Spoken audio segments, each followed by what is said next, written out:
And now, ladies and gentlemen, let's get the action underway. Please welcome your first fighter into the cage, representing our MMAU, Valeria Tepesheva.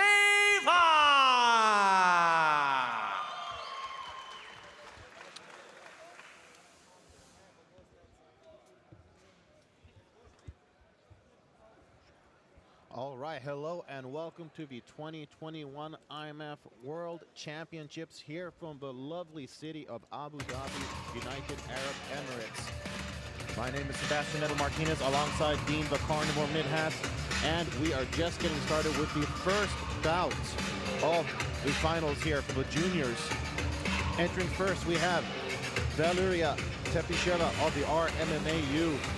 And what an entrance this is, Dean. This has been a fantastic tournament so far, and the finals only seem to be topping all the excitement we've seen so far.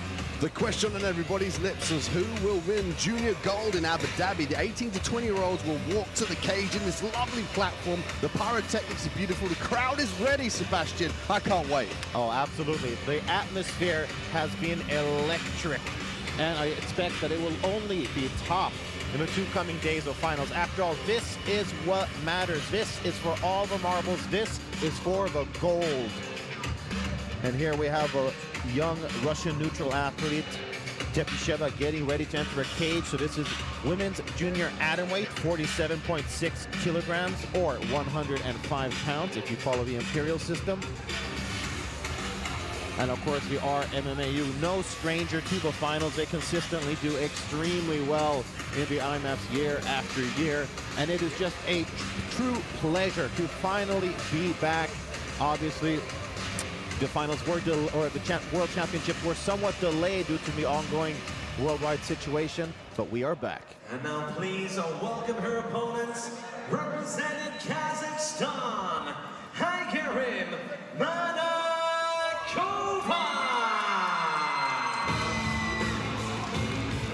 All right, and entering into the red corner, we have Kazakhstan's Manakova. And Kazakhstan also, of course, a nation that consistently does very well, very well, consistently places among the top athletes. And this should definitely be a good one. We have here 20-year-old Manakova getting ready to enter the cage. And I mean, would you look at this? I mean, could you have imagined, Dean, a couple before the IMMAFs, amateurs getting this kind of treatment that they are here? Largely to thanks to the Abu Dhabi Sports Council and the host nation of Abu Dhabi, making sure they pull out all the stops to put a beautiful show on for us. This is an interesting matchup for me, the RMMAU versus Kazakhstan. We've seen Kazakhstan's rise in the IMMAF tournament so far. Their wrestling's got exceptionally good, and their boxing's excellent, but they're very tough. This should be a good fight.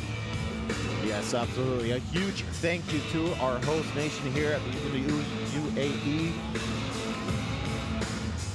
I mean, this is truly something spectacular and just a fantastic opportunity for these young athletes to build experience that they never would have had before. This is what can foster true champions when they go pro. And collecting a gold medal is not just something for bragging rights. I mean, this has been one of the toughest tournaments in sports. Several days of tough competition. These young athletes making their way through the brackets, the quarterfinals, semifinals, and now here finally at the junior finals themselves. There we have Manakova entering the red corner, and it's handed over to Tricky Ricky Wright. Live from Abu Dhabi, IMMAF present 3 friendly rounds in the women's junior atomweight final. Introducing first in the blue corner, representing her MMAU, Valeria Tepesheva. And your opponents in the red corner, representing Kazakhstan, Agisheva. Your referee in charge of the action from India, Sheriff Bapu.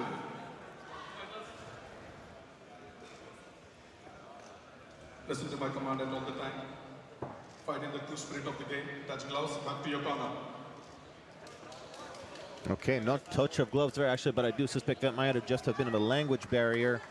Here we have Manakova in the red corner representing Kazakhstan, and the RMMAU's Valeria Tepesheva in the blue corner. And here we go.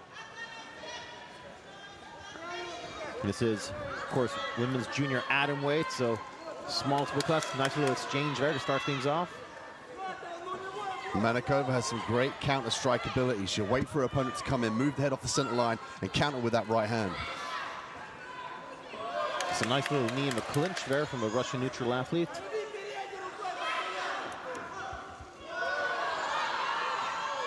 Nice level change from the blue corner. And Valeria looking for the takedown of a slight. That's going to help her. If she changes levels and looks for the takedown, she's going to draw the hands down next time she changes the level. So she might look to complement her striking with those level changes. She potentially take the back kick. She's got to clear the arm. Might use the cage to pressure her opponent back.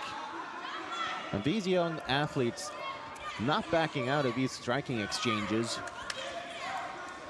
After all, they didn't get to the finals without being tough as nails. Oh! Wow! Oh my goodness! The RMMAU's Valeria Tepesheva scores a first-round knockout to get the gold. What a performance! What a way to kick off a World Championships!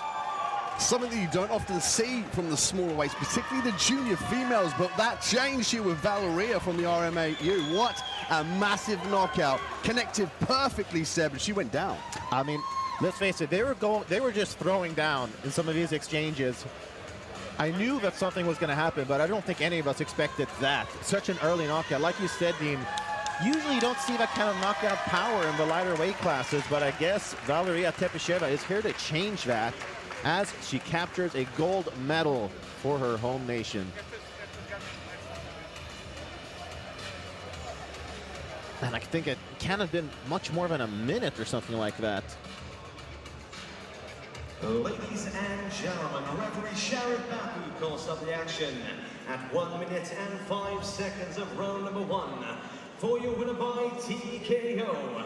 And now the IMMAF Women's Junior Atomweight Champion of the World, representing her MMAU, Valeria Tepesheva. A minute and 5 seconds was all that Valeria Tepesheva needed.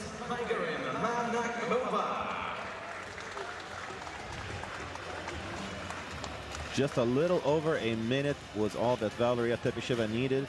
Take a look at the replay here. I think it was potentially the overhand left that connected. But as we spoke about her level change, she went for the takedown, which I think disguised her striking a little bit. She was able to put a little bit more power in because her opponent in Manakova, oh, beautiful connection. Look at that, straight down to the canvas. You can see here, she bounces in and out of range beautifully. And there was a flurry of punches we saw early on. This was a level change, and I believe that set up those strikes. Her opponent in Manakova didn't really know what was coming next. The takedown or the look at that beautiful work, overhand left on the button, Seb. Fantastic work there, I completely agree. To the men's junior strawweight final. Please welcome your first finalist into the cage. Representing Kazakhstan, Sultan Shakenbay. All right, we are moving on at a pace befitting that explosive first fight. Here we have Kazakhstan's Sultan Shakenbay preparing to enter this men's junior strawweight finals. That is 52.2 kilograms or 115 pounds. There's a 19-year-old Kazakhstani Shakenbay, who's also the junior European gold medalist. And he's got quite a few countrymen here cheering him on. The Kazakhstani contingency have been vocal all week. Shakenbay brings a great boxing pedigree to the cage. Excellent takedown throw, disguises the double leg beautifully, very powerful off the back foot. So watch out for that in this fight.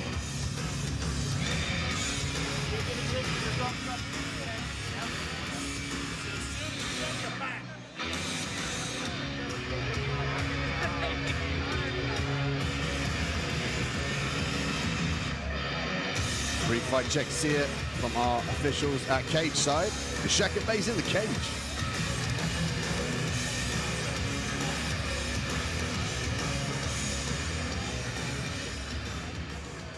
And now please welcome his opponent, representing RMMAU, Azizov.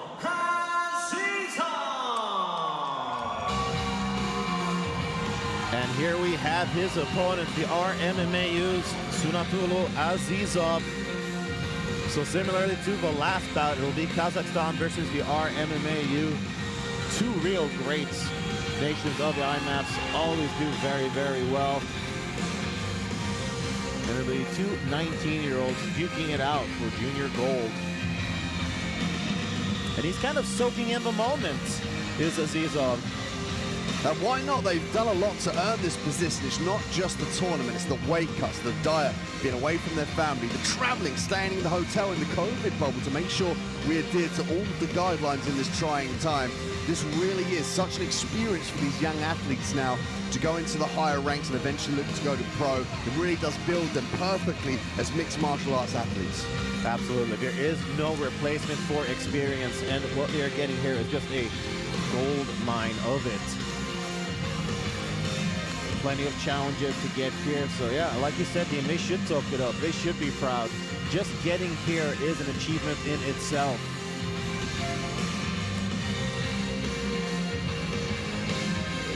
Azizov preparing to enter the cage in the red corner. All right, here we go.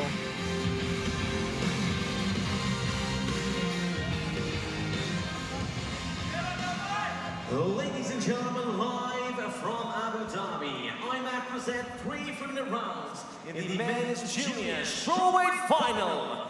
Introducing first in the blue corner, he is the reigning European gold medalist from Kazakhstan, Sultan Shakenbay.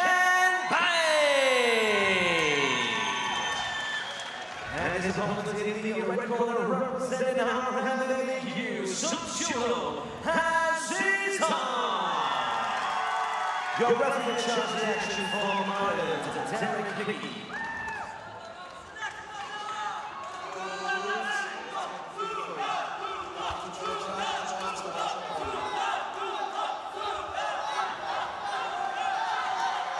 All right, the crowd really getting into this one.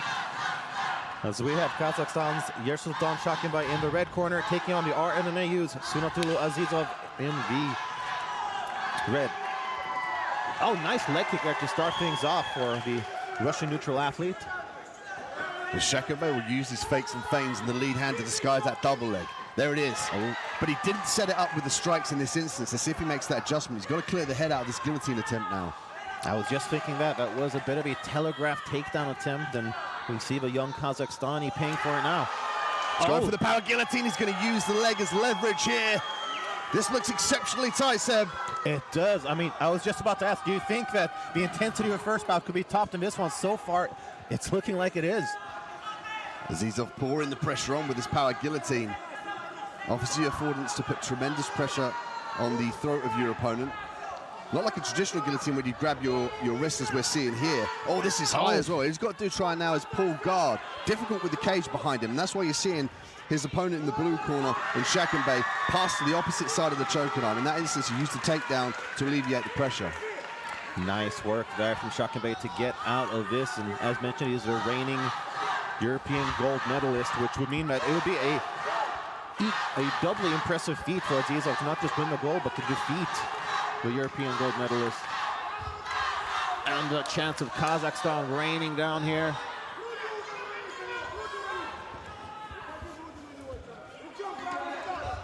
So far, the Russian neutral athlete really holding out his opponent's arms to try and prevent some kind of advance.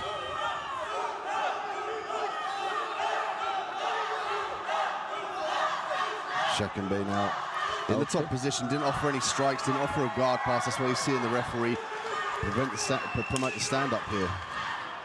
And a lot of that probably... Attempt again, now you can finish this up against the cage, lets it go. This is a battle of head position now, and obtaining your head and your hips lower than your opponent. Nice ankle pick from Shakenbay. He's going to drag his opponent away from the cage to prevent the cage stand-up. One of the core techniques in the youth program that they use is over 200 core techniques in mixed martial arts that they teach, and they go up through the belt system all the way up to black belt. and that is one of the best combinations you can use up against the cage, is the ability to get back to your feet, plant the hand, and get the feet underneath you.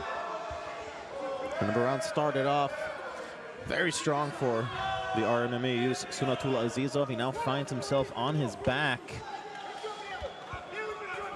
So what a turn of events. I mean, we've seen so many crazy fights just in this tournament alone. Referee Derek Hickey calling for some more action. And we see once again Azizov sort of neutralizing the offense there. But look at that, the Kazakhstani gets loose. Shakenbay just trying to score some points there with the ground and pound. Might give up the top position, however, at the end of the round. Interesting first round, and almost certainly we've seen the cards from Shakenbay now. He wants to get the takedown, but he's got to set up with the hands. Yeah, absolutely. I mean, he was very close to paying for that very dearly. That guillotine attempt early on in the first round looked very, very tight. I'm sure that lesser opponents would have tapped. He shot there, didn't set it up with the hands, and with the head down as well, he can't see what's coming next. But more importantly, Azizov can utilize that opportunity to sprawl, gives him time to defend. And so on our unofficial scorecards, Dean, how would you score this first round? Difficult one to score, given that they both had top positions at some point. The flurry in the end of the round could lean you towards Azizov, but again, 3 judges cage side, 3 different perspectives, potentially 3 different backgrounds in mixed martial arts. Also, they have to adhere to the same rule set, but we often say, don't leave it in the judges' hands. Absolutely. I mean, we saw that Valeria Tepesheva had no intention of leaving it in the judges' hands.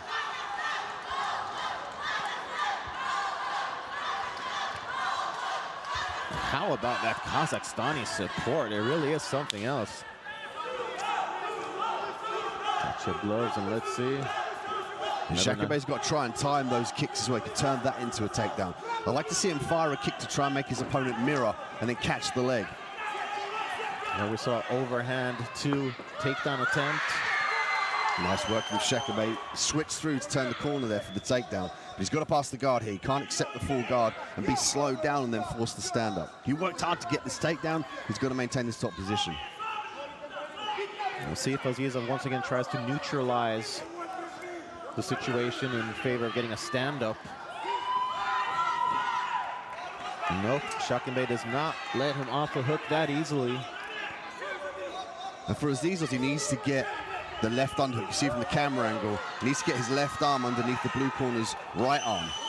So he's got to fire that up. It's going to give him the affordance to threaten the back take as well as sweeps.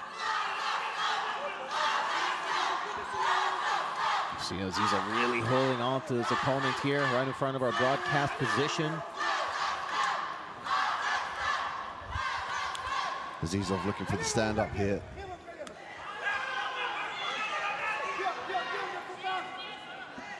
Smart tactics by Shakenbay, trying to pass the guard, use the strikes as well.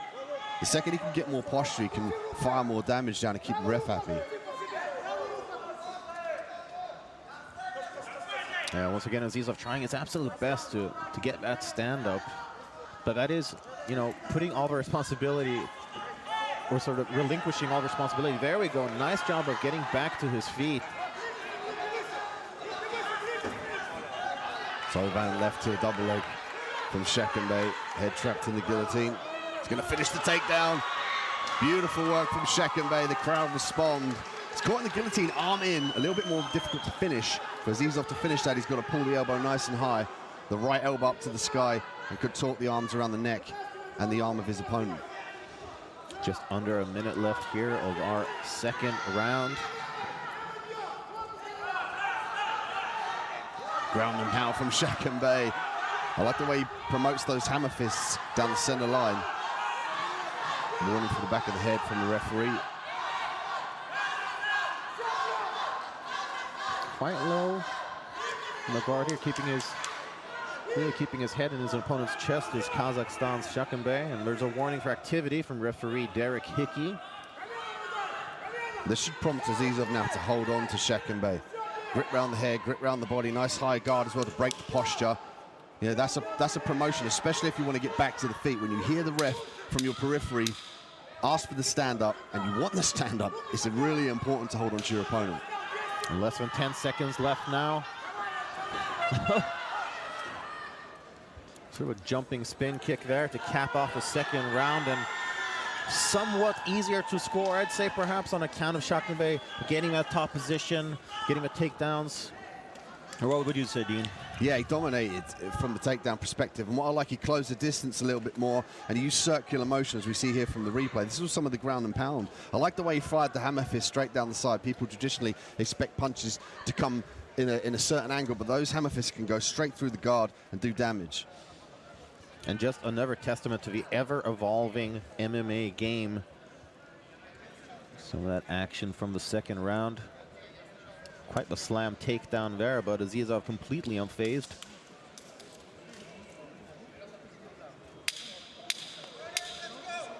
Seconds out, and we will go to a third and final round here.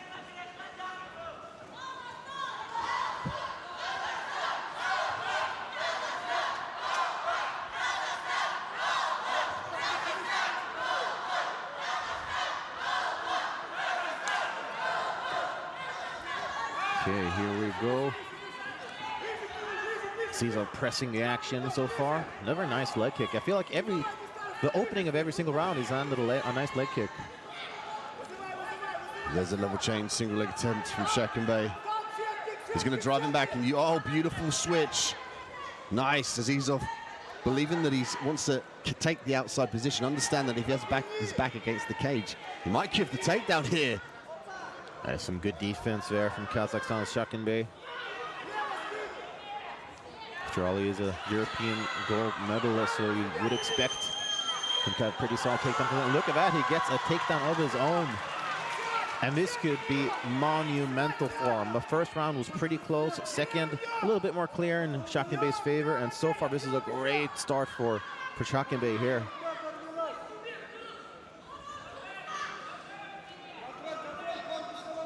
Azizov has got to think about planting one hand and getting the feet underneath him to walk up that cage. Equally, he could opt to hold on, but he's better served that with the full guard right now with the butterfly hooks. And with these 3-minute rounds, a takedown can mean so much. It really can be the deciding factor in winning a round and thereby winning the fight itself. Azizov trying to secure this takedown here. And that's a smart play from him, given that he wants to try and edge his way up on the scorecards. A definitive way to do that is to take your opponent down. But Shakenbay with a great grappling pedigree. Looks like he might be trying. Okay, no, for a moment it looked like he was perhaps trying to go for a guillotine, but and a warning for activity here from the referee.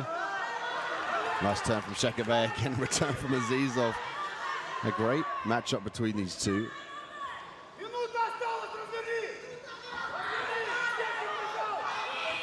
Body shot from Azizov. Oh, look at that. There was a takedown attempt there for Azizov. Perhaps a lateral drop, but didn't quite get the rotation needed. Finds himself on the bottom. One wonders if this position will be the nail in the coffin for Azizov's dreams of gold. It will be if Shakenbay can stay in this position and stay active. I like to see him posture up because the guard isn't closed at the moment. He could try and threaten the guard pass, which opens up the striking. Then when you strike, he opens up the guard pass, so he's got to try and mix it up here. He doesn't want distance between him and his opponent. There we go, beautiful work. Struck his way into the guard pass, side control, looking for mount now. He's got to get that right knee straight down to the mat. Difficult with the cage there. Shakenbay now in full mount, said this is dangerous. He's got 10 seconds to work. Oh. Azizov almost got his opponent off, but it looks like he will end the third round on the canvas. And the Kazakhstani fans here seem very confident that they have just secured their first gold medal. Dean, what do you say? I'd lean towards Shakenbay. I never like to usually say, because commentary is kind of different to judging. We're calling the fight, and judging's kind of a little bit more intricate. Also, the commentator's curse. You say one guy and the judges call the other. But I'd say it was a safe bet to bet my lunch that Shakenbay should walk away with this one. But again, the judges, you never know. Very true. And here is some of that action from this 3-round strawweight battle. And just so impressive that these young athletes, just 19 years old, going through a tournament of this quality. I mean, who knows what kind of injuries have occurred during their fights to get here. Judges' scorecards are being collected as we speak. And with the official result, let's hand it over to Mr. Ricky Wright. And after 3 rounds of action, we go to the judges' scorecards. All 3 judges scored about 29-28.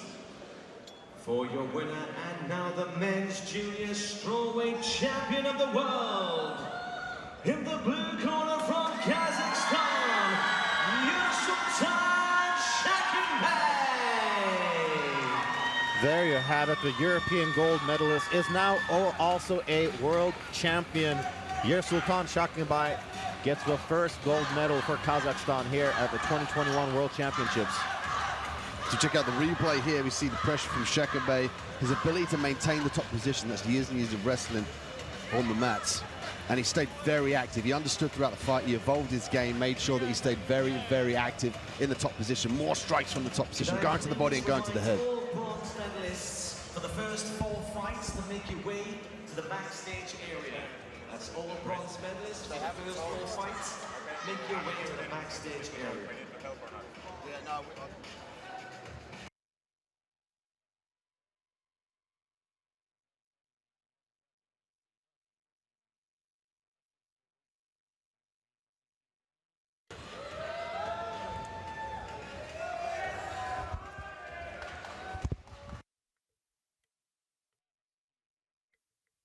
Ladies and gentlemen, we now move on to the women's junior strawweight final. Please welcome your first finalist into the cage, representing IMMAF, Yulia Shakenbay.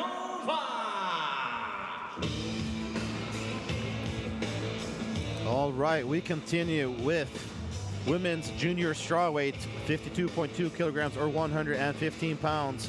Here we have the RMMAU's Yulia Lutianova preparing to enter the cage.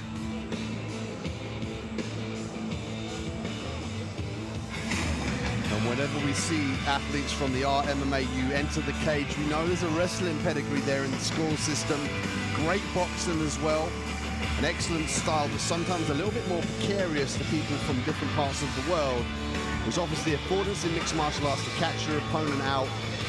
Let's see if Yulia can employ that here in this females junior strawweight matchup. The finals here at the IMMAF 2021 World Championships. We're live from Abu Dhabi. Dean Midha and Sebastian on the mic. We'll be without you for the day, joined by ex-UFC fighter Luke Barnett as well. So stay tuned on IMMAF.tv. Our under-21s, 18 to 20 years old. Our champions will be crowned today at the 2021 MMA World Championships for the IMMAF. Shout out to UAE, MMAF, and the Abu Dhabi Sports Council. Also, PalmerSports.com for their help in making this event possible.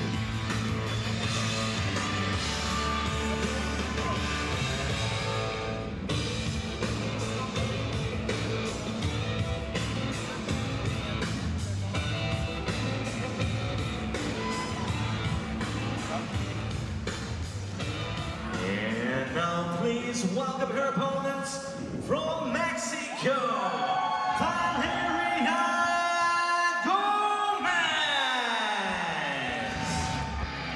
Here we have her opponent, Mexico's Valeria Gomez. And we were talking about the Kazakhstani fans. Well, the Mexican fans have truly been something else as well. All week they have brought an energy about them that has been nothing short of fantastic. In particular as well, the Spanish-speaking fighters from Spain and Mexico have brought the pain in the IMMAF. They've got great boxing skills, excellent wrestling, and they bring the combative spirit to the cage, and it's all on in the finals. The gold is on the line. Stay tuned for these junior strawweights. They're going to battle it out over 3 3-minute rounds. And they're going to use different skill sets here in the cage: striking, grappling, wrestling, Muay Thai, as they get for the last minute admirations and positive talk from the coaches here at cage side. And there is something to be said on the heart of Mexican fighters. Obviously, boxing is huge in Mexico, and Mexican boxers are known for their tenacity, for their never back down attitude. And I feel like we've seen that all week as well. Here are the first finalists from Mexico, Valeria Gomez, prepping to enter the cage.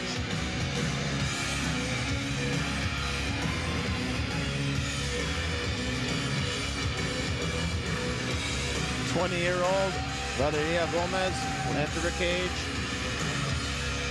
trying to secure that gold for Mexico.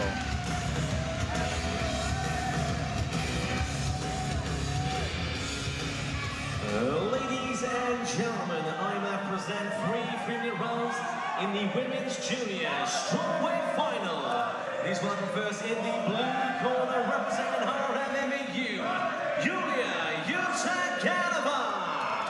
And her opponents in the red corner from Mexico, Valeria Gomez.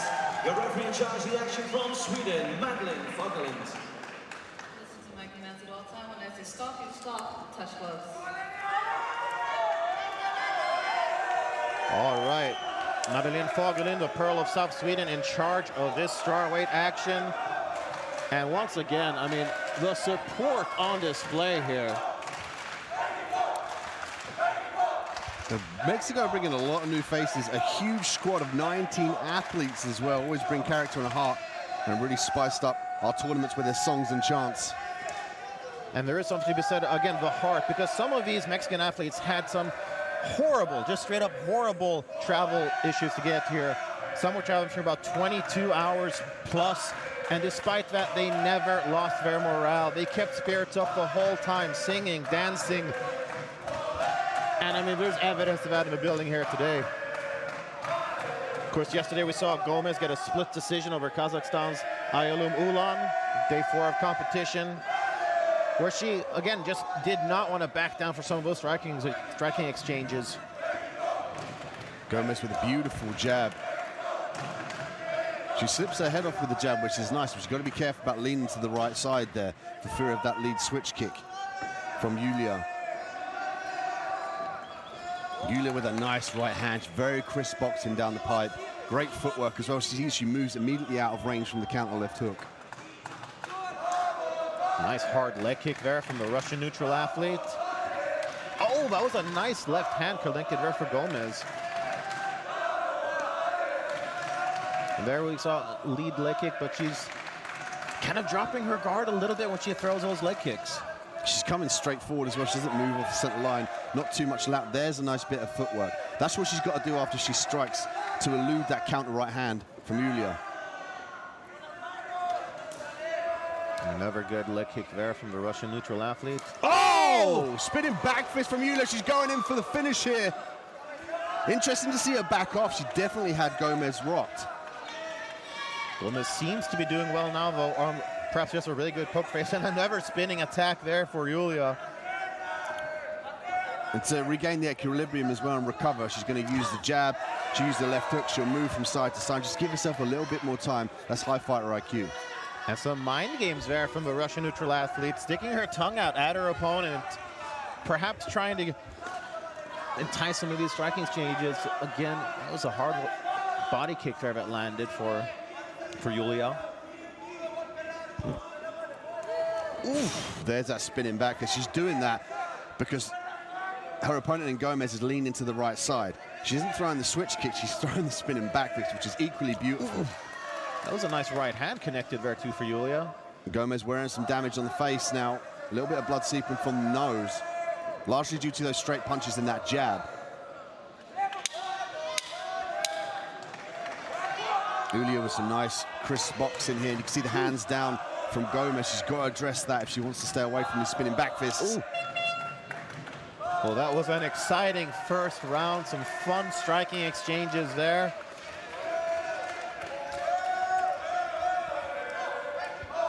And you wouldn't imagine that Gomez had been taking some very hard punches and kicks there if you based it on the... Well, let's take a look at the replay here. You can see the hands down in the striking exchanges from Gomez. That's what prompted Yulia to throw that spinning back fist. And everyone's waiting for it. Look at that. Connection on the forehead, actually. If that had been a little bit lower, it could have received a knockout there. But credit to Gomez as well, regaining her equilibrium, moving around on the outside. Again, she's eating that right hand over and over. Boom, that beautiful work from Ulia. What a highlight. Oh! I mean, right on the button. I could watch that all day. All right, seconds out. Let's continue with the second round here. It's an action-packed first. And Dean, what do you think of all the support here, the vocal Mexican fans? What do you think that does for the morale of Gomez? It definitely helps, but you know what? When you're in there, it's kind of like when you kind of have to block everything out and listen to your coaches. Another skill set in mixed martial arts. Between the rounds, sometimes you can hear the crowd, chanting your name and whatnot, and it can definitely help. It's called the home court advantage if you're in your hometown. But to have fans here, they can boost your morale for certain and give you kind of a little bit of more motivation to pull the trigger.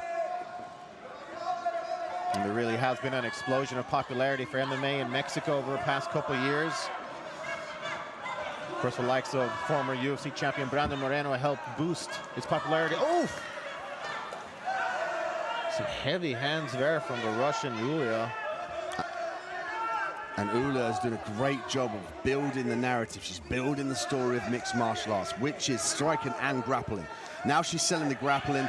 Oh, nice switch by Gomez, but she's selling the level change. She's selling the grappling. What she's trying to do is make Gomez think about what's coming next. And if Gomez is thinking she's not going to be able to play a game of catch-up, it's going to set up the striking for Ulia.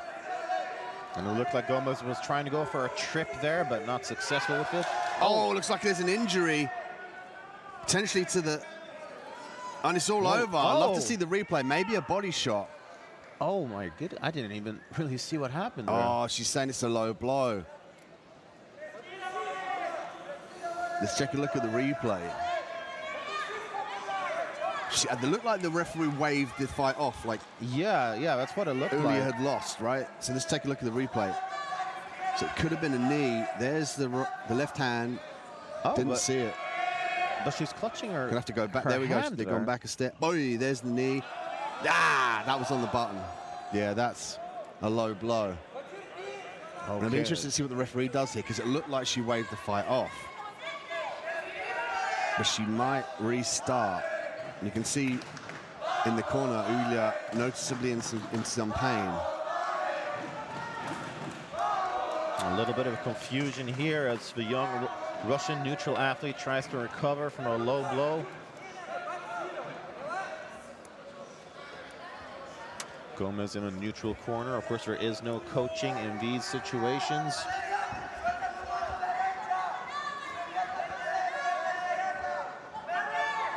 And low blows happen. I mean, this was clearly intentional. They were in the clinch, and knees in the clinch are such a common weapon. And the left eye of Gomez seems to be reddening up quite a bit.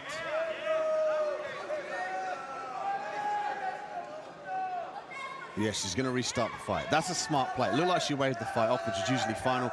But this is such an interesting and a great matchup. And it's for the finals, it's for the silver and the golds. It has to be finished definitively. Absolutely. We do not want any uncertainty when gold hangs in the balance. It's a nice push kick there from the Russian neutral athlete. Ulia was starting to build the story of changing levels. There's the right hand, but that's what she wants to disguise. She wants to disguise the striking. She wants to make Gomez think about everything out of the box, so she's unable to defend those heavy strikes, particularly the right hand and the spinning back fist. Nice footwork by Ulia. Once again, Gomez leads with a leg kick but misses, and if her opponent sort of starts finding that timing, then Gomez could really pay for it.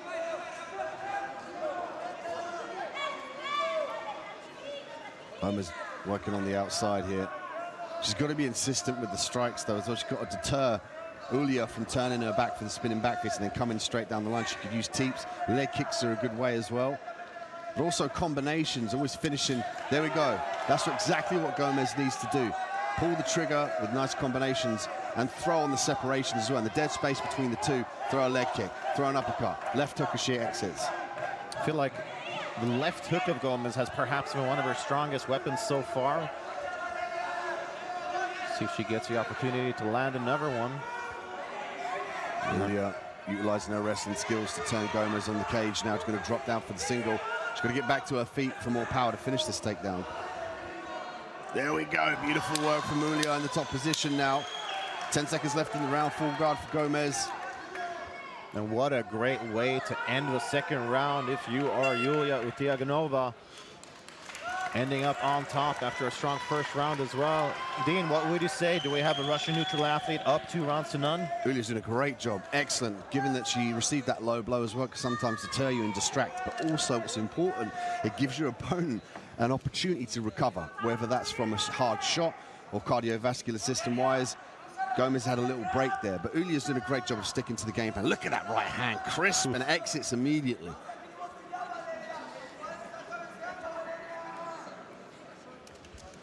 Yeah, I like the way how Yulia slipped the counter there.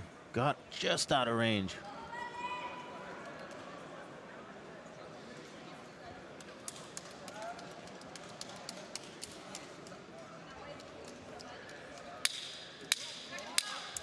All right, seconds out. We will go to a third and final round here. Tensions are high. There's so much at stake.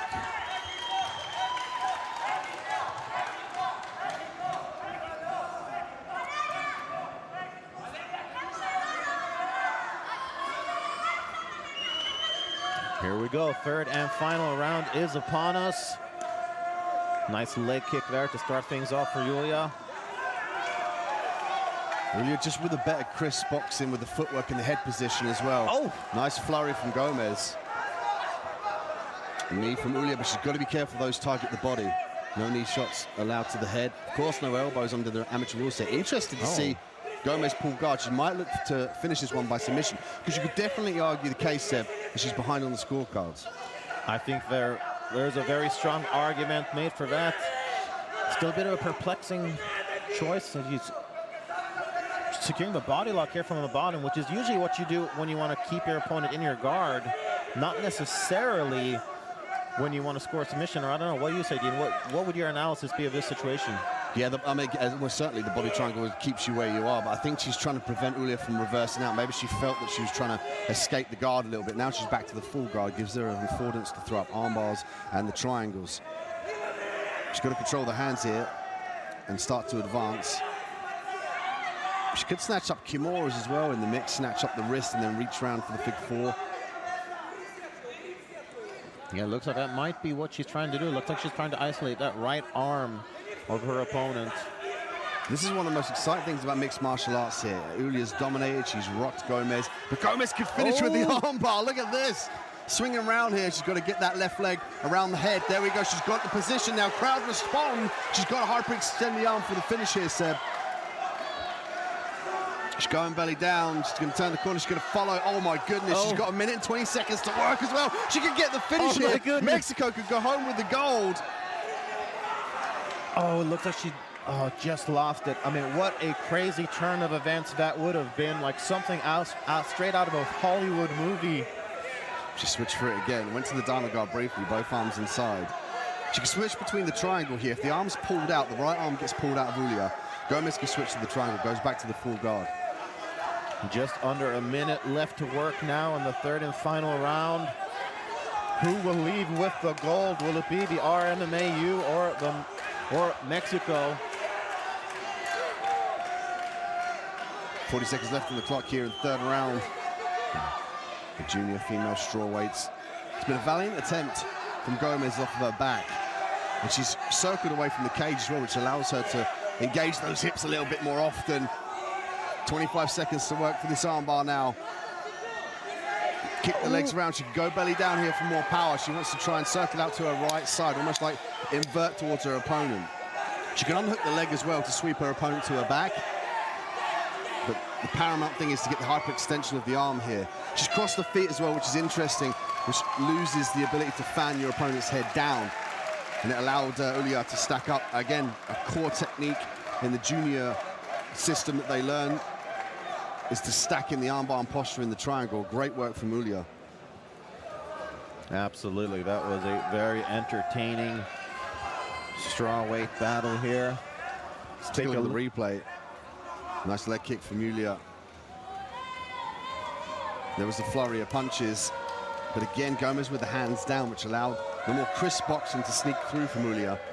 See the nice 1-2. She's eating some shots there, but Gomez is kind of punching him with the front of the fist as well. She's not engaging the front two knuckles. That knee went a little bit high.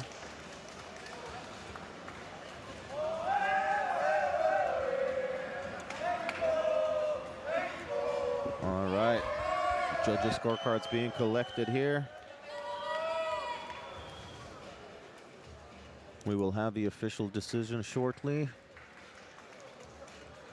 Both fighters with their arms raised.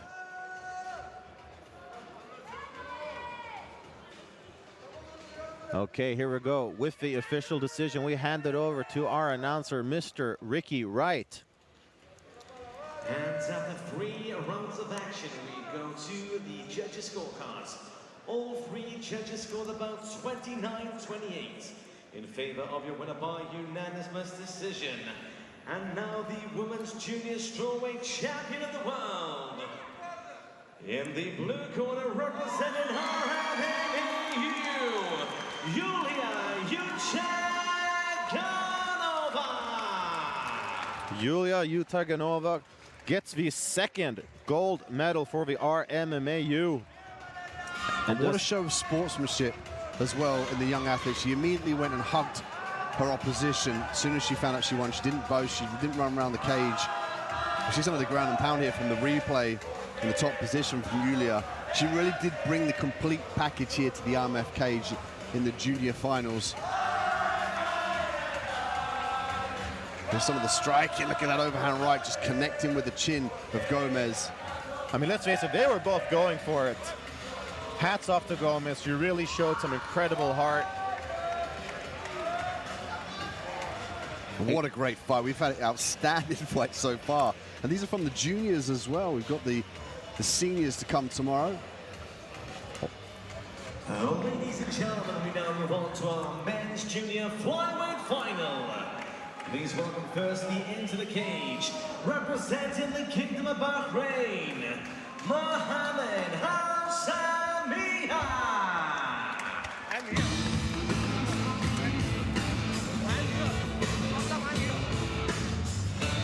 Okay, here we have Mohammed Al-Samiyah representing the Kingdom of Bahrain, preparing to enter the cage, 18 years old. And he has quite the strong team behind him. Some very, very skilled mentors and trainers in Team Bahrain.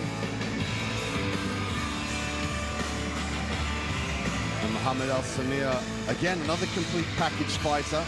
Great striking, nice left hook, nice low kicks. He likes to enter the takedown off of the strike, so watch for him to land combinations which disguises his double leg takedown. Great footwork on the outside as well. We've seen Mohammed from Bahrain really deliver in the cage thus far in this tournament. Can he go home with gold, though? That's the question.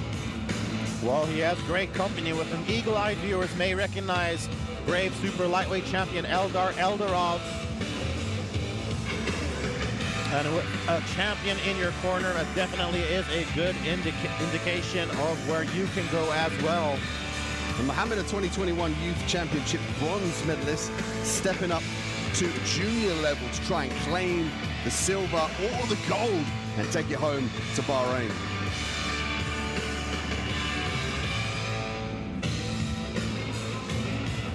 Will this be the first gold medal in the 2021 World Championships for the Kingdom of Bahrain?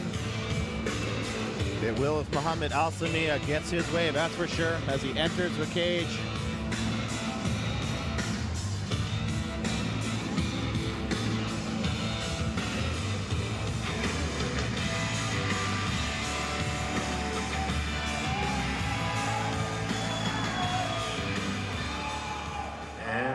Welcome his opponent, representing RMMAU, Ahmad Amayev.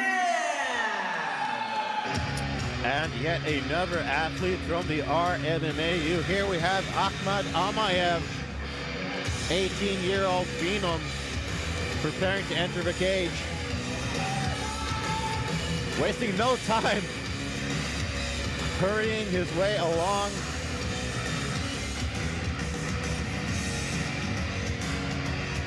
It's interesting to see the different psychological makeup of these athletes. Some athletes rush to the cage, some take their time and embrace, and it's largely due to their preparation systems. You know, what do they need to get into that zone of optimal function and deliver to the best of their performance? Often that is, get in the cage, don't worry about too much jitters, get in there and perform. Others like to embrace and enjoy the moment. You know, it's all specific to the athlete. Well, just like there are so many different fighting styles, that is also something that we see so much variety in, how they embrace the moment, how they deal with the pressure.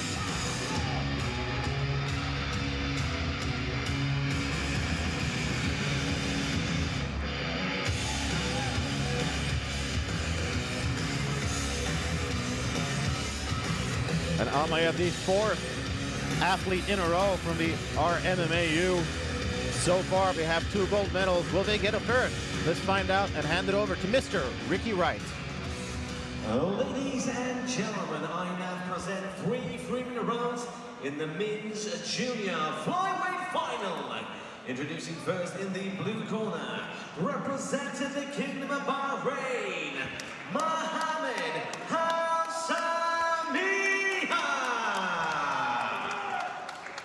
and his opponent in the red corner, he is a 2019 Youth World Champion, representing RMMAU, Ahmad Aliyev. Your referee in charge of the action from Ukraine, Alexander Lunga.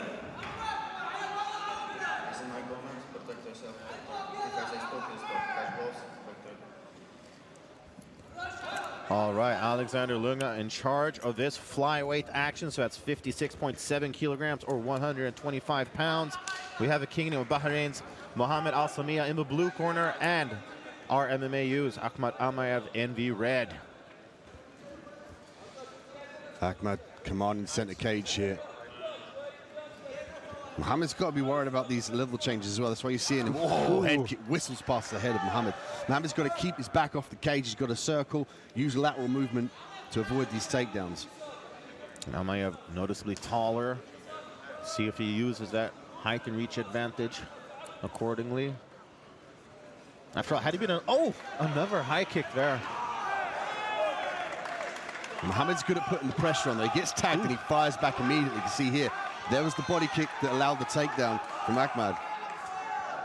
Ahmad now looking to knee slice through the guard. Got the underhook as well. Key position straight into side control. Lots of pressure chest to chest. Might look for the crucifix here, Seb. Yeah, may very well do what it's going for. Amayev staying busy anyway. Like what he used. Oh, look, stepping over here. Ahmad looking to step over for the inverted triangle. He's got it. He could reach back as well and try and adjust with the right arm of his opponent. Pull his right arm towards him. There's the tap! Wow, first round submission there for RMMAU's Ahmad Amayev. He's out. Oh my goodness, he's out. That was sensational.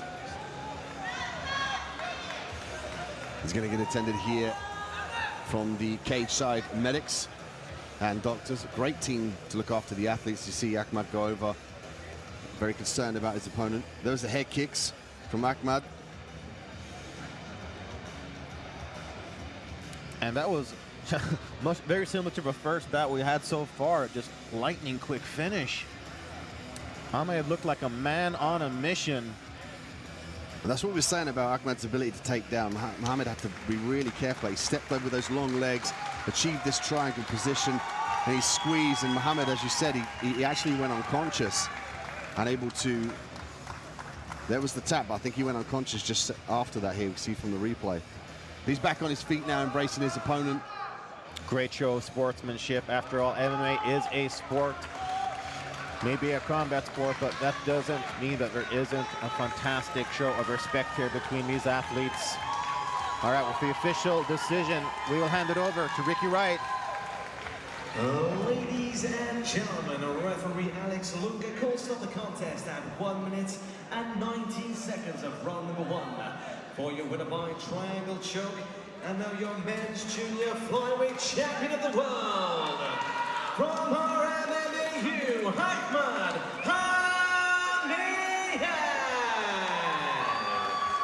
Ahmad Almayev of the RMMAU wasting no time securing yet another gold medal for his nation.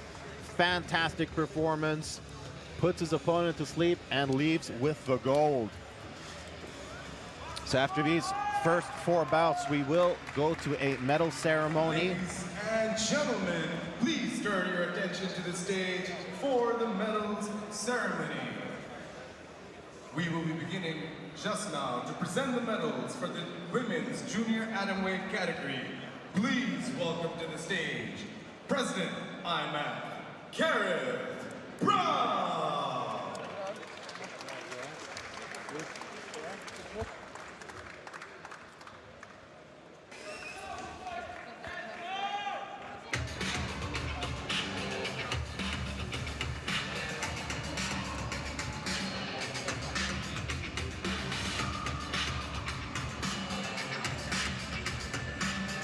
Now moving on to our women's junior flyweight division, 56.7 kilos or 125 pounds. We have Kia Osullivan representing Ireland, putting on an incredible performance in her last fight in semi-finals, taking on an Irish girl as well. And she beat her from pillar to post with a beautiful 1-2 and straight left hand. Extremely confident coming into this one, Osullivan. Reigning champion over in Prague not so long ago. Undefeated. You can see cool, calm, and ready to go, Dean. Active on the circuit as well, like you said, 2019 Youth World Championship silver, and then came back in 2021 with Junior World Cup gold. She's looking to maintain that gold around her neck this year here in the 2021 IMMAF World Championships. Obviously fighting every day leading up to this final, and you can see the marks. She's carrying a few war wounds, because this girl really brings it. She comes in here, slugs it out, stands in the middle of the cage, and see who wants it more. And now we've had all the fights leading up to these finals. She can really let loose now here in the finals today. I'm really excited to see what she brings. Has got a tough test ahead of her, you know, in a very different style as well. Osullivan really opting to box a little bit more and move. Has the jiu-jitsu game, but I'd say more of a stand-up fighter, whereas the girl she's taking on in Karina loves to get into the mat and look to choke you out. Sullivan's got to get that footwork on the outside, get on the bike. If she's going to strike, she's got to move off that center line and be ready to fire those hips back to sprawl down and defend the takedown. Yeah, I think hip position will be key in this one. Coming out with low, strong hips. And now please welcome her opponent from Kazakhstan, Karina Sesanova.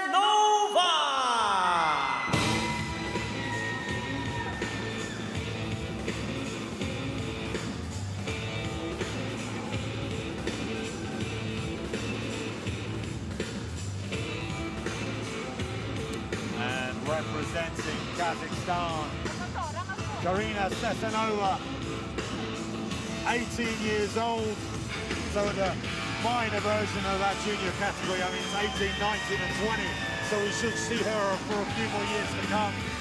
Directly making it to the finals here though in these World Championships, and did it in emphatic fashion yesterday in the semi-finals. Again, taking on another girl from Kazakhstan. She got her down early. She put her in a Konda choke setup, looked over at her corner like, should I go for it? Is it time? They waved her on and that's it. She clinched it up. Beautiful anaconda choke early in the first round. So coming in there nice and fresh. No damage on the face, you can see. I'm sure she'll be feeling confident after that first round finish. Yeah, another key aspect as well in a tournament fashion, as you alluded to, they go a little bit more crazier in the finals, but she finished the fight early, she's recovered, she's not got as much fatigue as her opponent, of course doesn't have the damage on the eye as well, which she might look to target from Osullivan. Yeah, Karina sets her takedowns up well. Does do strike, nice striking movement too. So we'll be interested to see if she wants to get it to the mat, or she's after to stand and bang with Osullivan. Ladies and gentlemen, I now present 3 3-minute rounds in the junior flyweight final. Introducing first in the blue corner, a youth world silver medalist and a junior World Cup gold medalist from Ireland, Kaya Osullivan. And your opponent in the red corner, representing Kazakhstan, Karina Sesanova. Your referee in charge of the action, from Azerbaijan, Vusal Bayramov. Listen to me all time. When I say stop, stop the fight. Touch gloves. Good luck. And here we have it. Our women's finals. Karina Sesanova from Kazakhstan in the red, taking on Kaya Osullivan from Ireland in the blue. Intense stare down early on from Karina.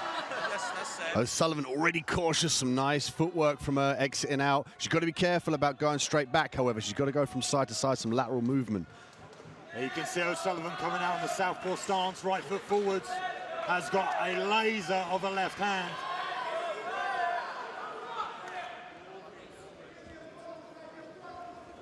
Sesanova looking for the body shot to draw the hands down. She's got a nice swinging left hook as well. Yeah, Sesanova extremely active in the early part of this first round. Beautiful how she keeps that left hand nice and high. Level change from Sesanova, looking for the body lock. This is what we expected to see from her, try and get this fight to the ground. We'll see how O'Sullivan's takedown defense holds up. Nice hip toss, but a reversal. O'Sullivan opts to stay down on the mat though, in the knee shield position on the bottom. Needs to be careful of Karina getting hold of her head. That's what she's going to look for.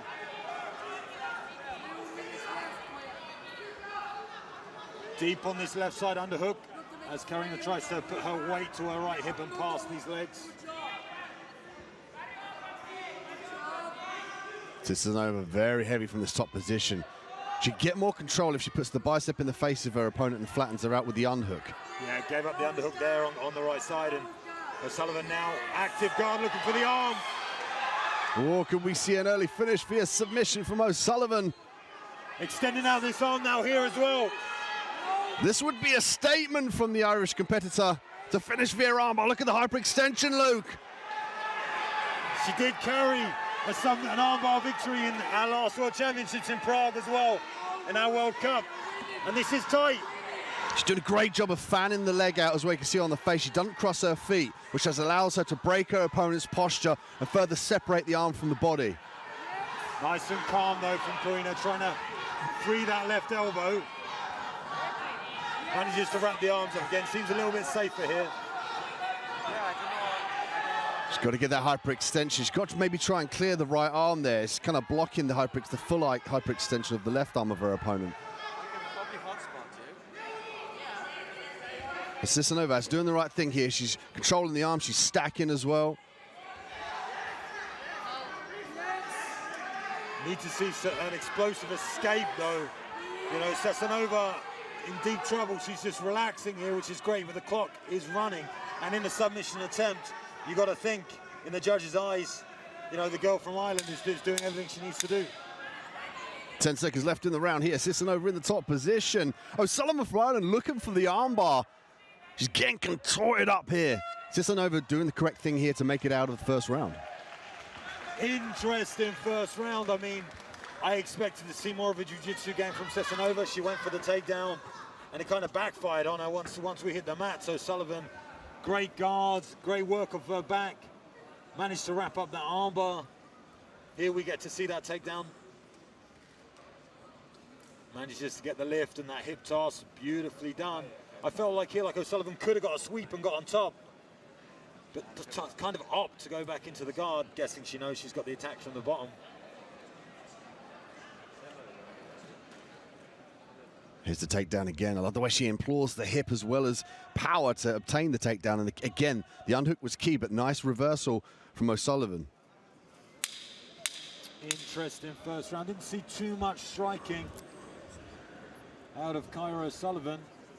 She seemed a little bit overwhelmed to me. You know, big event here, 18 years old, in the finals. Kazakhstan came out very confident. Let's see if now she's settled into the second round.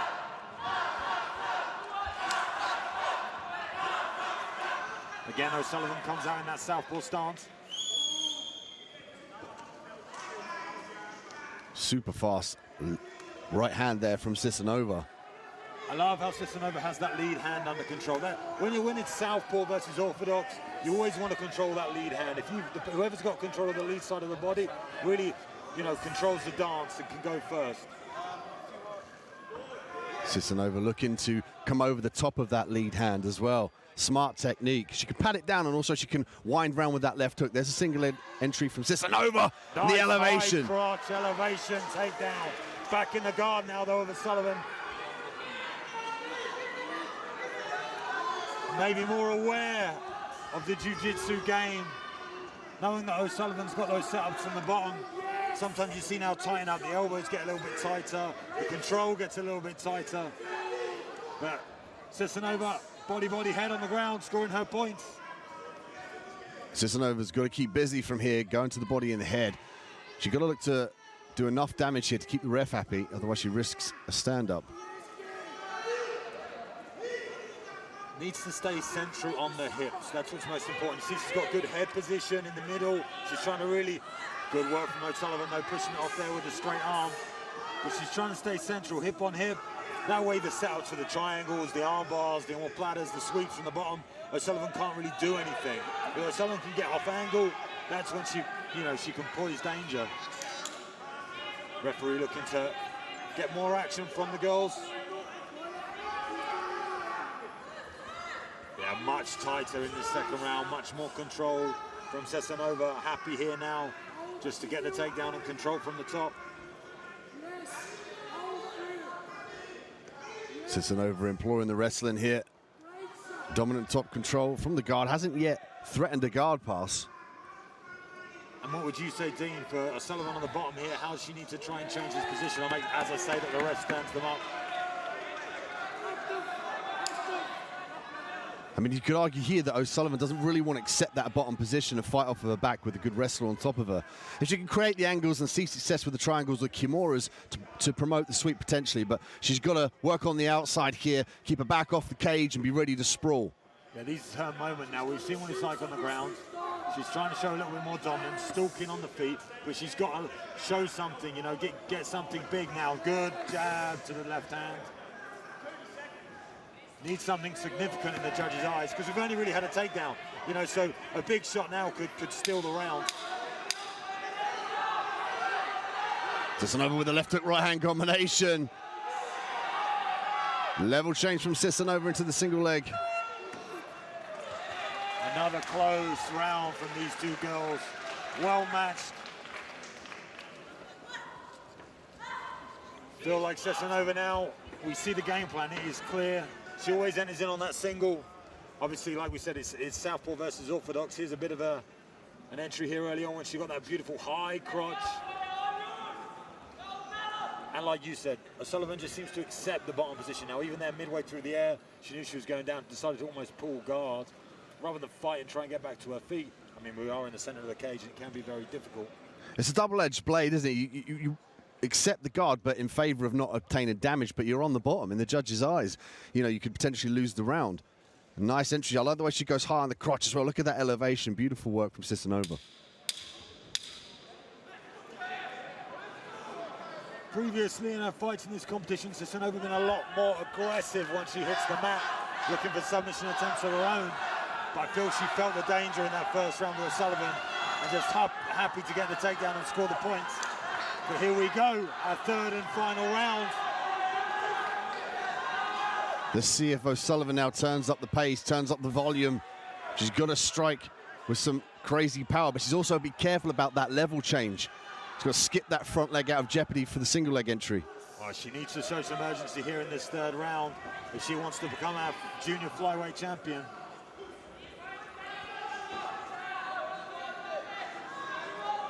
You can see Osullivan rubbing that right eye. It might be causing her a little bit of a hindrance there.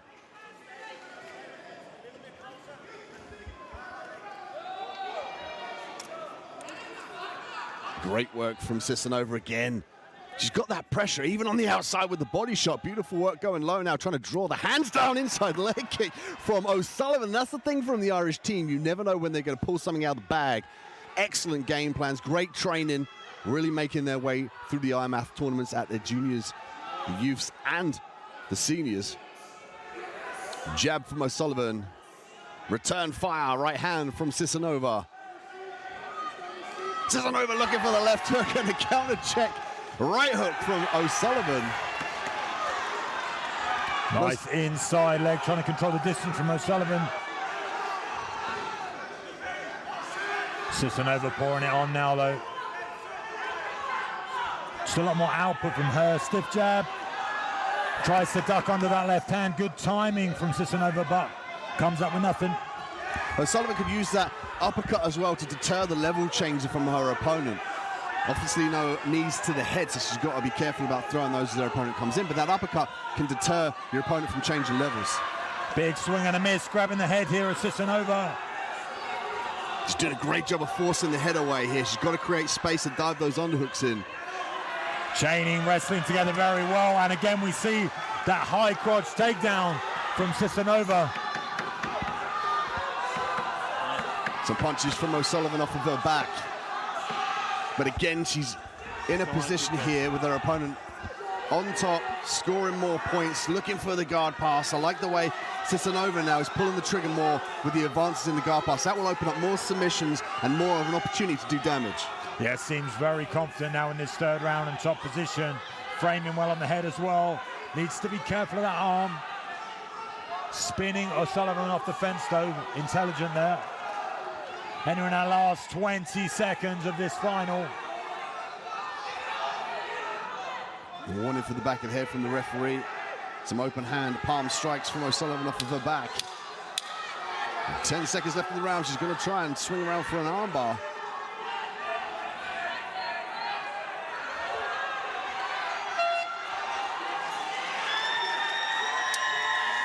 Sesanova believes she's done enough. Osullivan likewise as the Irish flag enters the cage. Yeah, adorned in the tricolour is Osullivan. I'm not sure she's going to be happy with that result.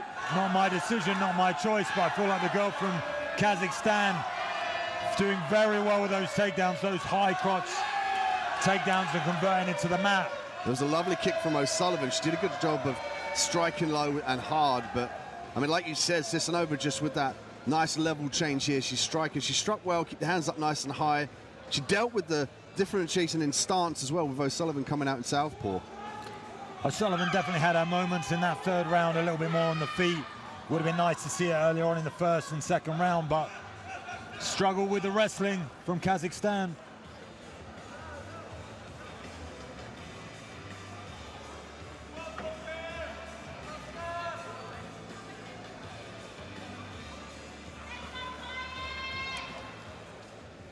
And after 3 rounds of action, we go to the judge. Scored about 29-28 blue, 30-27 red, and 29-28 for your winner by split decision. And now the women's junior flyweight champion of the world. In the red corner from Kazakhstan, Karina Sesanova. Both these girls, 18 years old, putting on a fantastic display for us today. But the gold medal goes to Kazakhstan, Karina Sesanova, doing her nation proud in a fantastic performance. Such a high level from these younger athletes, and they're only going to get better. They're going to come up through the ranks and improve time after time in the IMMAF tournaments.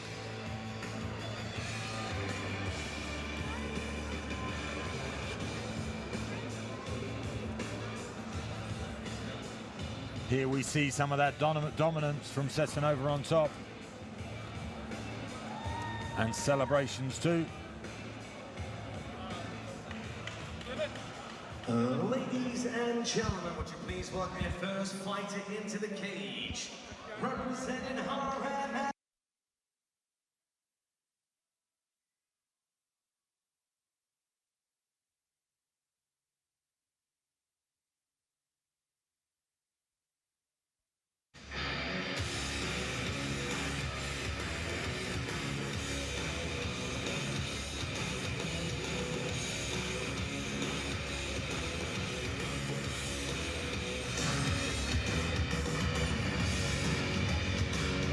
And here we have the young man, 20 years old, the most junior you can be in our adult category.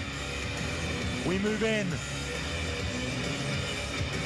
to the bantamweight at 61.2 kilos and 135 pounds. Azizov representing IMMAF. He has done a fantastic job leading into this final. Showed extreme talent in every single diversity. Has not taken much damage too, in absolute dominance in the semi-finals yesterday. I was extremely impressed from him, mainly getting the takedowns, getting on top, but not afraid of ground and pound, likes to get posture, likes to throw heavy, moves extremely well, and seamless connections between the mixed martial arts. One of the viable options to bring into the cage wrestling, to dictate the pace, dictate the top position, and minimize damage, you alluded to, Luke. Very important in the tournament fashion. Often we see in the finals, they really start to let loose, and we see their true self come to play. They throw the crazy techniques, the spinning back fist, but it's safe to say the man from the RMMAU is going to look for the takedown.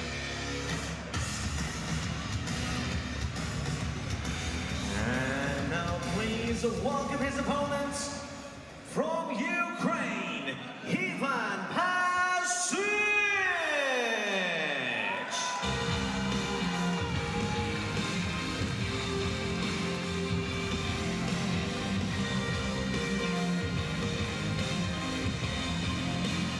Ivan Patsee representing Ukraine.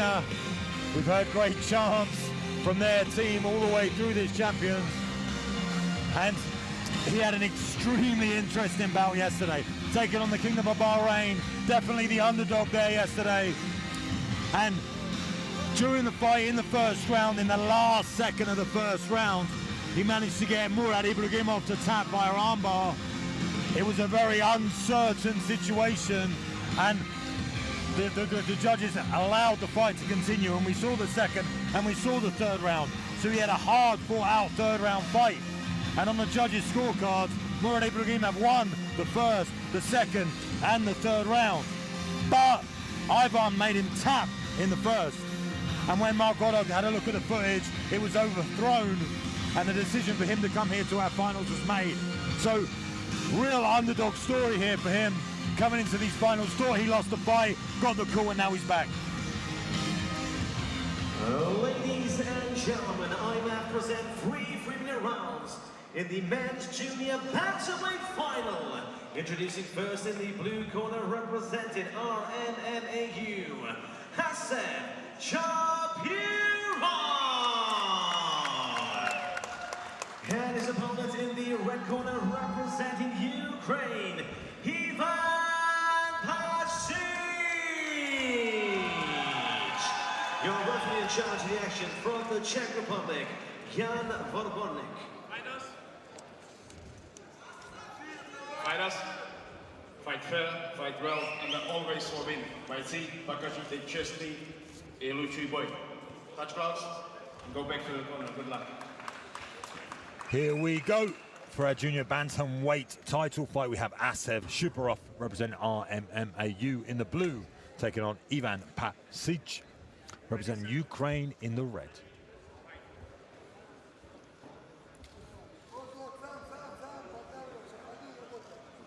Azizov will use a lot of fakes and feints to disguise that overhand right. He twitches that front shoulder and pumps the jab out. Oh, and there's a level change. Ivan getting hold of the head and jumps guard. Guillotine attempt here, Luke. He's going to pull full guard. He's not got the arm in either, so he's got maximum leverage. He's off the cage. He's going to pull that left elbow nice and high. Looks like there's a good connection between the two here. They're doing all the right things as Azizov. Good shoulder pressure on that right side and manages to escape, but dangers early. Shows the confidence in Ivan on the ground. That's the precarious position you put yourself in when you jump guard for a submission. If you don't pull it off, now you're on the bottom. You've got to work quite hard to reverse this position. Get back to the feet, look for the sweeps. We can spend energy, you know, and also if your opponent can keep you where you are off your back, you can land the ground and pound. Especially so early in the first round, but Ivan managing to somehow get back to his feet. Getting tossed back down though on a slight judo attempt. Now he fights for the back. Azizov does well to get both hooks in as well. Separation from the cage between the two. He's crossed the feet, however, should allow his opponent to switch round and turn into him. You know, he can go for the body triangle, which is a good squeeze, but he wants to put the inside of the heels on the front of the hips, so when his opponent turns, he'll follow him. There's so many small intricacies in this position, but the important thing, Azizov right now attacking for the submission, very aggressive off his back. Ivan looks uncomfortable here. Azizov not just fighting hands, but also landing some good shots too. Good wrist control on that far side.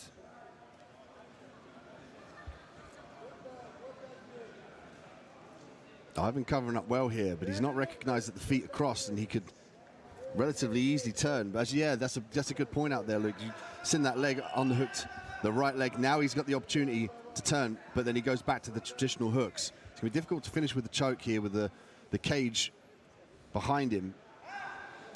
Good work from Ivan there to recognize that he could use his hands at that moment because he had one of the other hands pinned. Manages to get out of the danger of that back control, but still on the bottom, still struggling with this pressure from Azizov Shuparov.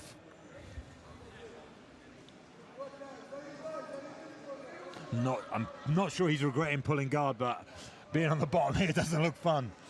Well, that's the thing here. He's got to try and get back to his feet. He's got to throw up submissions and be cautious with the ground and pound. 10 seconds left, so let's say you could argue that he's going to go into the second round here. But this is a learning experience for him. You know, potentially now he's going to be a little bit more tentative to jump guard unless it's at the end of the round. Yeah, but like I said, I mean, Ivan coming into this one probably beat one of the standouts of the tournament in Murad Ibragimov out of the Kingdom of Bahrain, and he beat it off his back with an armbar very quickly in the last second. So we know he's capable of victory from there. We see here now, early on in the first, kind of sloppy back and forth from both men. Enters in, does Ivan. As soon as he gets hold of that neck, climbing up him like a tree and trying to contort that neck, but great work from Azizov straight away.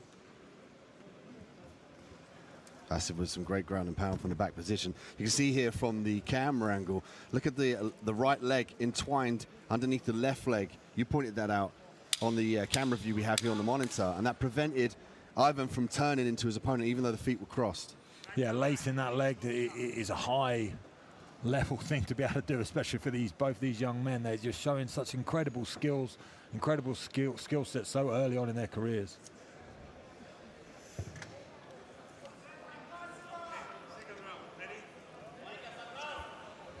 Here we go, round number 2. See if there's any tactical changes from Ivan. Ivan looking to land that punishing body shot. He went upstairs and downstairs. Oh, there's the uppercut to deter the takedown attempt. Azizov with the double unhooks now, looking for the outside trip. Looks very powerful here as he grabs on that tight waist. Battle of top position here, great work by Azizov. Those double unhooks are key in that position, the body lock. Used the outside trip to disbalance. Ivan ended up in the top position. I felt like Ivan was doing a fantastic job, and then quickly just a switch of position and turning the corner from Azizov, gets it back down to the mat. Very similar situation to round number 1.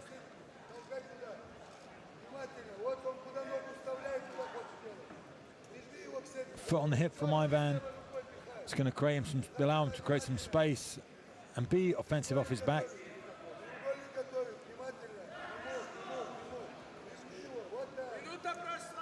Ivan trying to stuff that left arm through of Azizov, but he's going to find it a little bit difficult to gain some momentum with his head up against the cage. He's got to try and circle off it, potentially looking for the armbar here.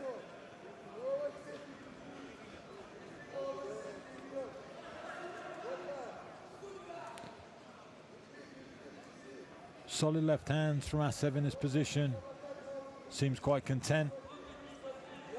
This is how he's been for the full competition, really. We've seen him get the top position. He's been very hard to shift from here. There's something that I've been thinking about throughout the tournaments over the years is at what point as a referee do you stand them up? What do you deem as inactivity? It's kind of up to the referee's discretion. And I was thinking to myself, look, imagine if they had a timer cage side. of when there was inactivity and they timed. When it got to a certain amount, they initiate the stand-up. Because certain referees, for instance, if you have a referee that's a wrestler or a jiu-jitsu guy or a striker, potentially their perceptions are going to be different to when to stand this fight to the ground. Take this fight off the ground, excuse me. Yeah, definitely. I mean, I'm not sure we need that here with Azizov. He's raining down some big ground and pound, but we have seen it throughout this competition. You know, certain teams, certain nations' tactics have been to get it to the mat and kind of just hold it there. And it does slow down the action. Big right hand there from Azizov. Oh, nice hammer fist, switching the angle of how he's raining down the damage. Singular shots from Azizov as always, making sure he brings those hands out of jeopardy and follows the hips. Now, if he passes the guard, he's going to have more of an ample opportunity to land more powerful shots.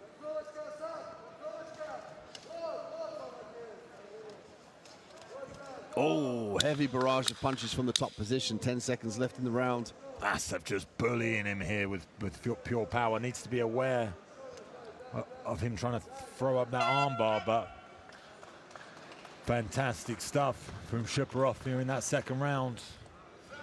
Similar to the first, but I feel like a lot more dominance shown.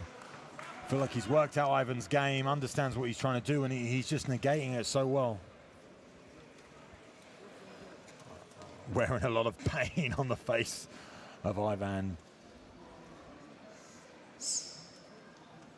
Take a look at the replay here. Ivan looking for the level change, but it was a double underhooks with a key for Azizov to complete this takedown. He mixed in the outside trip beautifully, but as he turned the corner here, he obtained the takedown. Nice drop to the knees just to change the angle. Like I said, Ivan doing a fantastic job of stuff. He must have stopped 2, 3, 4 different attempts there. But Shakenbay non-stop trying to make it to the mat. Once he gets there, complete dominance really from him. Never in any sort of danger. A lot of frustration coming out of Ukraine's corner. Going to need to see urgency. You see the frustration there. Going to need to see urgency and a different attack, a different tactic maybe coming in this third from Ivan. We cannot have more of the same. Like I say, big underdog coming into this final. It's a precarious position here for Ivan because he's got to go for broke. But, oi, there we go. But at what point do you give up the takedown? That's the thing with swinging for the fences. You give up the takedown. You've got to be patient with your combinations and move off that center line and be ready to sprawl. But Azizov, a great wrestler. Yeah, and it's the, you know, the ultimate neutralizer, isn't it? When you can just shoot in that double. Saw the frustration come out, but it's better from Ivan to at least be attempting that and doing something rather than more in the first round. He landed a heavy hook too, but now we need to see activity. We've only got 2.5 minutes.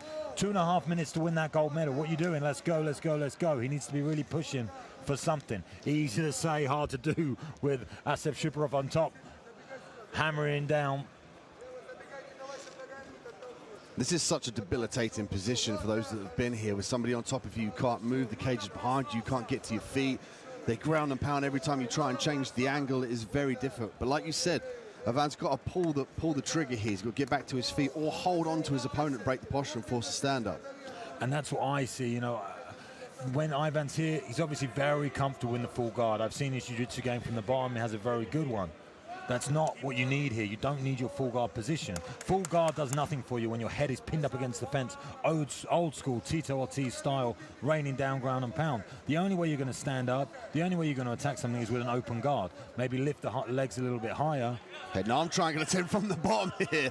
Oh, he didn't get a bite on the neck. And Shakenbay shakes that off and we're back to it. Already gone halfway through this third round now as well.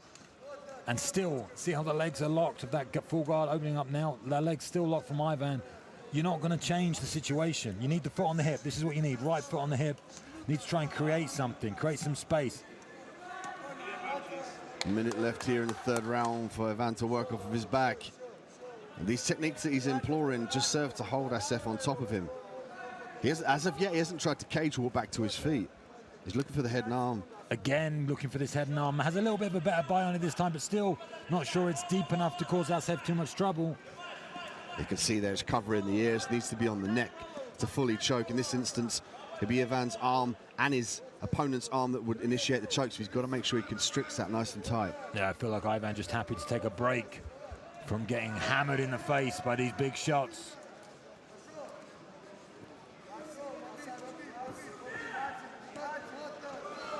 Ivan looking to walk up for the armbar. Great postural awareness here from Azizov. I'm surprised even Shakenbay wanting to open up the game. He's comfortably won all 3 rounds in the same position, but standing up and still looking to finish shows the real heart of a champion there, looking that he wants to entertain and get this fight done. And that ends our 3rd and final round. Can't see it any other way than Azizov Shakenbay being crowned our junior champion. Solid game plan, and you hear the applause from the crowds and the coaches. A well-earned victory for the gold. There's a lot on the line, and bragging rights as well to be the IMMAF world champion. A huge, huge feather in the cap and a massive stamp on your CV. That's why you saw in the replay here use his bread and butter, which is the wrestling, the takedowns, to get the top position, ground and pound, keep busy, stay out of submissions. Yeah, and I feel for Ivan, you know, he put on a good show, did his best, very valiant effort from him. But I feel like he'll go back, he'll watch this footage, and he'll see he just spent too much time on his back, happy in that full guard. Didn't really change the dynamics of the fight. Maybe we see him come back next year with a whole new game plan.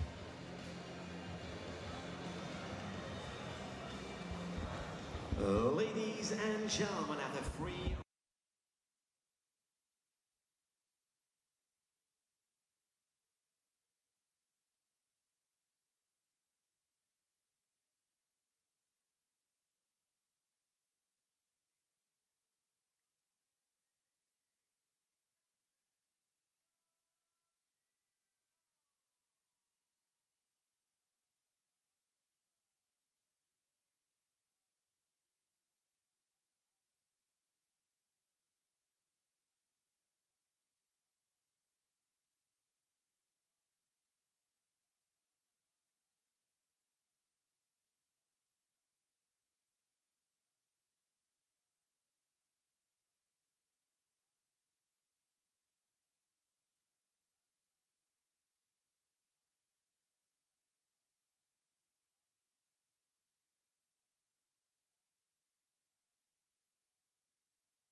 Nazirke Izabak, 20 years of age, representing Kazakhstan, looking here to clinch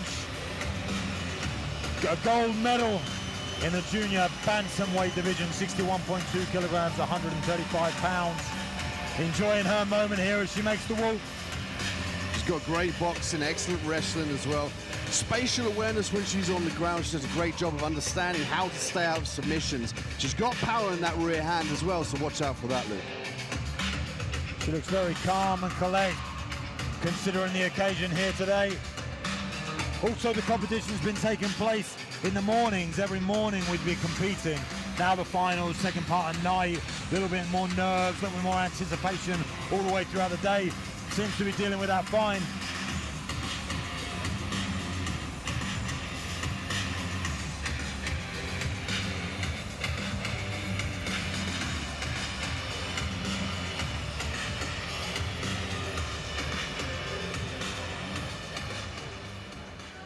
And now please welcome her opponents, representing our MMAU, Anastasia Kamaeva.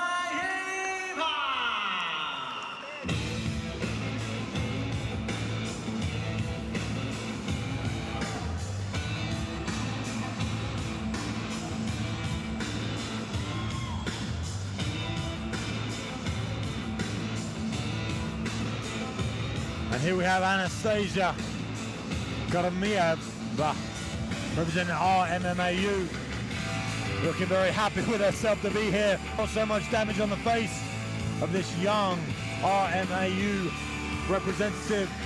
She's had a flawless path here to the finals. Been extremely impressive.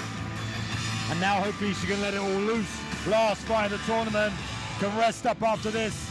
I feel like this one's going to be fireworks and they're going to go back and forth.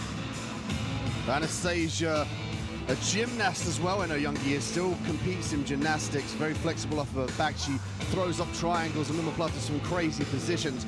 But her striking, her tenacity, her drive is what's going to push her in this fight. She's got a great 1-2 combination as well. When she gets hit, she comes forward and looks for the counter immediately, which is impressive. Even though controls the distance and range well, they are very aggressive when she lands. And confident, like you said, cartwheel as she enters. Ladies and gentlemen, IMMAF presents 3 preliminary rounds in the women's junior bantamweight final. Introducing first in the blue corner, representing Kazakhstan, Nazarke Hisapak. And her opponents in the red corner, representing RMMAU, Anastasia Kamaeva. Your referee in charge of the action from Ukraine, Kostya Shaba. Hey girl, you know the rule. This is my comment. Protect yourself whole fight. If I say stop, you stop. Good luck. Touch gloves. Back to the gun. Nazareke Izalak representing Kazakhstan in the blue, taking on Anastasia Karamaev in the reds.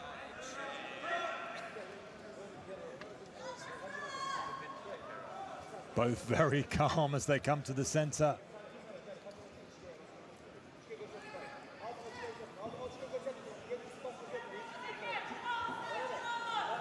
A little bit of a feeling out process.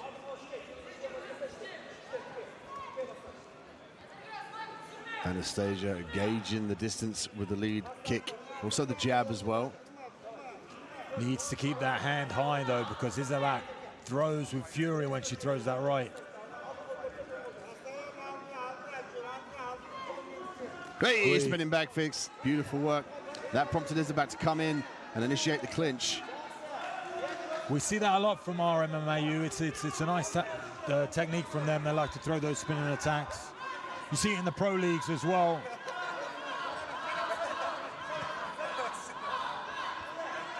Anastasia keeps the hands nice and high, but then when she resets, she kind of drops her hands and almost like she's pushing her gloves together. She's got to be careful, because if Izalak can try and time that with a spinning back fist, with a barrage of punches, she's going to catch her with her hands down. Like that left hook. Yeah, Izalak throwing furiously these hooks, these hook punches, overhands, left hooks. There's Anastasia coming much more straight down the middle.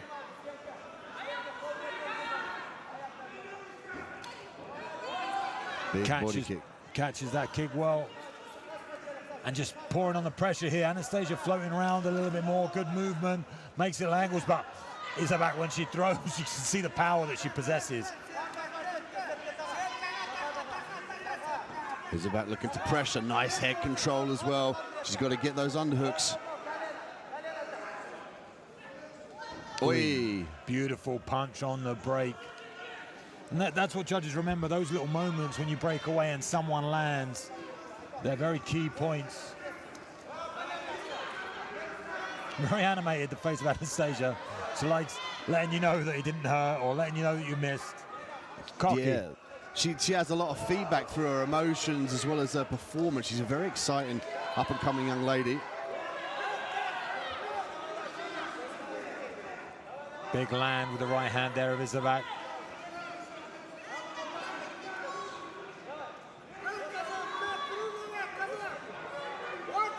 Izalak a more measured approach, and that's home to the respect that Anastasia commands. Left hook lands. That's landed a couple of times here from Izalak. Yeah, I feel like Izalak's bossing around the cage. I know Anastasia's moving away, but she's getting caught with some big shots and pressured. Here again, Izalak trying to work in the wrestling. Needs to be careful, she doesn't give up her back.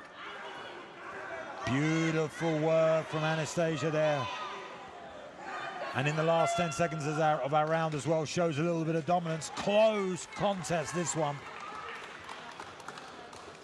I feel like if that round had a little bit more time, Izabak could have started to initiate the takedown. She had that double underhook. She clasped the hands together. She had the outside position. Looked like she was trying to work for a takedown. Let's see if she starts to disguise her level changes now with those punches. She's had success as we look at the replay with that left hook. There was a spinning back fist that missed the mark. They're doing a good job of firing the knees close range as well. Yeah, just missing with that spinning attack, but very aggressive. Nice straight right hand lands, and just out of range as well. That's one thing on that stage. When she lands, she moves fantastically.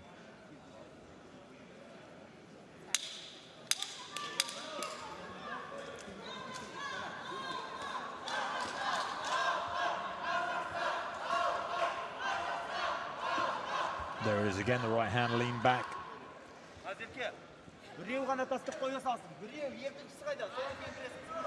As we get prepared for this second round.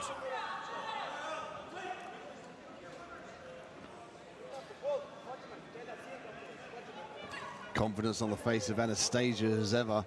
She lands a nice inside leg kick, looking to switch up and go high as well. Yeah, I feel like that the dimension of kicks, if she could bring that in, it would do her a lot of favors, because in the boxing, although she's crisp and sharp, Izabak just throwing so heavy. So when she, there's that kick as I say it. You know, that is the dimension that I think she's missing. Beautiful knee to the body as well on the exit. She's setting that up by going low and high is Anastasia. She'll inside leg kick and then flick it straight up to the head. And with the flexibility and the dexterity from her gymnastics background, she still retains power at the range of motion. Yeah, and I feel like Izabak's more of a more strong boxing stance, good weight through the hips, but doesn't kick much. So, you know, it's a real advantage if you know how to throw those kicks. Beautiful lean back there. And to be honest, if Izabak did kick, so I think she'd get great success with it, throwing off of punches, because Anastasia likes to lean back like we just saw, but if you throw a punch, then a kick, you're going to catch her on the return. Oh, big overhand right from Izabak again. Oh! Hey, nice teep to the face, but caught there. Triangle setup, drops into that triangle as she gets that inside reap. Anastasia now using that flexibility. She can reach up and grab her left shin with her right arm to adjust here. She's got the diamond guard in this position. She might allow her opponent to escape. See what she does for the reset. She can't give up the half guard here. Great work going back to the full guard for Anastasia. Yeah, Izabak doing all the right things there to avoid that triangle setup. Now on top, feel like this is where she's wanting to be all fight. So let's see what she can make from this now she's got here. Anastasia doing a fantastic job of tying up the arms, not allowing Izabak to cause any damage. These are the sort of moments you'd see the referee try and stand up the fight, because Izabak, she can't do anything in this position. Great control on the bottom from Anastasia, avoiding damage. 50 seconds left in the second round. Women's junior bantamweight final here for the Junior IMMAF 2021 World Championships live from Abu Dhabi. And plenty of warnings there from the referee. And we'll stand our girls back to their feet.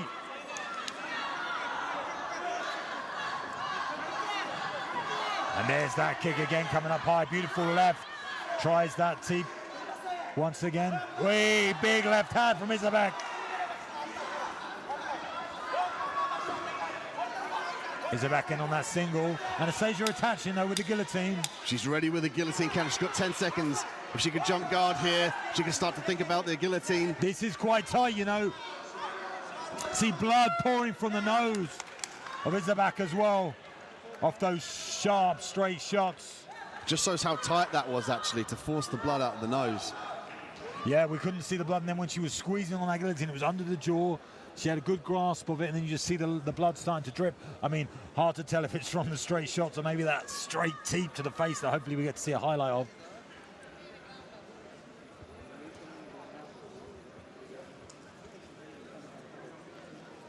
There's a counter right hand, teep to the face. Beautiful I asked work. for it and I got it. Beautiful left teep to the face. She gave up the takedown, however, though, Lou. I know, but Good highlight, wasn't it? Nice teep to the face. I'd love to teep someone in the face. Great work. Beautiful there. Hey. She can cut it there. You don't have to see the takedown. Great take. Great teep. But she's still thinking ahead, though. She did the same with the guillotine. She set up the triangle, same as she was looking for the guillotine there at the end of that second round. Knee up. Beautiful. And again, the gymnastics background allowing for the flexibility to target the face. Yeah, I feel like, to be honest, that was dangerous and it was fantastic, but her most dangerous shot so far in the fight has been that left head kick. We saw it a few times through the round, like you said, then she goes low, then she goes high with it. I think if she could set it up a little bit better in this third, it could be lights out. I need to see Izabek control the distance. She can't stay in the kicking range. She needs to push forward. She needs to run through the fire and throw those heavy hooks. She's got to be careful about staying at kicking range as well. Anastasia's great at using the teeps and the rangy punches like the jab to keep her at perfect kicking range. Go low and then go high. There's a level change from Izabek. Guillotine attempt. This looks tight, Luke. Yeah, Anastasia felt very comfortable there going to her back. She must feel that she's got something. She's looking at her corner here for advice. She's got to pull her right elbow to the sky and pull the arm around the neck because she's got the arm and it's a little bit more difficult to finish. Yeah, and you don't want to lean back on this guillotine as well. You want to lean forward. You want to be over the top of the head. When you lean back, you're just allowing her to escape. And as she does that, great work. But she's already setting up the next, like you said. Great setup from going guillotine. Now looking for a triangle setup. Manages to get it. There's posture from Izabek. Izabek needs posture here. There's the triangle. This looks tight. She can switch to the armbar as well. She's got the angle here. Will Anastasia make her way to the gold medal? Izabek doing all the right things here, though, stepping over, leaving the pressure off that arm. She's got belly down, which gives the opponents a little bit more of pressure, but the angle's wrong here. Izabek doing a great job of circling around, jumping over her opponent. Yeah, I feel like Izabek is safe now. It's just going to be what the next step is. Manages to get that elbow out. And again, we see Anastasia valiantly go to finish with an armbar, which is exciting, but she's given up the bottom position yet again.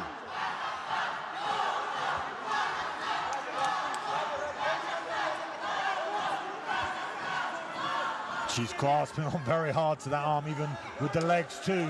She does not want Izabek to get out of it because I feel she knows she's going to lose the top position. Bit static for the referee. We're back to the feet. Last minute of this. This is a welcome opportunity here for Anastasia. She's got 50 seconds left to work now. She's got to put the pressure on, and that's what she does brilliantly with a spinning back fist. She's got to circle off the cage here and separate. She might look to frame on the face here, Luke. Create some separation and fire those big, powerful punches and kicks. Yeah, Anastasia going for broke here in the final minute of our finals. Looking for this judo toss. Can go to the back here as well. Got great control. Anastasia working in the back now. 20 seconds left in the third. And this will score her highly in the judges' scorecards. Last 10 seconds of the round. Yeah, bossing it now in this final portion. Really bullying Izabek.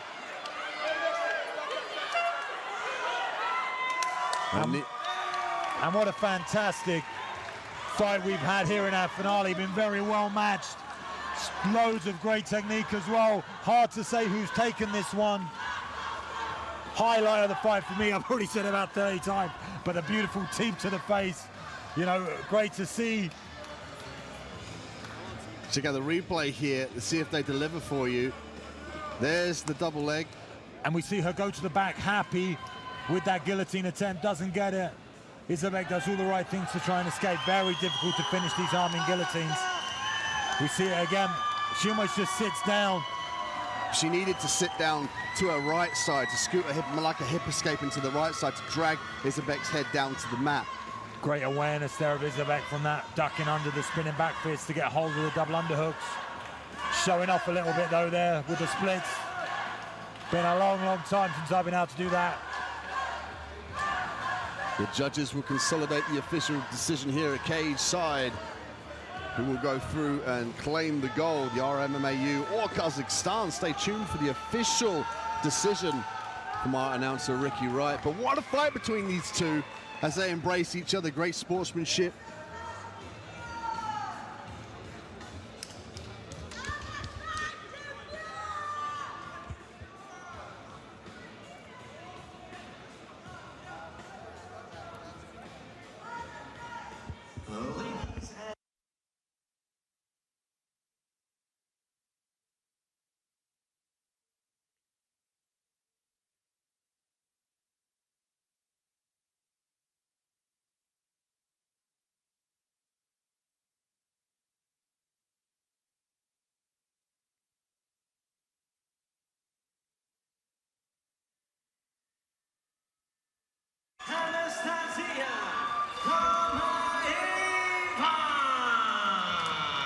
And Anastasia gets it done. Brings home the gold medal for our MMAU. A very emphatic performance, showing a diverse skill set.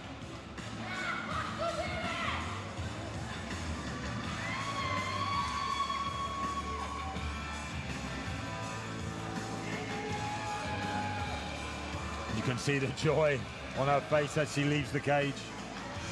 There's the replay here. Some of the handiwork from Anastasia to take the gold home. There was the level change towards, there was the guillotine again. Just needed some minor adjustments, but she did enough to keep the judges happy here. And now we move on to our men's junior featherweight final. Please welcome firstly into the cage, representing RMMAU, Chamalutin Casino.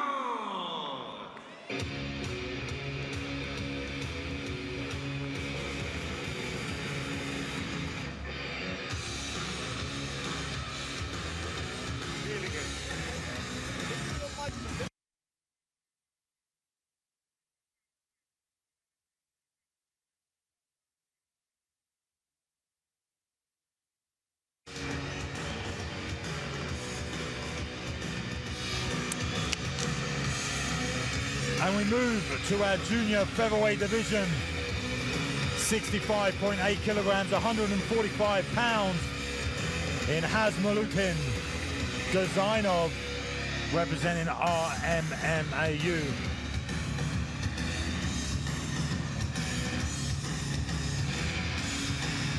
Pre-fight checks here at IMMAF cage, get the Vaseline applied to minimize cuts. Great medics here and officials team cage side. They often travel around the world to do their courses to make sure that they deliver the best care to the athletes here at the IMMAF tournaments. And we've had over 400 athletes competing over this week.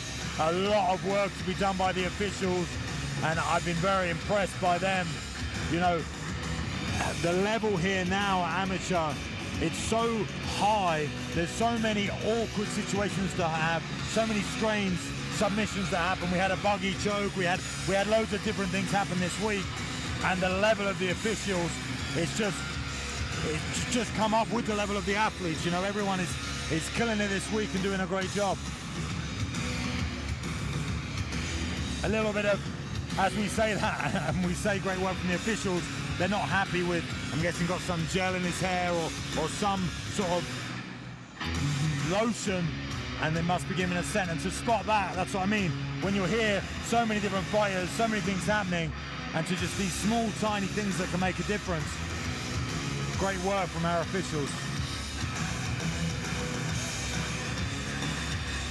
Can't blame the guy for wanting to look good on the walkout with the hair gel, though. These are the finals. Being watched all over the world. And now please welcome his opponents from Ukraine, Stoyan.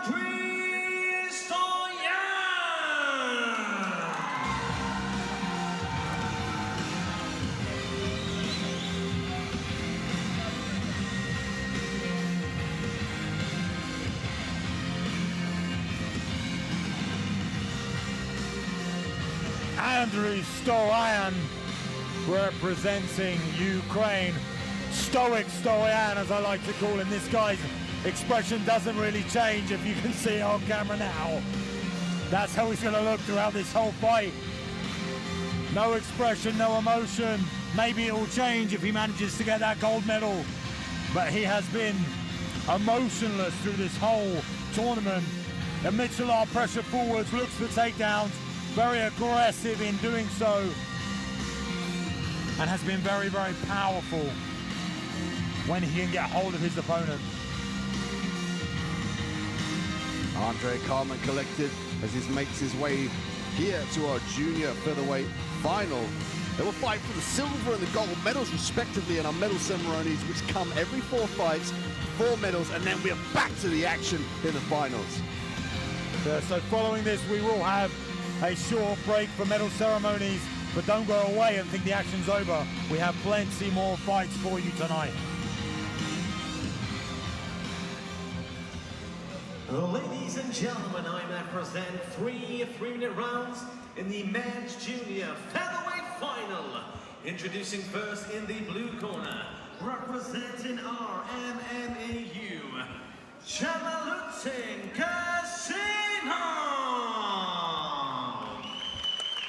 And his opponent in the red corner, representing Ukraine, Stoyan.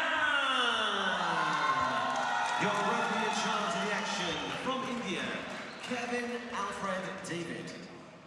You know the rules, listen to my commands at all times. Protect yourself at all times. Touch gloves, back to your corners.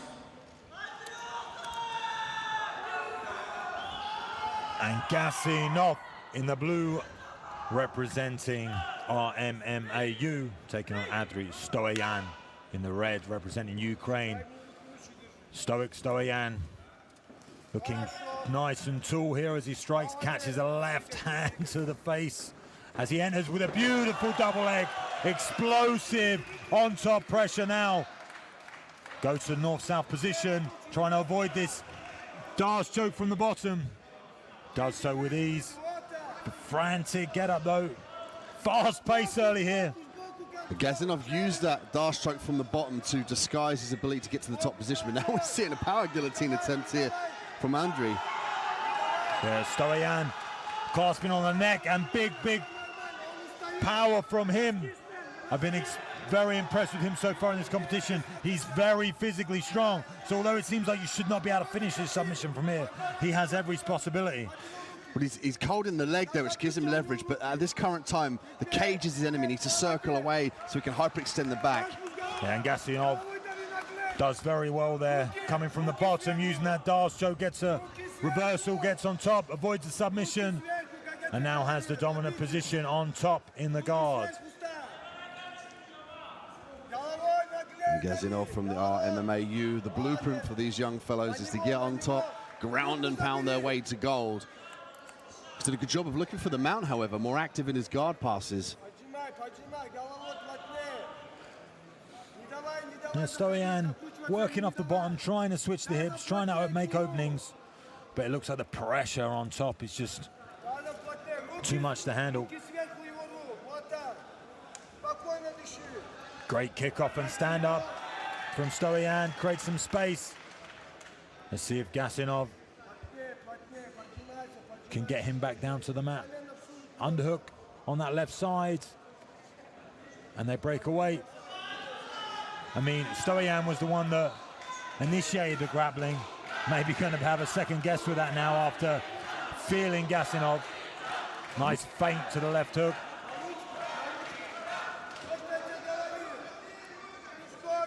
Andriy Stoyan now looking for center cage. Those punches are just whistling past the chin from Gasinov. Hands are low from Stoyan as well. Beautiful defense from Gasinov.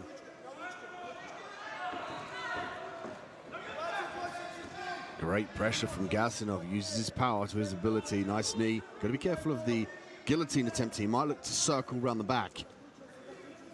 Yeah, great awareness to try and avoid the choke, and gets to the back as you say that. Only thing blocking him is that immense arm. pressure on the shoulder here. That promoted the back take. Nice ground and pound. Last 10 seconds of the round here. Gasinov in the back position. Gasinov having a lot of success early on in this first round. Beautiful first takedown from Stoyan, getting that double leg.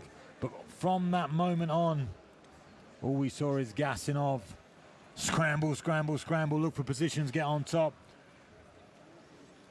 Looks like there's some damage there to the left eye of Stoyan. He's getting attended to here. A little bit of ice as we take a look at the replay. Hopefully get to see that beautiful takedown attempt. Good left hook there. Here it is. Beautiful elevation and lift. And a lot of power coming through that, and manages to control and stay on top as well. Here we see it again. Perfect timing as well. He's catching Gasinov throwing a punch, so he's able to level change and gain that momentum. But from that moment on, really, I feel it was all Gasinov. So big highlight takedown for Stoyan. And a few submission attempts, and he was in the fight, but I feel like the dominance definitely came from our blue corner.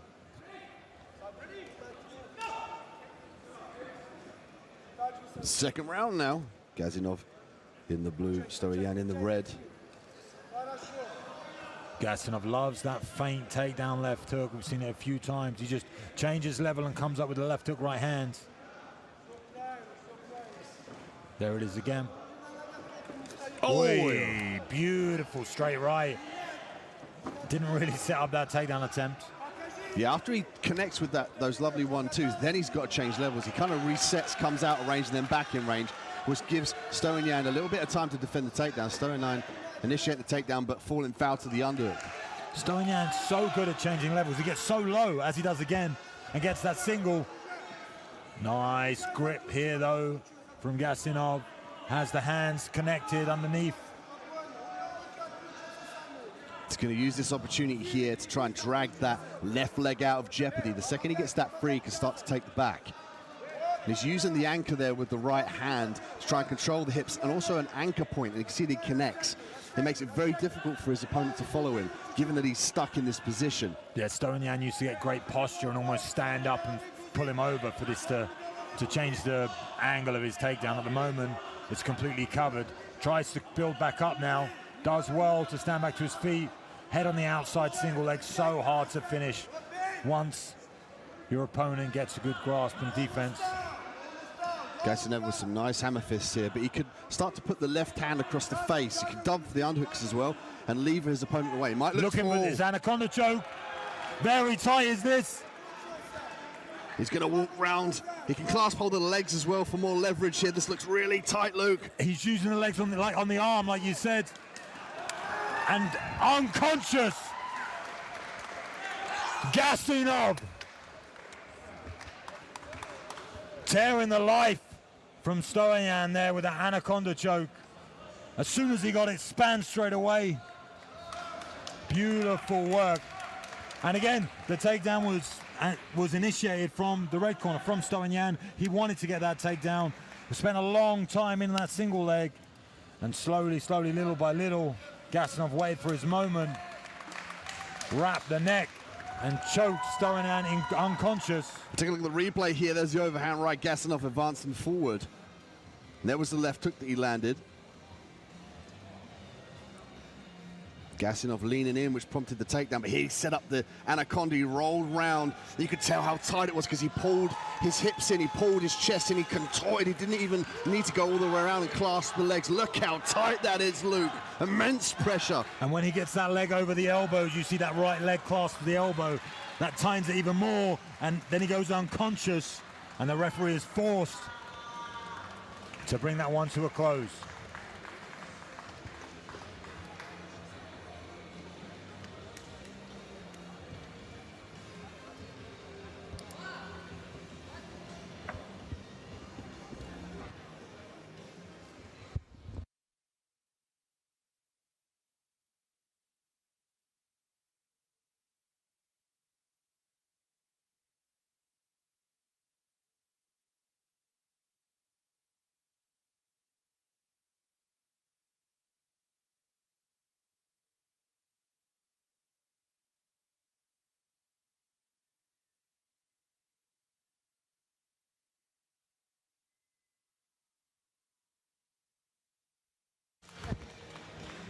Gazinov with a highlight reel finish there in the submission, anaconda style. Great work from him, denying Ukraine another gold medal though. IMMAF really running away with it today. It was brilliant the way he secured that though, and it's a feeling process, isn't it? You can check out the replay. He knew it was tight. Even when he rolled as well, he stayed very close. It was kind of like a short roll, and as you said, he didn't connect with the legs, he connected with the arm, which is often you don't see, but look how tight that is. He's a squeeze on his face as he looks to the ref. Gentlemen, please turn your attention to the stage for the medal ceremony. And the last 4 fights, we'll now be handing out the medals. There is more action, there is more fights to come, so please stay tuned.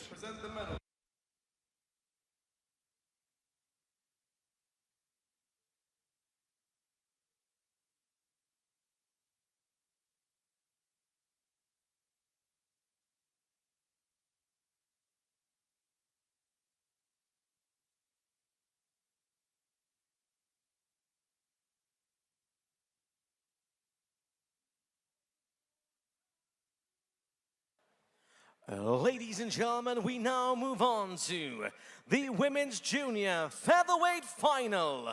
Please welcome firstly into the cage in the blue corner representing Spain, Carla Medina.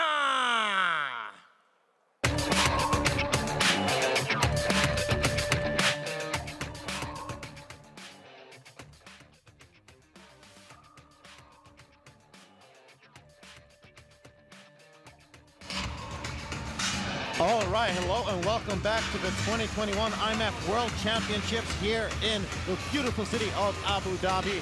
I am Sebastian Middle Martinez back on comms alongside Luke Big Slow Barnett, and we have moved up to women's junior featherweight, so that is 65.8 kilograms or 145 pounds. First up, entering the cage from the blue corner, we have Spain's Carla Medina, looking to be the first Spanish gold medalist of the 2021 World Championships, but she's definitely got a tough task ahead of her. However, Spain, talk about a country that really have established themselves as real contenders here at the IMMAFs. Yeah, Carla Medina out of España is doing very, very well in this competition, made it to the finals, and the level of the Spanish team has definitely improved. I mean, I moved to Spain 6 years ago, might have something to do with it, I'm not sure, you know, but they're really coming through here and performing very well at IMMAF. We have 2 Spanish people competing in the finals. We have someone tomorrow as well, but will mean a lot to the nation if Carla Medina can bring back that gold medal. And now please welcome her opponents, representing RMMAU,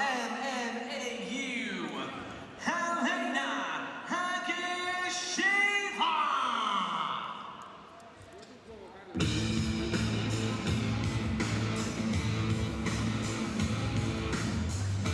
And here we have her opponent, the RMMAU's Helena Agisheva. And let's just say that the RMMAU have been doing pretty good so far. In total, 6 gold medals. And here we have Agisheva looking to make it 7. Yeah, Agisheva extremely aggressive. I watched her semi-final bout yesterday, I commentated on it. Extremely impressive girl here. Agisheva mixes up the boxing and the wrestling extremely well. But once she hits the mat, she looks for finishes. She's not one of the, you know, we've seen with our MMAU, very content to stay in the guard, control the position and be on top. That's not Agisheva. She will come to finish, aggressive on the feet, and when it hits the mat, she's just as aggressive down there as well. Well, this sounds like all the makings of a fantastic women's featherweight matchup final here at the 2021 IMMAF World Championships. Final checks here for Agisheva.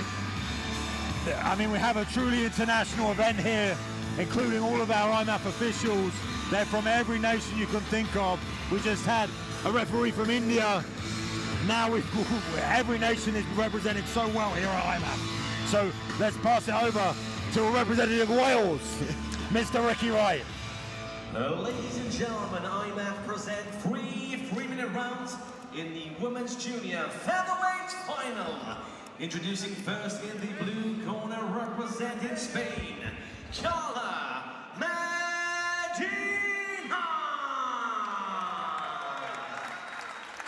And your opponents in the red corner representing RMMAU, Helena Agisheva.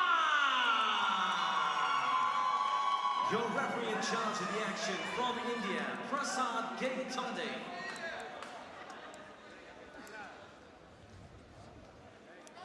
Follow the rules, keep the fight clean, touch gloves, and have your opponents.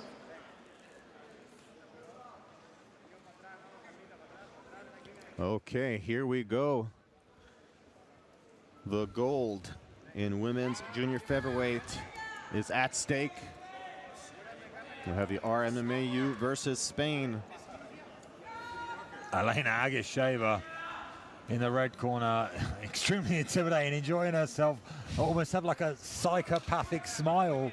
Just can't wait to get ready. This is now started here in our first round. Coming down the southpaw stance is Agisheva. Oh. Nice stiff jabs from Carla. Needs to control the distance here because Agisheva will come forward heavy and throw big shots. Nice kick to the body there from the Russian neutral athlete. And as mentioned in Milwaukee and Spain, really establishing themselves as true contenders at the IMMAF. They used to be sort of dark horses, bit of a fringe nation where it was a fun thing if they got a medal. But now, somehow in conjunction with Luke Barnett moving over to Spain 6 years ago, they really have improved. No, they have other great coaches there as well. And we can hear Israel in the corner. I need Medina to be careful with those kicks, throwing a couple of lazy kicks and been punished for it. Agisheva coming over the top with power, now decides to switch it up. Carla holding with that guillotine clasp on the neck, but it's not going to do her any good as Agisheva tries to work to the back here. Needs to be careful of those leg reaps. Agisheva maybe going to reap outside that right hand leg. Knees coming in as she's got that tight body waist. Doing a fantastic job there, Alina, as she gets that underhook and works off the fence. That's very positive for her. A lot of confidence will come from escaping that initial Grambling exchange. That was some very good defensive wrestling there from Spain's Carla Medina. Let's see what materializes here on the feet. Oh, she gets her opponent down. Very nice. Catches the kick and then drives forward, forcing her Russian neutral athlete foe to the ground. Yeah, Agisheva on the bottom now. Carla doing fantastic work. I mean, got caught with some big shots as well on the top. Left hands coming in when she was holding that leg, but did not phase her. Drove Agisheva down to the mat. Now we're on top. And so much of MMA is risk versus reward. I mean, Medina was willing to eat those shots, and it definitely paid off. Yeah, and she looks really powerful on top here. Has great top control and forces Agisheva back down. Beautiful work. Yeah. Carla needs to be careful with this inside hook. Pushes off with it and manages to create some space. Agisheva back to the feet. And Medina definitely the physically larger of the two. See how she can use that to her advantage. I'm liking the kicks. Oh, nice left hand there connects from Agisheva. That was a haymaker. Yeah, Agisheva in that southpaw stance, throwing heavy left shots. Anything from the left side has been affected from her left kicks, as you say, Seb, and also that big left hand. Lazy shot there, though, from Agisheva. Gets reversed quite easily by Carla Medina. And that's the thing, she kind of telegraphed that shot. She didn't really have anything to disguise it with. Ends the first round on the bottom. Luke, how would you have it on your unofficial scorecard after round one? I mean, that's extremely hard. That round there, very close, greatly contested bout. You know, Medina reversing a few positions and getting on top and getting a lot of top control, unexpected for me, but Agisheva landing thunderous left hands. You know, like you said, those left body kicks, Sebastian, hopefully we'll see here in the replay. Let's take a look. Nice little teep there as well from the left side. There's that left body kick, which she landed repeatedly, but this is the moment that Carla managed to bully it down to the ground. Really no technique there, just grabbing hold of the leg and bullying her down. Let's see if we can get a replay of that thunderous left hand that landed courtesy of Elena Agisheva. Here it is, and that was by far the biggest shot of the round. You know, so that's going to score big in the judges' scorecards. That's why it's so difficult to know.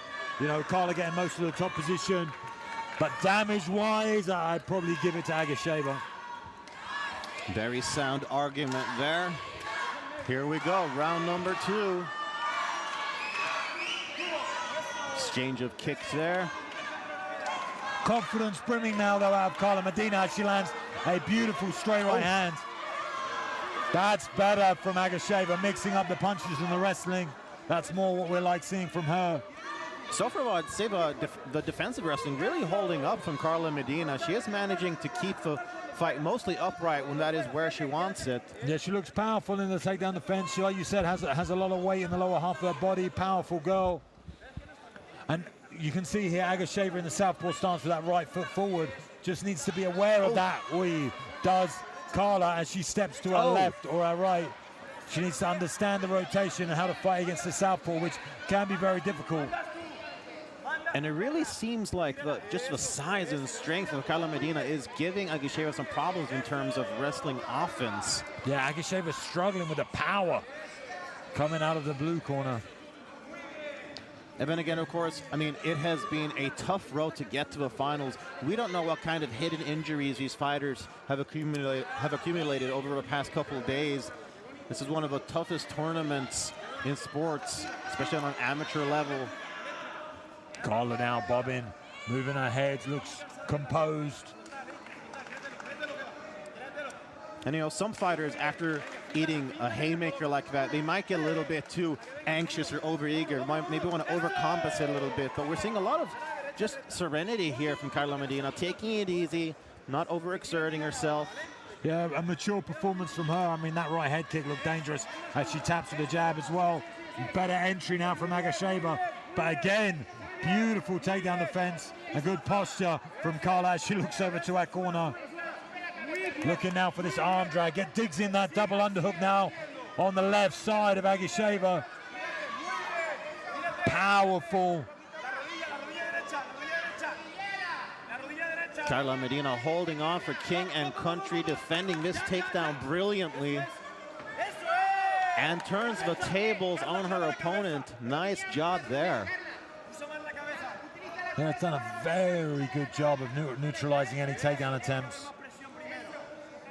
It's been a real highlight here. Needs to be careful of her head as Agisheva search for perches on the neck. Good control here, good head position now from Agisheva. That little change where Agisheva gets the head, that creates the space for her to try and work out. Doesn't manage to do so though. The power coming forward from Carla Medina, just too much right now for Agisheva as we're in the last 10 seconds. Trying to create a frame is Agisheva. Okay, there we have it, 2 rounds in the books, and yeah, Agisheva just really not being successful with her offensive wrestling. Luke, what would you say is the key to be able to, for her to be able to score a takedown? I mean, belief. I can see now in the corner when she sits down, you can almost see doubt in her eyes. I think she's really did not expect this fantastic defense from the Spanish fighter. And look how happy Carla is in that corner. We'll see a few highlights here from the round. Nice straight right hand, just landing, just touching the button. Good entry, nice, you know, using the hands to get in, but no success. Again, Carla Medina's takedown defense, beautiful there. Good balance shown, and just shoves off Agisheva. That's the thing, I feel like Agisheva is actually doing a lot of things right. It's just that Medina is just a slight, just a little edge ahead of her in terms of the wrestling. Yeah, possesses a lot of power, does Carla Medina. And there definitely seems to be a little bit of a difference in demeanor in the corners. Little bit of intensity in the RMMAU corner, whereas Medina seems a little bit more relaxed. Happy to be here. Finals of IMMAF. Oh. As we go into this third and final round. Need to see urgency from both the girls, though, because it's been a very close contest.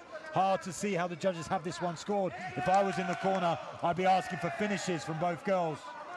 Nice left hand from Agisheva. I'd say that Agisheva's left hand has probably been her best weapon so far. She's landed that haymaker left hook a couple times. Perhaps she can use that to set up a takedown. And it's the movement of Carla that's a little bit wrong. She keeps stepping to the right as we see a beautiful entry from Agisheva. She turns the corner. Can she get it? Great defense once again. Muy bien from Carla Medina. Yeah, let me tell you, that Spanish takedown defense is excelente. Yeah, that was fantastic, great. You know, and that was a beautiful entry. The best side we've seen so far from Agisheva. Right? And again, these are deep takedown entries. She's really close to converting these and making them. But Medina, like you said, just one step ahead. That real belief in her takedown offense has been fantastic. But this round's been all defensive so far from Medina. Now she tries to get a purchase on the neck. Needs to be careful she doesn't overexert here. Manages to get on top. Oh, look at that. Deep half guard here for Agisheva. But the power of Carla Medina gets her a dominant position here on top. We are in the butterfly guards. Agisheva trying to use those limbs to make elevation, but a lot of the weight in the Spanish fighter is in the hips. So difficult to create it and get some lift. That's why we've switched up now.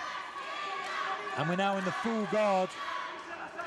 Agisheva doing a good job of controlling both arms of Carla Medina.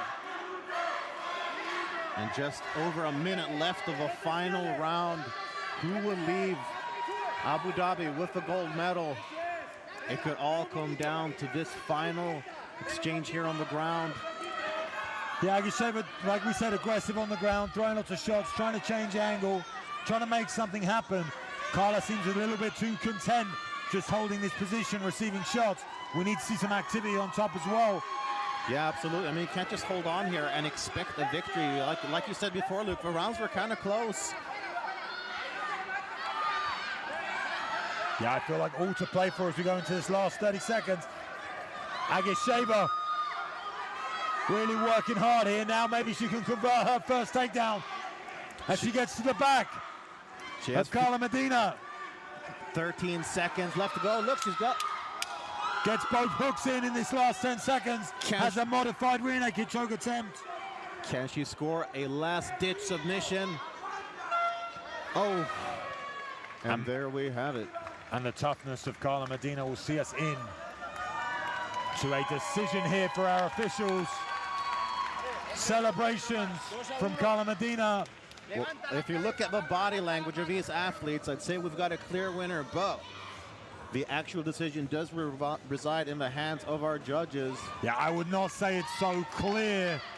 I feel like Agisheva landed the power shots, some good left hands. This one is real close. I would not be surprised if we saw a split decision from our IMMAF judges. I think Agisheva just a little bit surprised, if anything. You know, so she feels down from this decision. You see, like you say, her posture, her demeanor is low, but she did some great work in there. Well, this fight could go either way. Could be a morale thing, right? When you're trying to do something and just not being successful with it, as is the case with the takedowns. But let's see. Let's hand it over to our announcer, Ricky Wright, with the official decision. And after 3 rounds of action, we go to the judges' scorecards. All 3 scored about 30-27 in favor of your winner by unanimous decision. And now the IMMAF Women's Junior Featherweight Champion of the World. In the red corner, representing her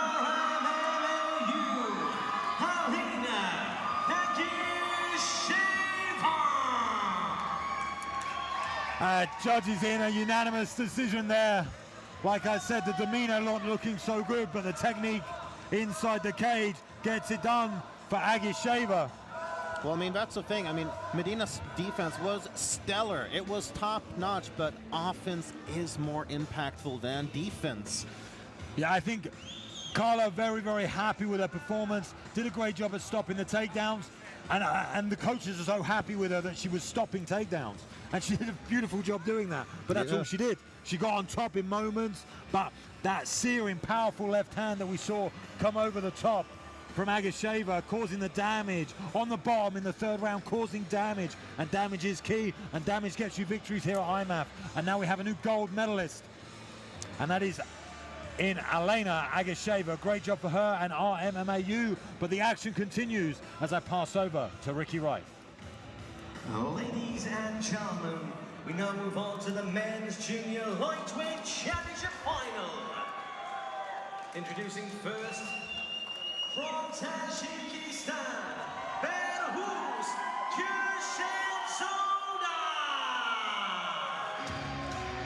Okay, we will have our first fighter from Tajikistan here in the finals today, Behruz Khurshedzoda.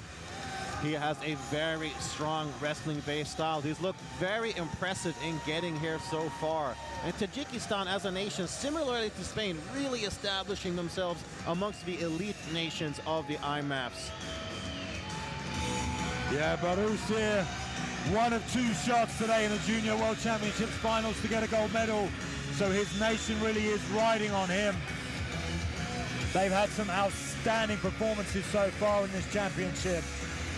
And you can see how close these guys are, embracing a lot of faith. And Khorshid actually be reigning junior lightweight champion. Let's see if he can extend that reign here in Abu Dhabi. He looked very impressive yesterday in getting to the finals.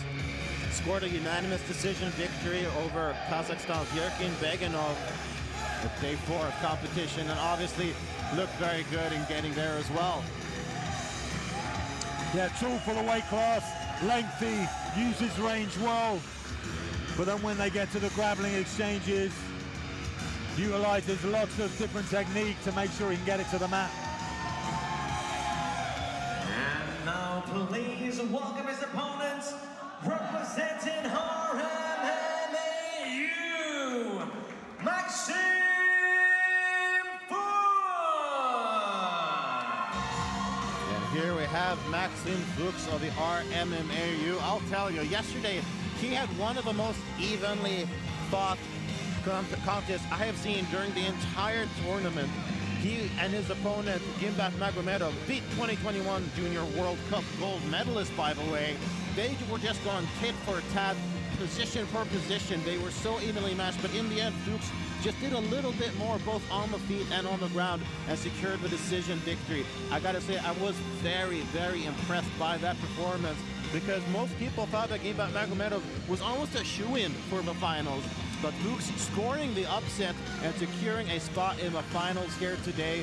Let's see if he can go all the way and bring back another gold medal for the RMMAU.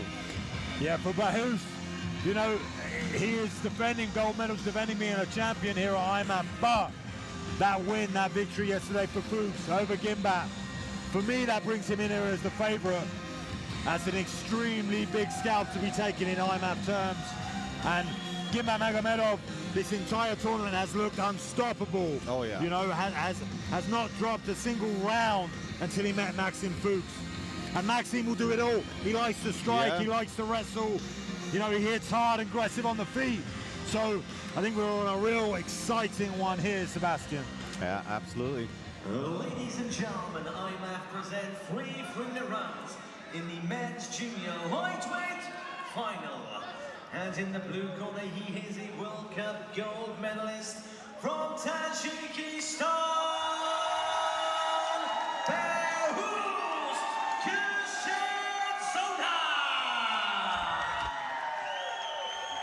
and his opponent in the red corner, representing RMMAU, Maxim Fuchs. Your referee in charge of the action from Whittington, Dana.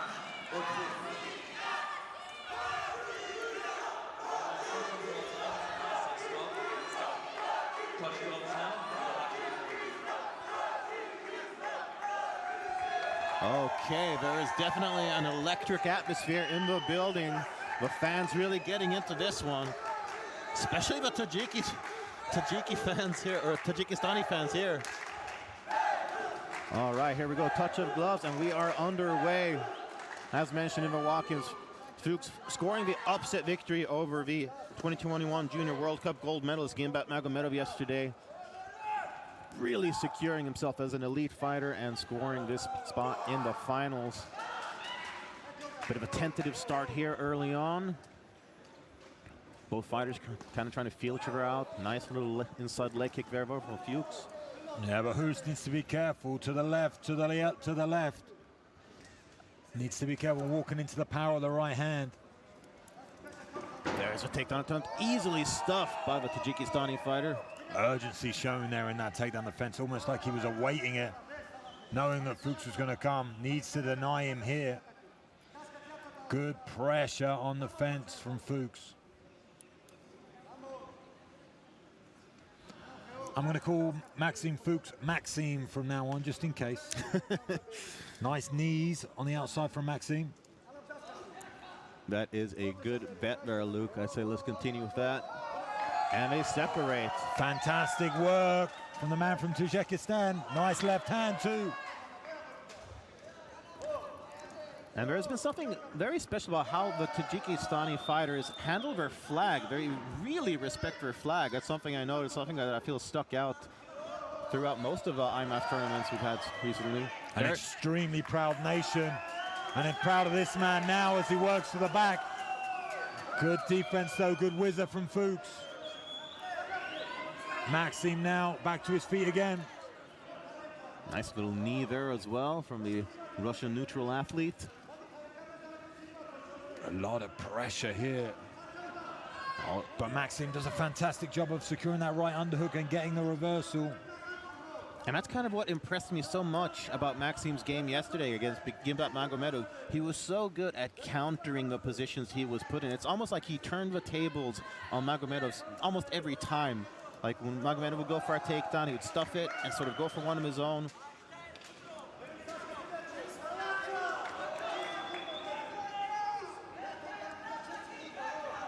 And of course, Khurshid Zoda looked really, really good as well in defeating Kazakhstan's Yerkin Beginov. Just very strong wrestling base game, took down his opponent. Yeah, these two seem well matched in the wrestling department, both attempting takedowns, no one succeeding. So we get a little bit more on the feet.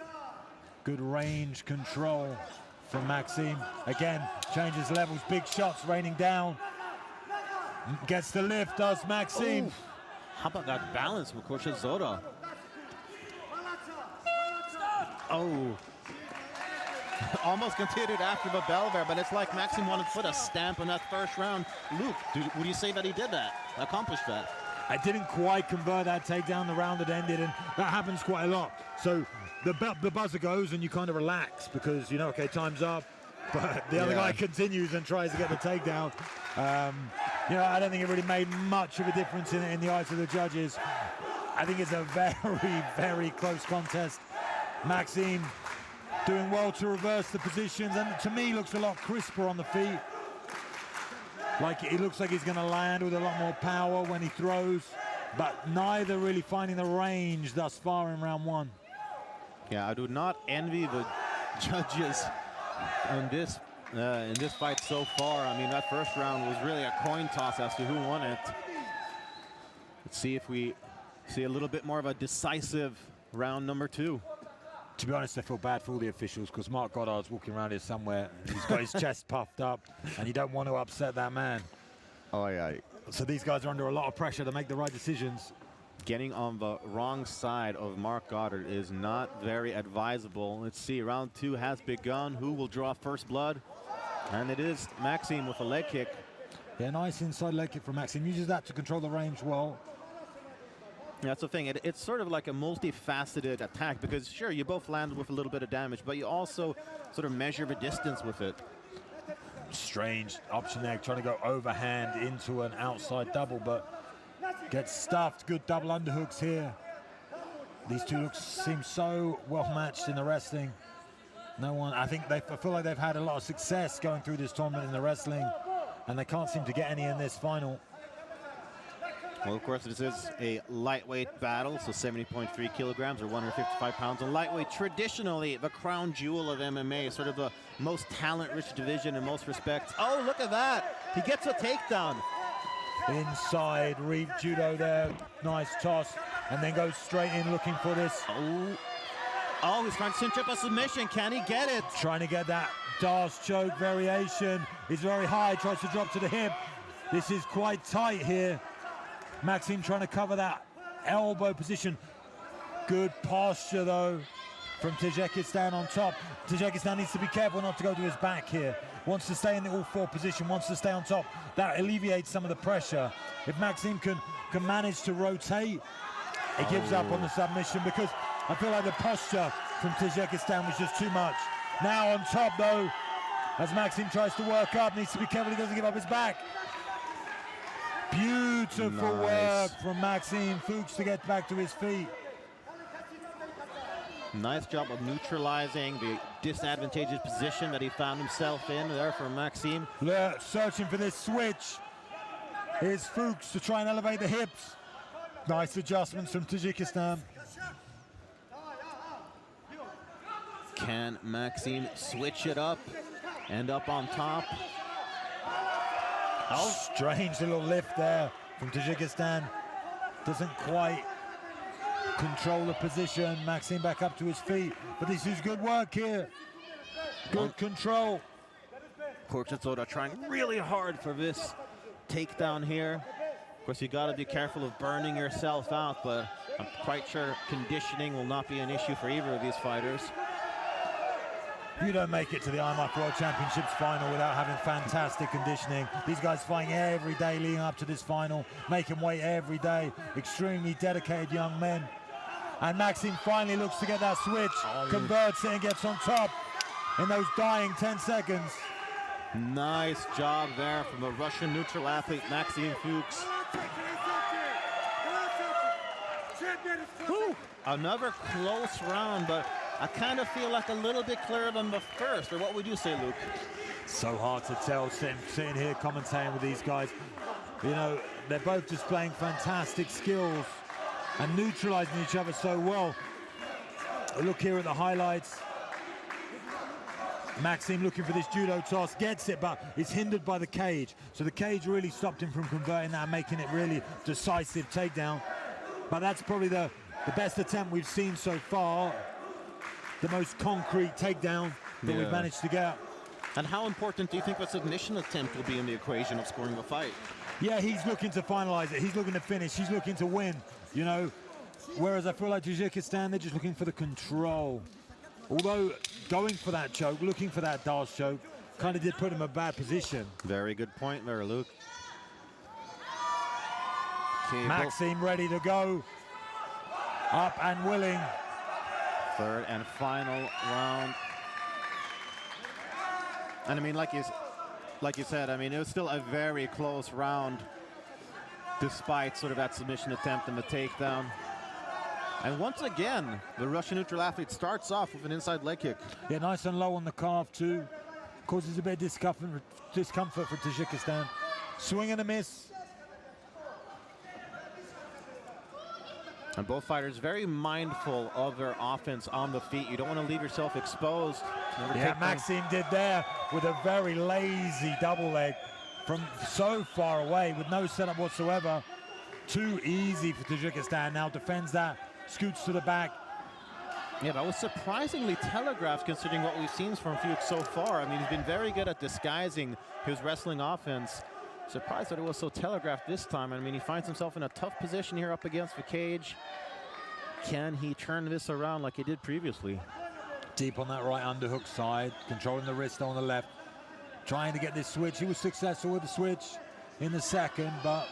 Oh, there's a take. Oh. Beautiful balance on that left hand from Maxim. Gives up the back, but does so to try and stand back up. It pays off for him. I mean, honestly, both athletes are so impressive. The level of talent and technique on display here truly is something else. Maxim going to grab that Kimura grip. Being offensive again, looking for submission attempts. Again, doesn't pay off for him, though, as Tajikistan on top.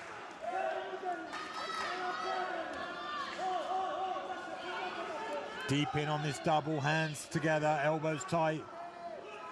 Maxim kind of searching for that switch again. That right arm extended. Tajikistan aware of it, move the hips to the left. Circling off the fence, great work. This is the most impressive portion of the fight so far for Tajikistan. I have to agree. I mean, this has been all wrestling offense here from Tajikistan's Behruz Kushadzora. Much more clear round for him in terms of offense and advantage. Yeah, not only has he got the pressure and working the offense, but he's also striking too, landing shots, scoring points. Here Maxim going for that judo toss again, hindered by the cage again. And that's the thing, the cage can be an ally or an enemy. So far, it has not really been on the side of Fuchs. Good work to try and get one hook here. Gets the body triangle and flattens out Fuchs. Oh, is this the beginning of the end for Maxim Fuchs? Is this where Behruz Kushadzora? Tajikistan searching to try and get that underneath the neck. Good defense. But this is the most convincing round we've seen so far. Hard to see from our angle if he's got this. 10 second clacker goes. Can Maxim hold on? Will he be saved by the bell here? Sesanova trying really hard to get position, and there we have it. Round is over, fight is over, and Sesanova feels like he won it. Well, I'd feel the same at the end of that third round, but Maxime, maybe his resilience there in that submission attempt, he might see himself through to a gold medal, maybe in the judges' eyes. First round, second round to go to him. That's how we work in the scoring system here. It's round by round by round.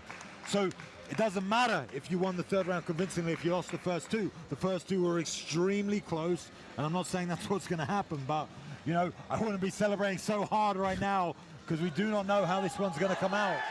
I mean, yeah, that's the thing. A convincing 10-9 is worth just as much as a close 10-9. So did Fuchs get the first two rounds? Well, there remains to be seen. The scores seem to have been collected. They're collected very quickly as well, so the judges convinced with this decision as they bring both fighters to the center of the cage. And I pass over to Ricky Wright to give us the official decision. Ladies and gentlemen, after 3 rounds of action, we go to the judges' scorecards. All 3 judges scored about 29-28 for your winner by unanimous decision. Now your IMMAF Men's Junior Lightweight Champion of the World. In the red corner from RMMAU, Maxime Fuchs! Wow, and there you have it. I guess that was the case, just like you said, Mystic Luke. First 2 rounds go to the RMMAU. I mean, maybe if they need some help doing the next judges' course, I'm around, but you can see how upset Tajikistan are. A very convincing third round from them. But, it's 3 rounds of action, and each round is scored, and you have the winner of the first, the winner of the second, and the winner of the third. So Spain felt the same in the last bout. Maybe they need to send some officials, they need to send some coaches on the judges' scorecard, coach the IMMAF judges coaching course, so they can understand the rule set a little bit better, because those first 2 rounds are really, really important as you go into a third. Very, very, very close fight, and I do feel for the man from Tajikistan. Yeah, but definitely. Our new champion is Maxime Fuchs, lightweight, 70.3 kilogram junior champion in 2021, goes to RMMAU for Maxime Fuchs. Ladies and gentlemen, now we move on to the women's junior lightweight final. Please welcome your first fighter into the cage. From Australia,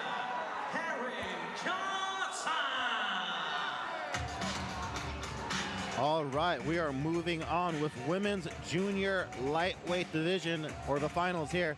So that is, once again, 70.3 kilograms or 155 pounds. And we have our first Australian in the finals, Erin Carter, set to enter the cage here.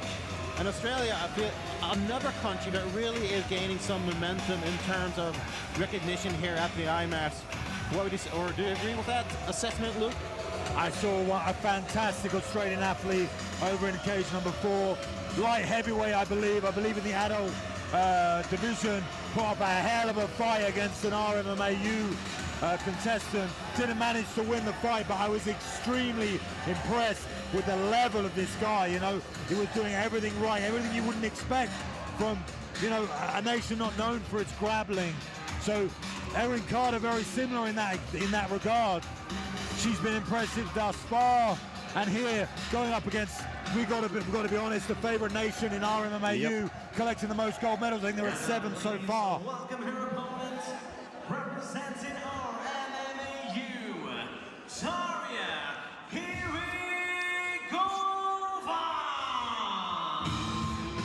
If Ricky Wright interrupts me again, I'm going to go up into that cage and I'm going to body slam him. But we move forward and we have Daria Pirigova representing RMMAU. Yeah, well, I mean, they have been so strong. 8 gold medals so far. I mean, that is as close to a clean sweep as you can get. I mean, obviously, Kazakhstan have done well too, but a clear lead for the RMMAU. And here we have Daria Pirigova making her way to the cage, soaking up the moment, looking very, very calm.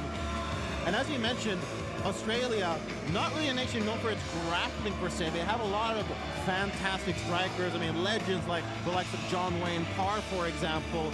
But they really are becoming more and more well-rounded. That is why Erin Carter got to the finals, to be able to face Daria Pirogova, who's also used a very well-rounded skill set to get to this spot in the finals. Yeah, Erin carrying the nation's glory on her shoulders. Our only junior athlete here from Australia to make it to our finals. So hopefully she's not feeling that pressure too much, but I know everyone watching at home will be very proud of her even to get here. Well, that's the thing. I mean, so many of these things can be a little bit double-edged. I mean, the pressure, it can break you, but it can also make you rise to the occasion and really want to seize the moment. All right, with the official introductions, let's hand over to Mr. Ricky Wright. Ladies and gentlemen, IMMAF presents 3 freaking rounds for the women's junior lightweight final. Introducing first in the blue corner, representing Australia, Erin Carter. And her opponent in the red corner, representing RMMAU, Daria Pirogova. Your referee in charge of the action from the Kingdom of Bahrain, Hadi Mod Ali.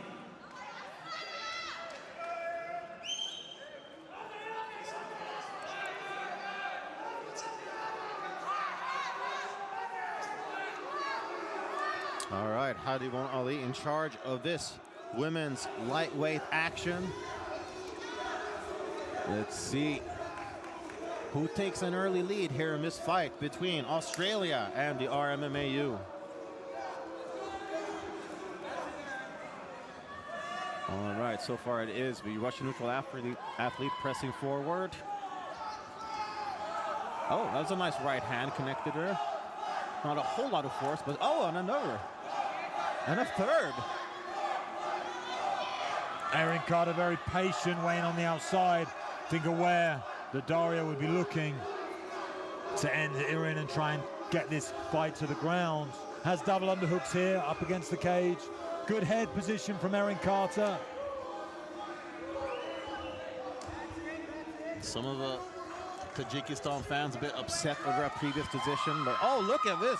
The Russian neutral athlete gets right into mount early in the fight as well, with 2 minutes to work from this great advantageous position. Big shots coming down from Daria. Did fantastic there with the outside trip to get on top to the full mount position. Erin needs to be careful now, giving up the back early on. Like we said, 2 minutes left in the first round. And they're dry now too, so it will be a little bit easier to get those chokes in. You're not necessarily going to slip. Does well to tripod here. Needs to get her hips as high as possible.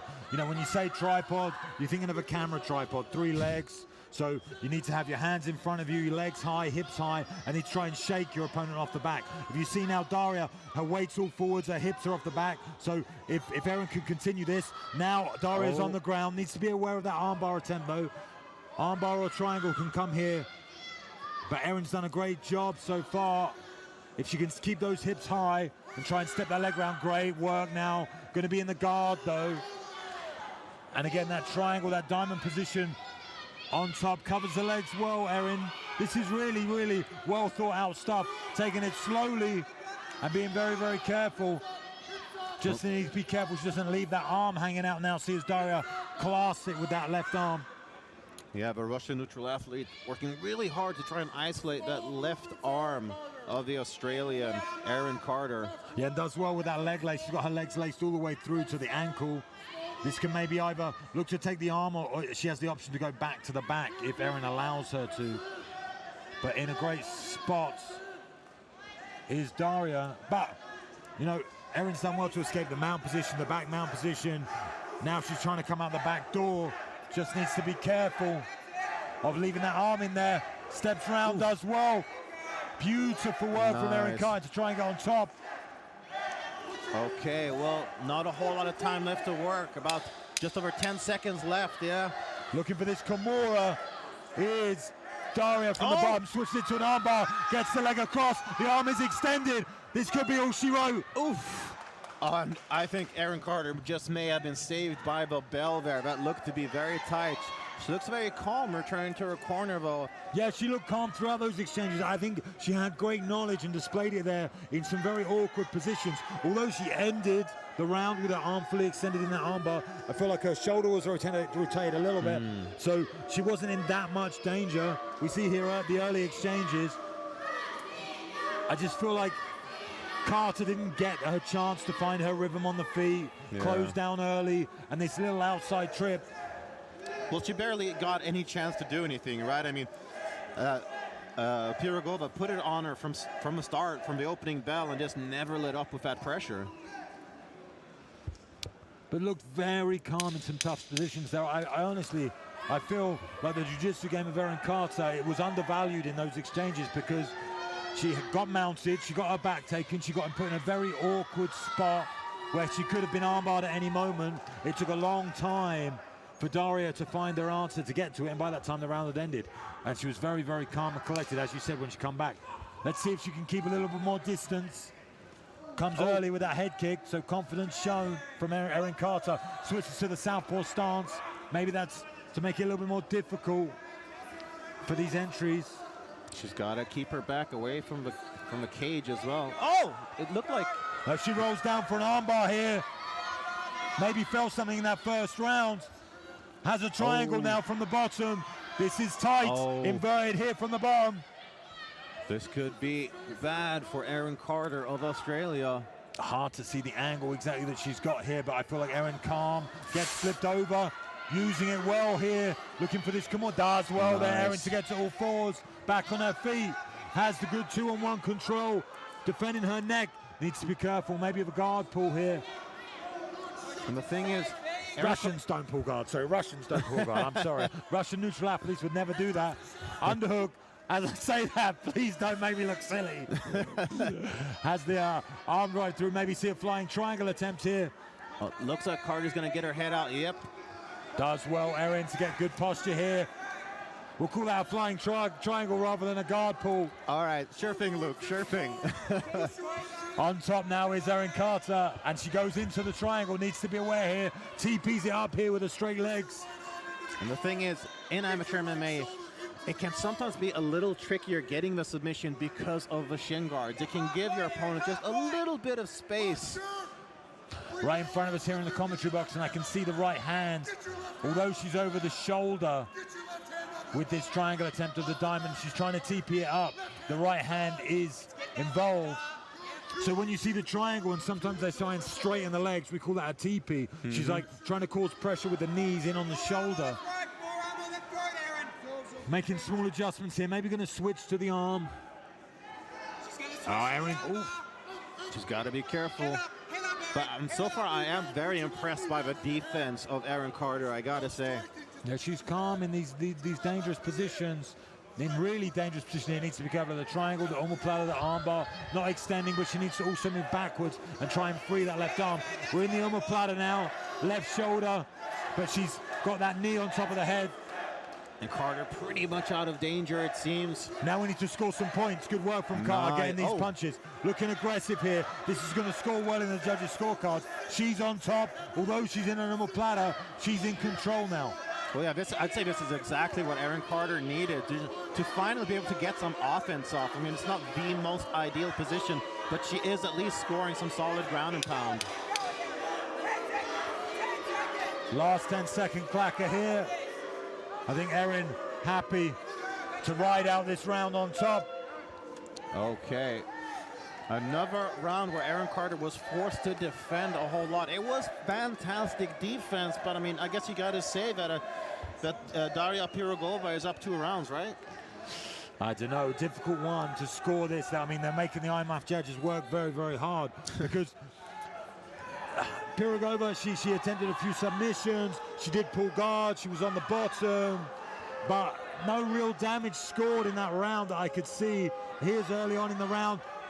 She gets put down, you know, but then she rolls into an armbar, makes it look like a submission attempt, but really she was pushed down onto the ground off balance. So It's a difficult one. It's a difficult one to understand. But for here, the damage with these little shots, they're only little shots, but that was the only damage made in the round for me. Difficult to score, difficult to score. Well, commentating, coaching, fighting, and scoring, you know quite a bit of everything, Luke, and I guess you've been pretty correct so far in your assessments of the rounds. Yeah, I mean, it's very close, that last one, very, very close. So I would say we need a finish from definitely from Australia in the blue corner. She wants to win, she needs to be looking for a finish. Maybe she took the second and she could take the third, but if I was in the corner, I'd be telling you you're down 2 rounds. Let's get a finish. And we see that urgency come out early. Gets on top, nice outside reap, needs to be careful of the guard game from Daria on the bottom. And I'm sure that Carter would have preferred to keep it standing, but I wonder if the fact that she was constantly defending takedowns simply forced her to switch up her game plan mid-fight and go for some offensive wrestling on her own. I mean, there's been a lot of groundwork in this in this fight, and maybe, you know, Carter feels like she's got the advantage on the ground, because although Daria has been attacking submissions, there's not been anything too convincing, and Carter's always managed to get on top. So now she's on top position early in the 3rd round. Maybe she's going to try and look to close this one up.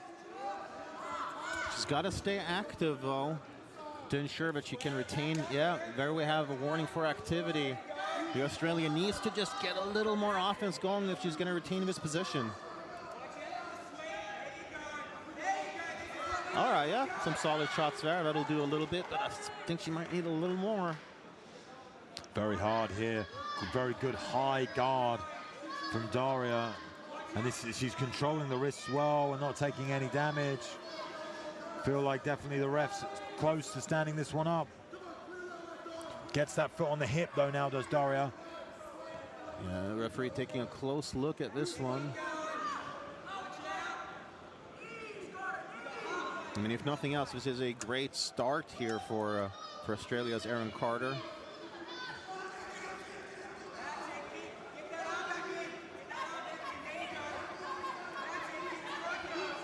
Some decent shots there.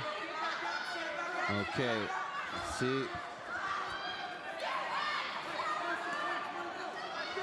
Will Pirogova get back to her feet? No. Yeah, Pirogova very cautious, trying to stand back up there. Doesn't want to get caught with any big shots. Very, very good round this so far for Carter. On top, bossing at the moment.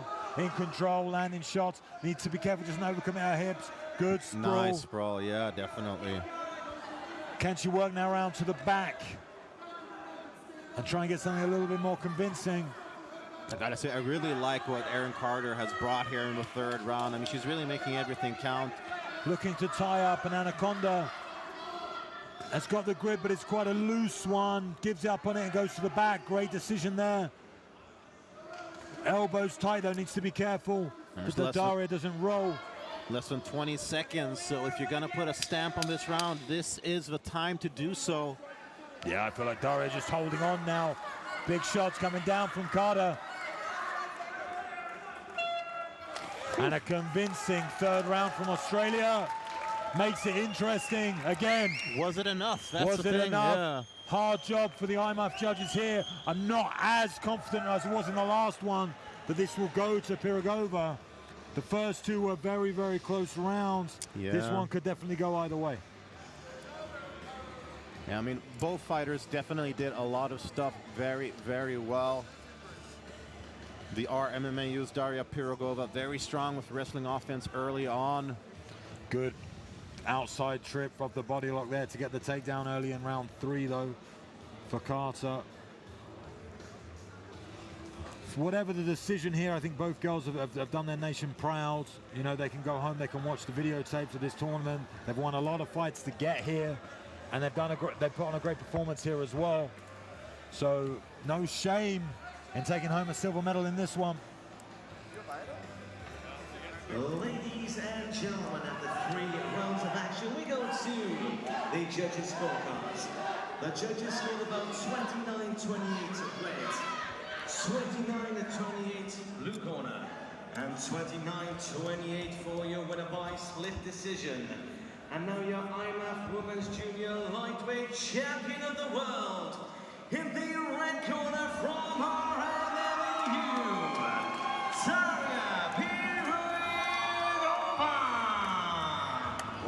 you have it. The offensive wrestling from the RMMAU's Daria Pirogova was enough to tip the scales in her favor. She gets the gold.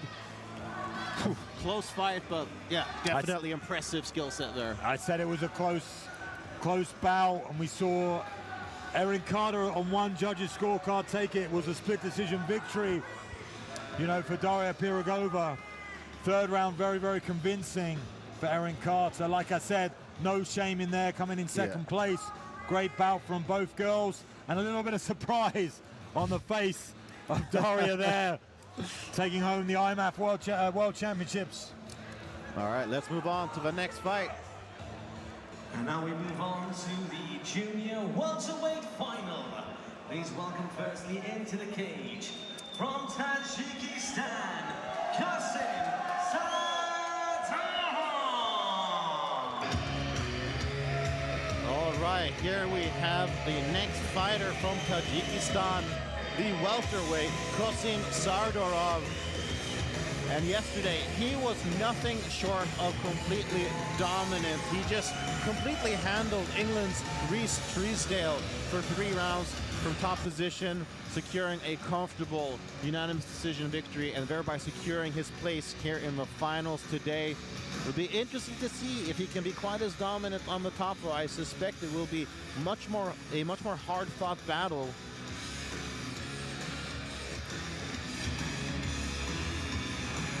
And Tajikistan very animated after their last fighter received a decision loss, but they are still here in full support of Qasim. Like you said, very convincing in our semis. And now we move up to welterweights as well. So bigger boys, bigger guys in there, a lot more power possessed. This is when the action gets really exciting. Any moment when you get above the 70 kilo, 77 kilo mark, that's when you carry real power in the hands. I mean, I say that we had an atom weight knockout in our first fight, but I feel like now the margin of error becomes a little bit smaller. As every weight class we go up, you cannot make mistakes because one punch can end the fight. And now please welcome his opponents, representing RMMAU, Vladislav Sukalenko. All right, and in the red corner, we have the RMMAU's Vladislav Sukalenko. As mentioned earlier, and I'm sure it will be mentioned later on as well, Russia, the RMMAU on a real tear here. 9 gold medals so far. Very, very impressive. Can Vladislav Sukalenko make it 10? And like you said, Luke, a lot more, definitely more power on display here. But like you said, the margin for error much, much smaller, and anything truly can happen in MMA. So they've got to mind their P's and Q's.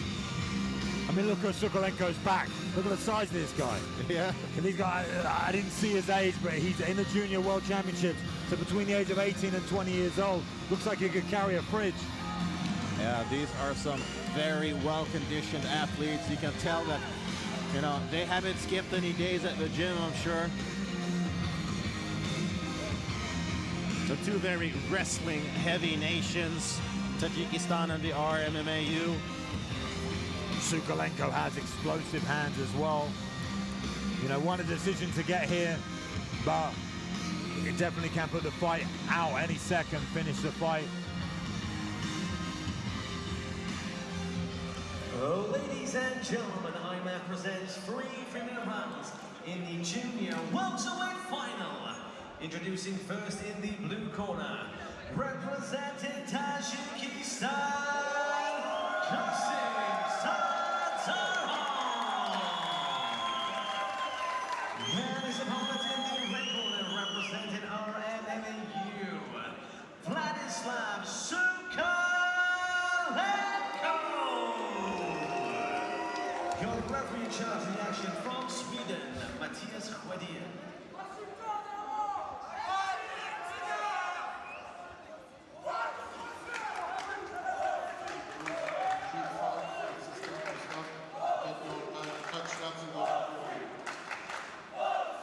All right, Matthias Queden in charge of this welterweight final here at the 2021 IMMAF World Championships. And you can really hear the fans from Tajikistan letting their support for Kosom Sardorov rain into the cage. Vladislav enjoying it though, smile on the face. Intimidating guy, comes forward, likes to bang. Yeah, that's the thing. Like we said before, there are so many ways you can cut it. You could be broken down by some of that, by the boos, or you can embrace it. You can say, you know what, you can boo me all you want. I'm going to beat your guy. And that seems to be the energy that Vladislav Sukalenko brings here tonight. Needs to be careful, moving left. Does cost him. Going to move into that powerful right hand of Sukalenko. Sukalenko really put on some good pressure here early, staying very mobile. Kosim almost looks a little bit intimidated and worried here about the power. Doesn't want to make a mistake. Overthinking it maybe a little bit. And a little bit of gamesmanship here from Sukalenko. Stuck his tongue out at his opponent. Smiling a little bit here and there. Definitely seems confident, and he should be. Oh, that was a nice left hand connect there for the Russian neutral athlete. Oh yeah, follows the uppercut right, backhand uppercut left hook. Beautiful little combo there from Sukalenko. He brings the, I was just about to say, he brings the kicks up well as well. A little bit too high though, goes over the head. Little cut on the eye.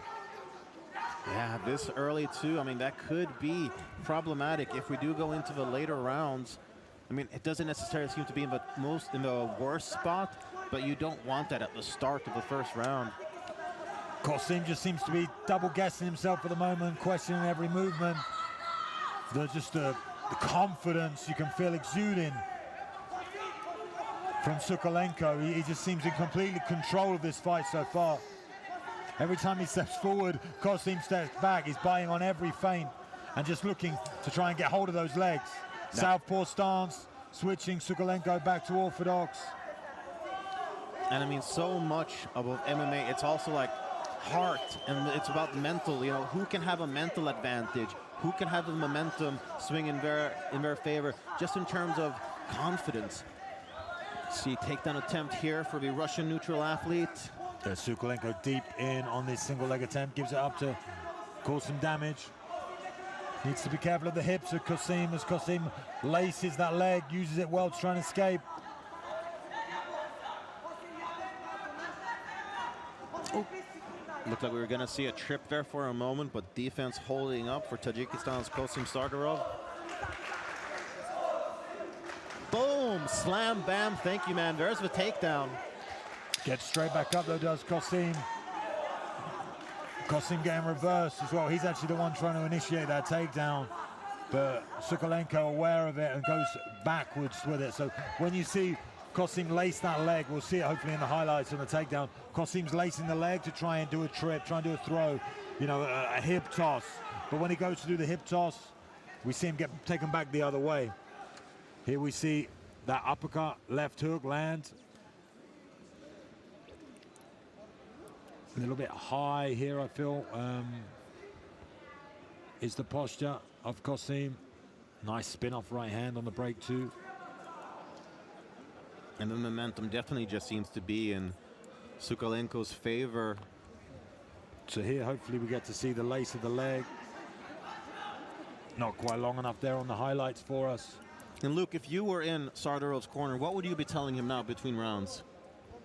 We need to see, you need to go first. You can't wait for Sukalenko. Sukalenko is intimidating and he's baiting you and feinting and moving, and you kind of freeze up. We need you to throw a jab, use that length. You're a long guy. Let's see you go first. You dictate the pace. Don't just wait on Sukalenko's action. Great advice. I would definitely like to have you in my corner if I ever fought. One day we'll make it happen. Sukalenko comes out in the red, taking on Kosim Sardorova in the blue from Tajikistan. Smiles there. Intimidating is Sukalenko. Again, we need to see some urgency from the man from Tajikistan. Yeah, I think perhaps some jabs or something like that. Just a little bit of offense, even if it's not going to knock your opponent out. Just, oh, that was a nice little two-punch combination where it lands for Sokolenko. Switch of stance, left head kick, switch back. I expect to see Sokolenko really come alive in this second round. Seems extremely comfortable in there. Swing and a miss. That was like something you'd see at a baseball match. And I like how Sokolenko kind of threats, just showing that uppercut every now and then, just reminding his opponent, you can shoot, but it might cost you. That's all he wants to do. Manages to get this though, comes high, builds the posture. Maybe he's going to convert this takedown. Comes on the back door, hang on that ankle lace. Very good work here. Relentless from Tajikistan. Needed that, really needed that in this second round. We're not even halfway in. So that's very important here. See if Sokolenko can try and work back to his feet. And if nothing else, this will be great for Kosim's confidence going forward. Yeah, Kosim, very desperate here to keep this on the mat. Good forward pressure. Belly's out, does Sokolenko, but has a heavy whizzer. Gives up on that whizzer and gives up his back. This is very good for Kosim. Big knee. Works well back to his feet though. Does Sokolenko.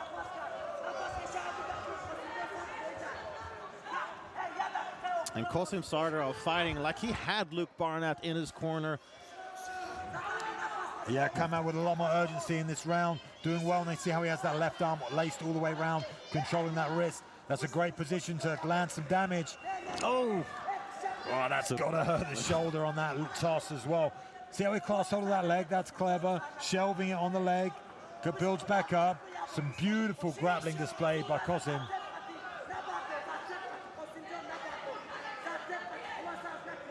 Kosim I just feel the nervous, desperate energy from him. He does not want Sokolenko to make himself get off this fence.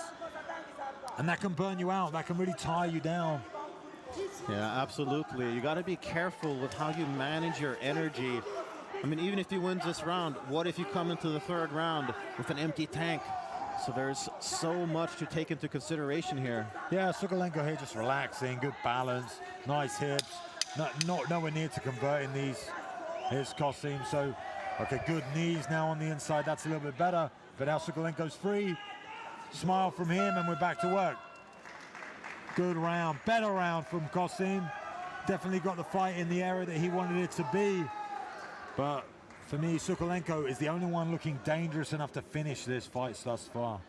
And would you say it's one round apiece here heading into the third and final round? I mean, I'm not sure I like keep being asked about the judges because I don't want to do two jobs in one night. But it's very close. I feel like not so much damage from Kosim, but manages to convert that takedown. These head kicks, that was nice. Shots as well. Sokolenko looking dangerous. But once he managed to get that takedown, it was all Kosim. A much closer second round. It'll be very interesting to see who takes the command when the third round commences. After all, a good start to that round could be all you need to seal the deal for victory. And I'm glad that the cuts in under Sardorov's eye not really coming into play as much as I thought it might. Yeah, it was early in the first, but doesn't seem to bother him as we move now into our third and final round. Big grin on the face of Sokolenko. I'm digging that Sokolenko smile, I'll tell you that. Enjoying his moment here in our 2021 World Championship final.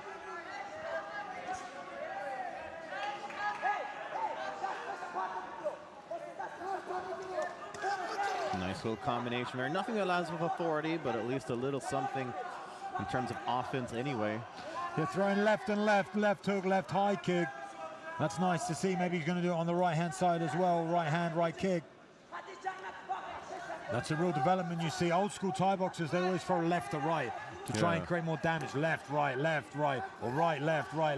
Now in MMA, TJ Dillashaw, I feel like, was the first guy to do it with Dwayne Bang Ludwig, but they were throwing right side, left side, you know? Yeah, true. And if you're trained in the traditional sense, you're expecting it to go left, right, or right, left, and it can really catch you off guard. Well, like so many other aspects of MMA, disguising things for your opponent is imperative for success. If you are predictable, then you are in danger of being defeated. Yeah, like that was a very predictable takedown attempt there, but just relentless pressure from Qasim. He knows once he gets connection, he can try and make something happen. Good Kimura grip here for Sokolenko, though, on that right arm. Am I from Boston? That right arm of Qasim. All right, Sardorov gets his arm out of danger. See if he can perhaps secure a takedown, which may very well secure a gold medal as well. Yeah, not so much action here as we come into the midway point of this third round. Great work from Sokolenko, but stuck to him like glue. Qasim. Relentless offense here in terms of wrestling from the Tajikistani fighter Qasim Sardorov. Big boos coming from Tajikistan. They feel like the RMMAU athlete was grabbing the cage. I feel like he was as well, recognized by the referee though. I love how he's grabbing hold of this far angle. That makes life so difficult to get up. But Sokolenko does everything he needs to, rotates well, stands back to his feet. And the thing is, you know, it's not about who's the cockiest and who has the biggest smile. I mean, it's about how you handle the things inside the cage. And I'd say so far, Sardorov, coming back from a tough first round, he really has done a very good job at establishing himself in the fight. Yeah, Qasim having more success in this second and third round, but more pressure, more takedown attempts. Nothing too convincing, not come close to finishing this fight. As we've seen through the way that they score here at IMMAF, damage is number one, the most crucial. Good balance on display here from Sokolenko as we come to the final seconds of this fight. Okay, there we have the 3 rounds in the books, and once again, the judges will be called upon to decide who leaves here with the gold. Will it be Tajikistan's Qasim Sardorov in the blue corner, or the RMMAU's Vladislav Sokolenko in the red? Well, this will be the 4th decision in a row when we've been commentating, and they've all had an RMMAU athlete take away that decision victory. Shows you the tactical approach of them. Hard job here for IMMAF judges. Yeah, well, if MMA judging was easy, everyone would do it. Don't envy their job here tonight. The scores are being collected here, cage side.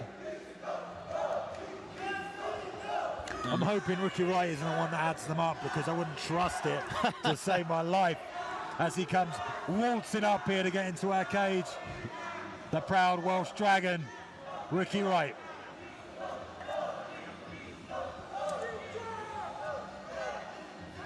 Ladies and gentlemen, after 3 rounds of action, we go to the judges' scorecards, who scored about 30-27, 29-28, and 30-27.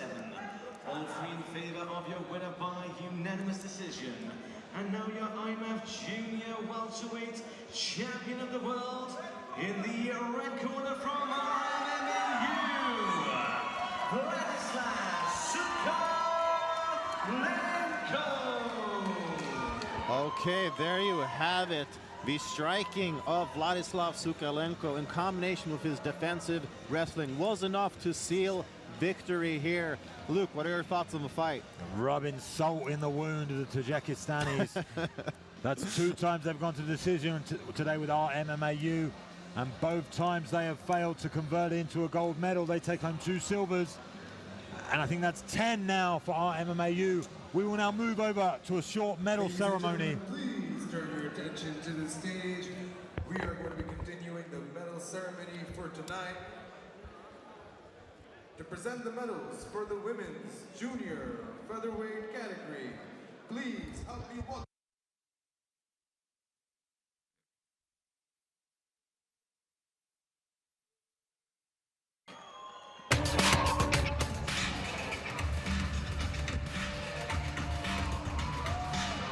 All right, welcome back to the 2021 IMMAF World Championships. We are continuing here with the final 4 bouts of day 1 of finals. So the juniors, in that case, I am Sebastian Metal Martinez, joined here by Dean Big Guns Mid-Hat, as we continue at middleweight, so 83.9 kilograms or 185 pounds. About to enter the cage, we have Kazakhstan's Alibi Pernebek, about to try and secure another gold medal for his home country. And he looked quite good yesterday, I'll tell you that. Faced his countryman, Bektur Asilbekov, and looked very smooth in getting that unanimous decision victory.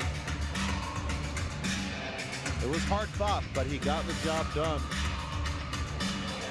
Last minute checks now before he enters the cage. Watch for his boxing, and his level change very strong up against the clinch, particularly when he uses the cage against his opponent.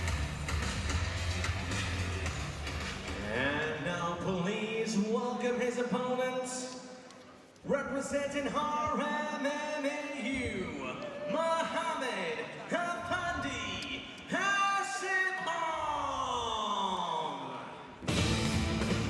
And if you want flashiness and explosivity in terms of striking, look no further than the RMMAU's Mohammed Afandi Asipov.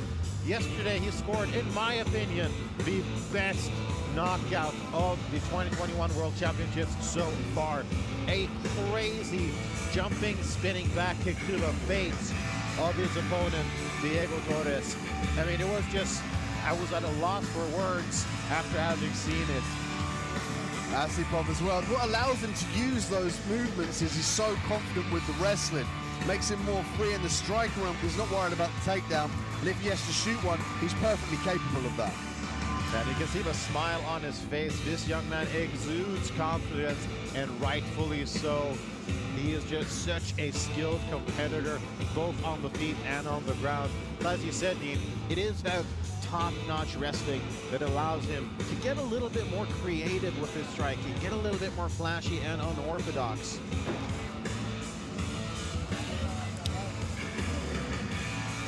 All right, let's hand it over to Mr. Ricky Wright. Ladies and gentlemen, IMMAF present 3 3-minute rounds in the junior middleweight final. Introducing first in the blue corner, representing Kazakhstan, Halimi Hanabay. And his opponent in the red corner, representing RMMAU, Mohammed Hapandi Hasipong. Your referee in charge of the action from Poland, Szymon Derungowski. All right, guys, we've been over the rules. Protect yourself at all time. Follow my instructions all the time. Let's make it fair and clear fight. If you want to touch gloves, do it now. Go back to it and let's do it. Okay, nice show of respect there before the combat begins. And once again, Team Kazakhstan in the house, making sure that their support is heard on the broadcast. Quick touch of gloves, and here we go. Azizov already looking, sorry Sebo, he's already looking to pressure. And he's going to go and try and obtain that takedown with the double underhooks. As mentioned in the walk-ins, Azizov scored a fantastic spinning back kick to the face knockout yesterday to seal the deal in terms of a spot in the finals. Very dynamic and creative striker. Oof, high kick there, just misses. But Bernabek's got the right idea to catch those kicks, to turn them into a takedown. Nice hip toss by Asipov. Yeah, very nice work there from Asipov. Secures a top position, has a back mount now.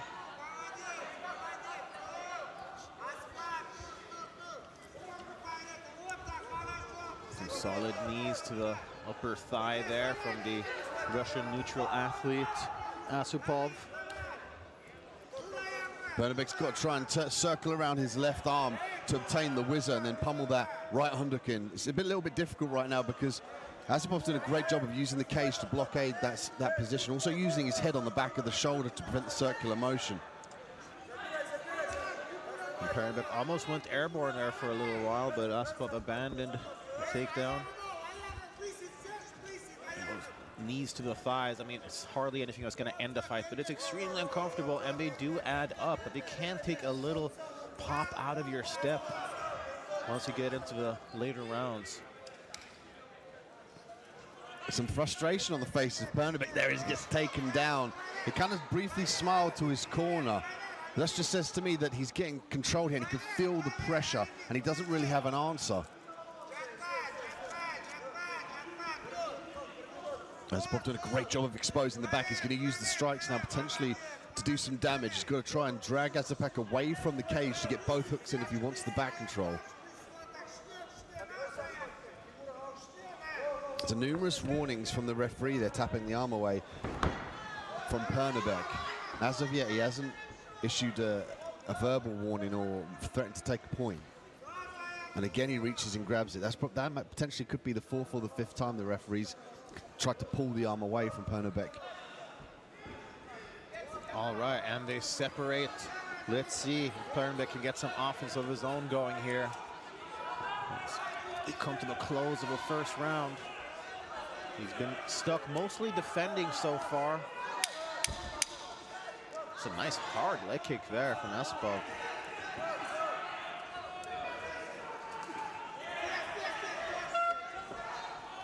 Okay, there we have it. First round is over, and yeah, it was a bit of a tough start for Kazakhstan's Albi Pernabek. He really was forced to deal with the wrestling of his opponent. Let's take a look at some of that action. Pernabek charging forward, but gives up the double underhooks. Worked the whizzer in that position, still got taken down. Did a good job of springing back to his feet. And how many times can he do that over and over as this fight progresses? He's got to be careful about making sure that he doesn't get in these clinch situations and give up too much energy. And if you were in Pernabek's corner, what would you be telling right now heading into the second round? Almost certainly avoid the clinch, avoid the cage. When you're circling around, use the jab to exit laterally. You know, he's got to try and avoid the grappling game, in particular the takedowns. And if he's up against the cage, he has to look for the whizzer and try and pummel that right underhook in. Very, very sound advice, I'd say. See if he's given some similar advice from his corner to try and implement here in the second round.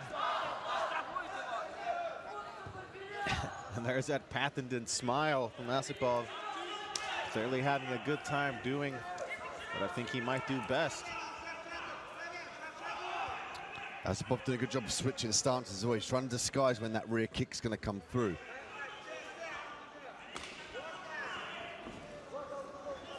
Oh, that was a nice right hand there from the Kazakhstani fighter. This is what he's got to do, target and stay loose on the outside, keep his back off the cage, use circular motion. He's got to try and avoid circling into the power hand, so he has to step out the outside of the lead foot of his opponent. Nice knee.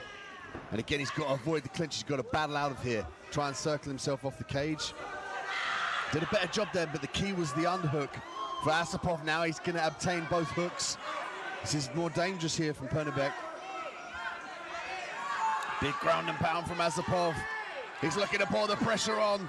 The referee's looking. I would advise him to keep the volume of strikes up in there. He might go for the choke. Oh yeah, looks like it might be a little tough to get from this position though. Can't really stretch out when the cage is behind you like that.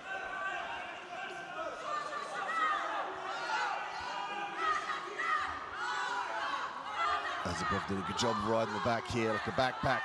Planting the hand beautifully, doesn't get shaken off. We need to see Pernabek try and buck himself here. He could go to the elbows to alleviate the pressure from the arm bars. And he can also reach and pull the head in that position. Now's the body triangle. Azizov with optimum control here. Might use the strikes to try and sneak that arm underneath the throat.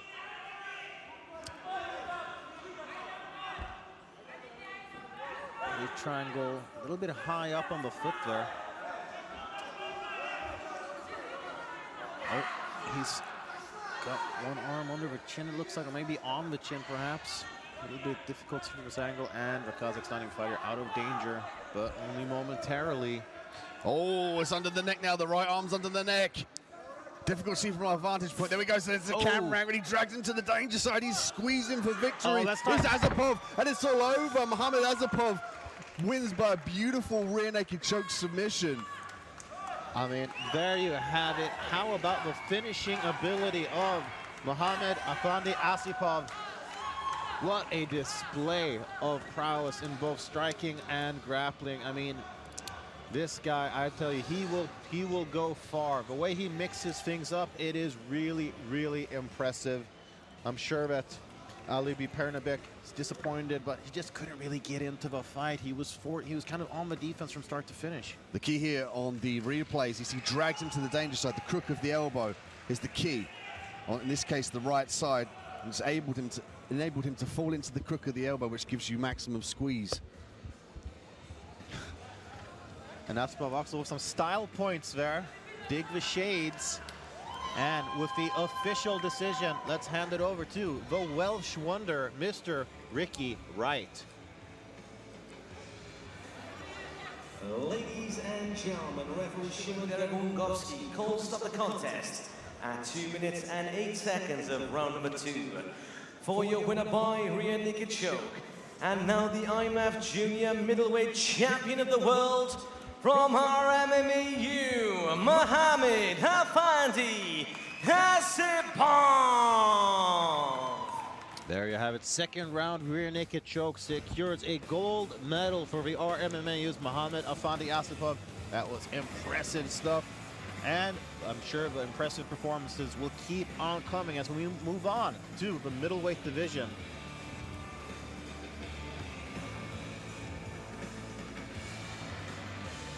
The replay again, look, he drags him to the danger zone. More leverage there. Dragging him to that right side, the crook of the elbow, away from the lock. Check out how tight that is. Use the hips as well to force the pressure through. And now we move on to our junior light heavyweight final. Please welcome firstly into the cage, from the Kingdom of Bahrain, Agisheva.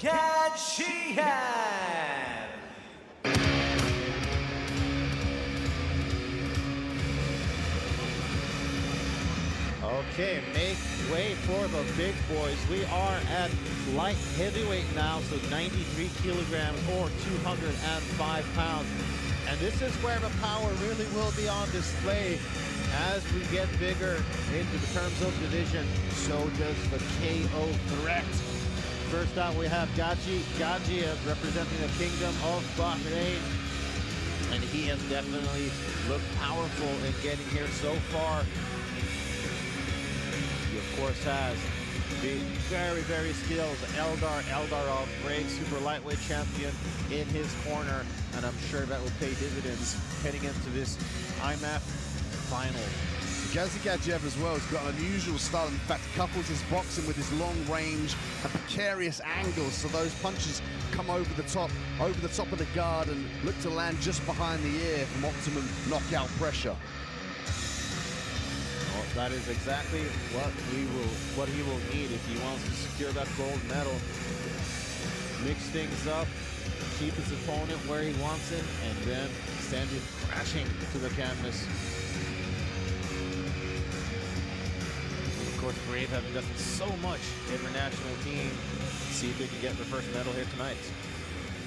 And now please welcome his opponents, representing RMMAU, Vladimir Petrenko. And for the RMMAU, Vladimir Petrenko next up here. I mean, the RMMAU have always been strong, but they are definitely proving it here. The 2021 World Championships, they have, I believe, 10 gold medals now, which is just, I mean, super impressive. That is 10 out of 16 gold medals. That is dominance. Petrenko brings a very high level of wrestling, which I believe is a tribute to the 10 medals. The fact that you can dictate the takedown, you can use it to set up your strikes as well. If your opponent is worried about the takedown, he's going to drop his hands to try and sprawl, and you can come up top and start striking. Gives him more to think about. Really is an important part of mixed martial arts. wrestling. Both these fighters well-rounded and with a very strong wrestling base. Our MMA's Vladimir Petrenko enters the cage, and with the official introductions, let's hand it over to Mr. Ricky Wright. Live from Abu Dhabi, IMMAF presents 3 3-minute rounds in the junior light heavyweight final. Introducing first in the blue corner is a 2019 Youth World Champion and the reigning European Champion from the Kingdom of Bahrain, Agisheva.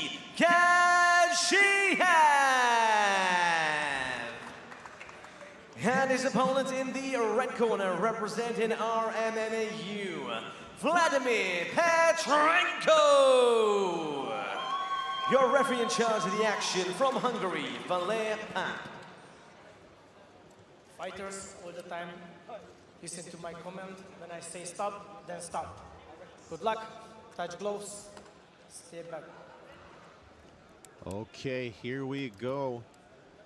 Light heavyweight gold is on the line as we see the RMMAU face the Kingdom of Bahrain. Agisheva of Bahrain in the blue corner, Vladimir Petrenko in the red. And if you look at credentials, I think you got to say that Agisheva is the favorite heading into this fight. He is the 2019 youth champion as well as the reigning junior light heavyweight gold medalist. Agisheva in on the single leg, going to use the cage now to circle out. Great job in picking the other leg up just to secure that takedown. And Petrenko's got some fresh abilities here. He cage walks really well, but that leg lace is going to make it very, very difficult for him to get back to his feet.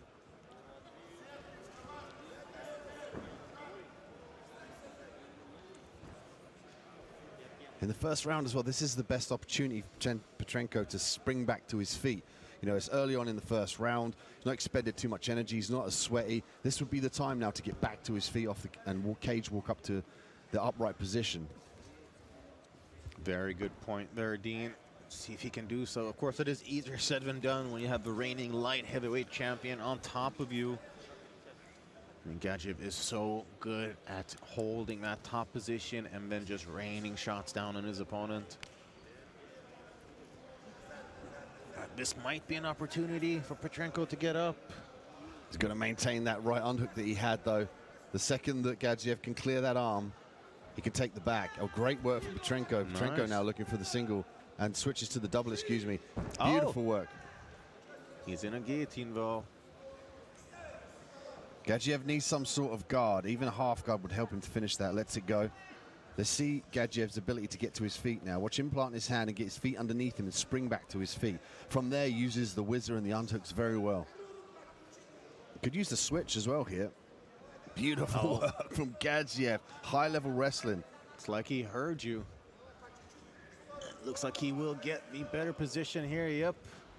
That's why he is the reigning champ. Here's the back exposure, clears the arm. Now looking for the hooks. He could look to mat return Petrenko here. Be easier for him to take his back. Petrenko doing a good job of utilizing the overhook. And I mean, this is why wrestling is so imperative if you're going to succeed in MMA. I mean, with it, you decide where the fight takes place. So much pressure as well from Agisheva. He's caught in a guillotine. This is viable to be finished even from this position. You don't have to have the full guard. But Petrenko might look to get that left leg out and pull full guard. He gets it. This looks tight. High elbow as well. This would be insane. 10 seconds left. Can Agisheva survive? Petrenko pouring on the pressure. Look at the extension. He's squeezing here at the end of the round. Okay, Agisheva survives that late guillotine. Heads off into the second round. And while Agisheva started off very strong, I liked that Petrenko did manage to work his way back into a fight there at the end. I mean, who knows? With a couple more seconds, maybe that guillotine would have sealed the deal. It looked really tight, and I like the way that Petrenko set that up. You know, he accepted the takedown. He's like, you know what, I'm getting taken down here, but I'm going to try and set up a submission.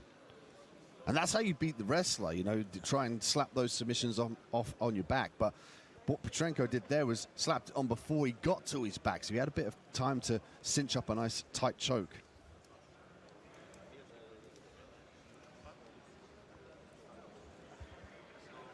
What would you say that the RMMAU's Vladimir Petrenko needs to do heading into the second round? Sprawl and brawl, like the old classic goes. You've got to keep the hips away, keep that lead leg out of the takedown attempts, keep your back off the cage, and it's hard because you have to have patience, and you can't really plant and overextend for the level change here. So, I mean, Gadzhiev almost certainly is going to look for that single leg or double leg entry. Here we go. Second round is upon us. Petrenko pressing forward.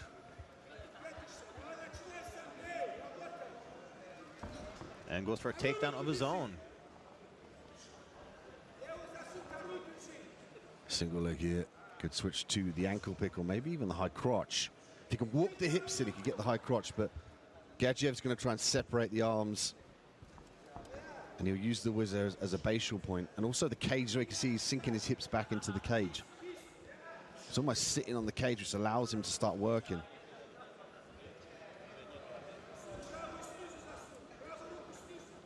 You got to wonder if that momentum from the RMMAU carries over and brings a little extra confidence for the Russian neutral athletes heading into the bout. I mean, it's hard not to feel a little bit of extra motivation when you see your countrymen securing medal after medal after medal.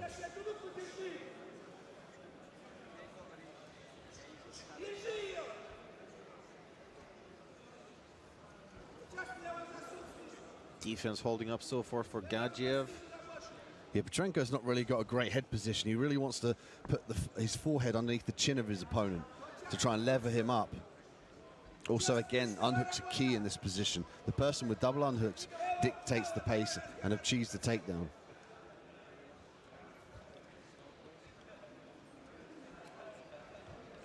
Great defense by Gadzhiev. You see him reach through the legs to try and obtain some disbalance through the hips of his opponent. Might look to secure Kimura briefly. Great takedown defense. I mean, there's a clear difference in the wrestling ability between these two. Oh, look at that. Petrenko took his foot off the gas for just a second, and Gadzhiev went on the attack. What'll be interesting here with just over a minute left in the second, if Gadzhiev could complete the takedown. Petrenko worked really hard on the outside to gain it. Let's see if Gadzhiev has the edge here. And I believe he's there again. There's the double underhooks, but Petrenko doing a good job of funneling that right arm underneath. Close round so far, as neither fighter has managed to complete a takedown. Gadziev's close though. He's edging his way with the outside trips. Okay. Oh, looked like they were going to separate, but not so fast. Another takedown attempt here from the RMMAU's Vladimir Petrenko.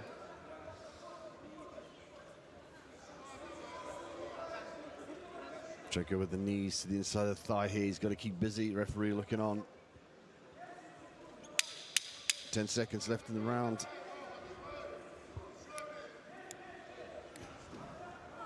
Oh. And Petrenko manages to ground his opponent, even if it was briefly. I don't know, Dean, do you think we are looking at one round apiece here? Potentially. I mean, given that Petrenko did a great job of returning his opponent to the mat at the end of that round, that's going to leave an impression in the judges' eyes. That's smart play, Petrenko. And you notice as well, I'll love to see it on the replay, when we thought they were going to separate, Petrenko used that opportunity to then get the clinch and obtain the takedown. So that's smart work. High fighter IQ. Well, you wouldn't get to the finals at the IMMAFs without that. Here we have some of the replays here and there. Oh, just cut out before we saw Petrenko re-establish the clinch and takedown attempt.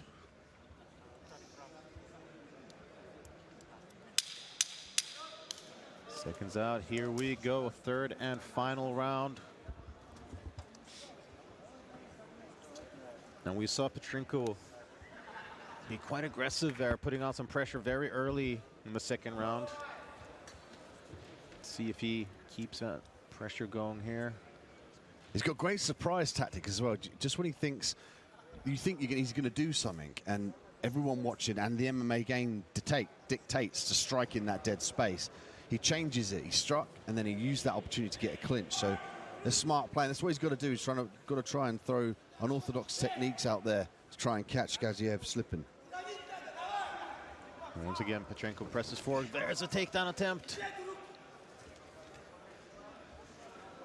Here, Agisheva blocking the left arm of his opponent. He's trying to pull it up away from the legs and eventually dive an underhook under there.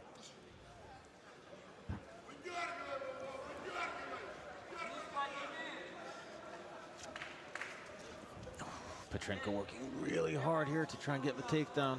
That's the key word, is working hard. He's sapping the gas tank here and he's not getting the takedown. He's not getting the top position and forcing his opponent to work. Maybe a guillotine attempt here.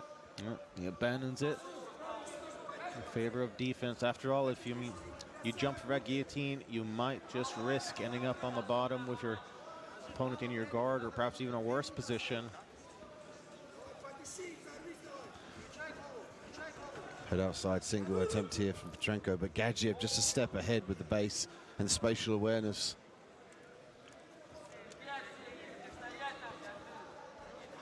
Good takedown defense here, but that's the thing. Offense is more valuable than defense when it comes to scoring MMA.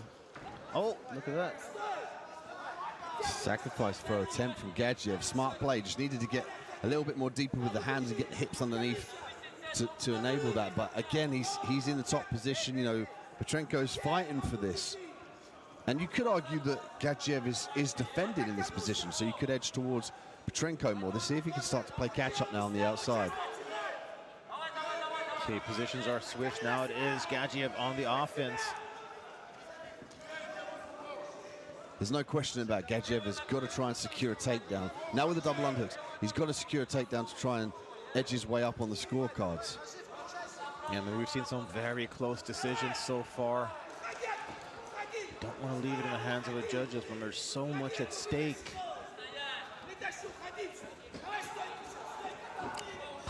Petrenko driving forward there. Oh. Nice level change. Good sprawl, though, from Petrenko.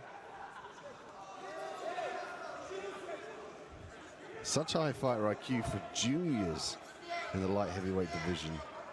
I mean, it is nothing short of astounding, the level that amateur MMA is at today. If you just flash back a couple years, I'd say it's grown leaps and bounds. Okay, and once again, Petrenko manages to ground his opponent. He's got 10 seconds left here. He's going to look for some ground and pound just to leave a stamp. Agisheva with the outside position in the dying seconds of the round. Interesting battle between the two. A difficult one to score. And Petrenko believes he's done enough. Well, you could definitely make a case for that. I mean, the last two rounds, he was definitely on the offense quite a bit. Very big difference in demeanor between these two fighters. Let's take a look at the action here and see. I wonder if perhaps that might have been a tactical error from Agisheva trying to go for it. I mean, he ended up not really accomplishing what he wanted to.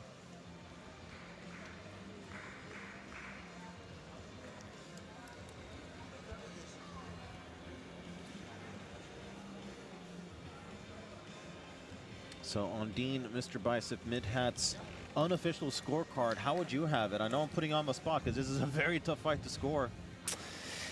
Yeah, it's difficult to call. I mean, in my mind, what stands out the most in this fight is Petrenko was on the outside pressure and Agisheva was defending. That's what stands out in my mind. Will that translate to the judges? We'll have to find out. Here's Ricky Wright with the official decision. Ladies and gentlemen, after 3 rounds of action, we go to the judges' scorecards. All 3 judges have the bout at 29-28 in favor of your winner by unanimous decision. And now the junior light heavyweight champion of the world, in the red corner representing RMMAU, Vladimir Petrenko. Would you look at that? Vladimir Petrenko pulls off the upset and dethrones the reigning junior light heavyweight champion, Agisheva. Dean, what are your thoughts on what we just saw transpire? It was outstanding. It was a surprise. That's the key word. We thought he would sprawl and brawl Agisheva, but in fact, he wrestled him and won the fight. I mean, that is a massive statement, and to walk home with the gold as well, making a huge statement here in the IMMAF, another player in the junior light heavyweight division. Okay, we will soon begin our second last bout. It's handed over to Mr. Ricky Wright, and the heavyweights will take center stage. And now we move on to the junior heavyweight final. Please welcome your first fighter into the cage. Representing Kazakhstan, Nuradil Khayrbergenuli.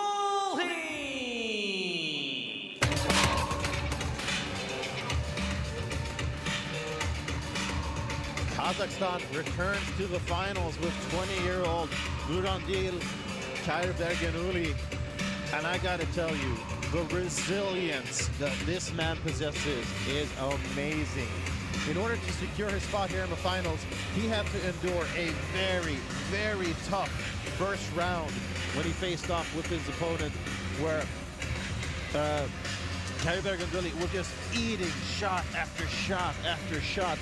His Uzbekistani opponent was just throwing everything but the kitchen sink on him. Strikes, ground and pound, punches, kicks, and it looked like Khayrbergenuli might get finished in the first, but he survived to the second, and then he turned the tables. He put it all on his opponent and finished him via TKO. It was a very impressive display.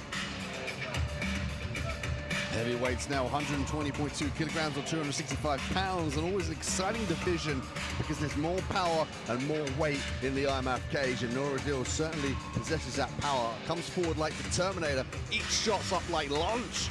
It's going to be a powerful performance from Kazakhstan.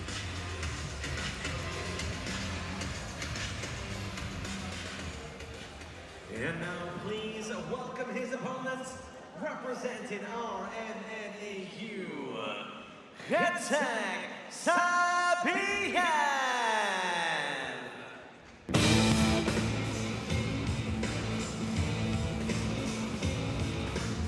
Okay, will the final Russian neutral athlete of the juniors secure a last medal, gold medal for the RMMAU?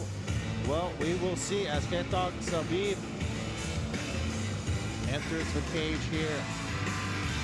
Will he continue riding on that momentum that his countrymen have established so far? He, of course, has a very well-rounded skill set, but extremely strong in wrestling as well.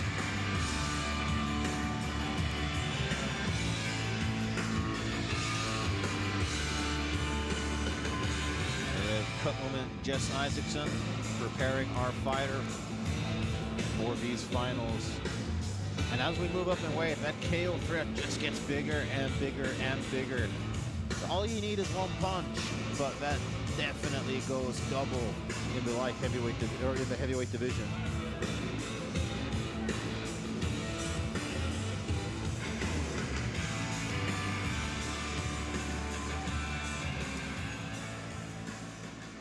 Ladies and gentlemen, IMMAF present 3 3-minute rounds in the junior heavyweight final.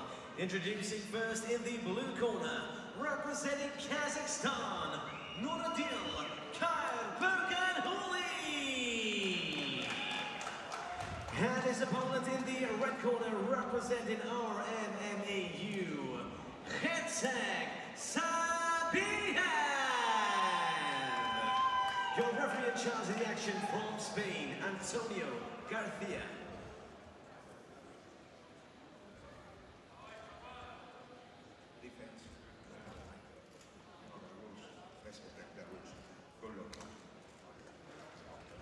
Antonio Garcia in charge of this heavyweight action between Kazakhstan's Nuradil Khayrbergenuli in the red corner and, or sorry, in the blue corner, and Sabib of the RMMAU in the red. As I mentioned in the walk-ins, Nuradil stamped his ticket to the finals by surviving a hellacious first round and then putting it on his opponent, Ansurbek Anvarjanov from Uzbekistan, TKOing him in the second round.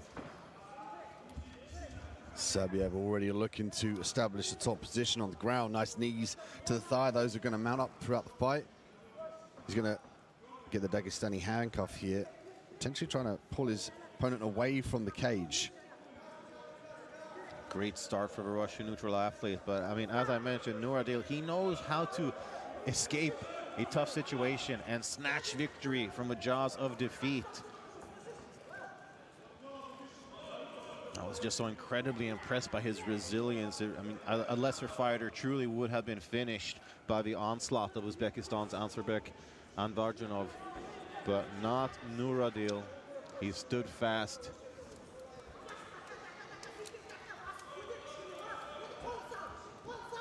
Sabiev did a great job of utilizing his head to prevent that circle round on the left arm of Nuradil.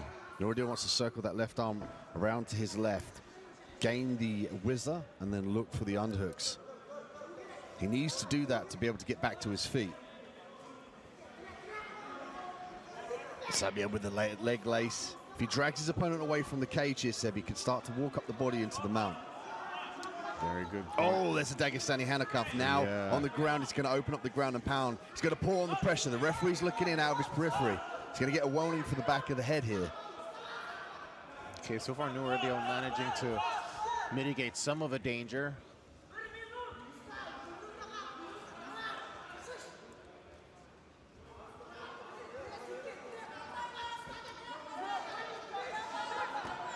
And at this level of a game, there is no room for error.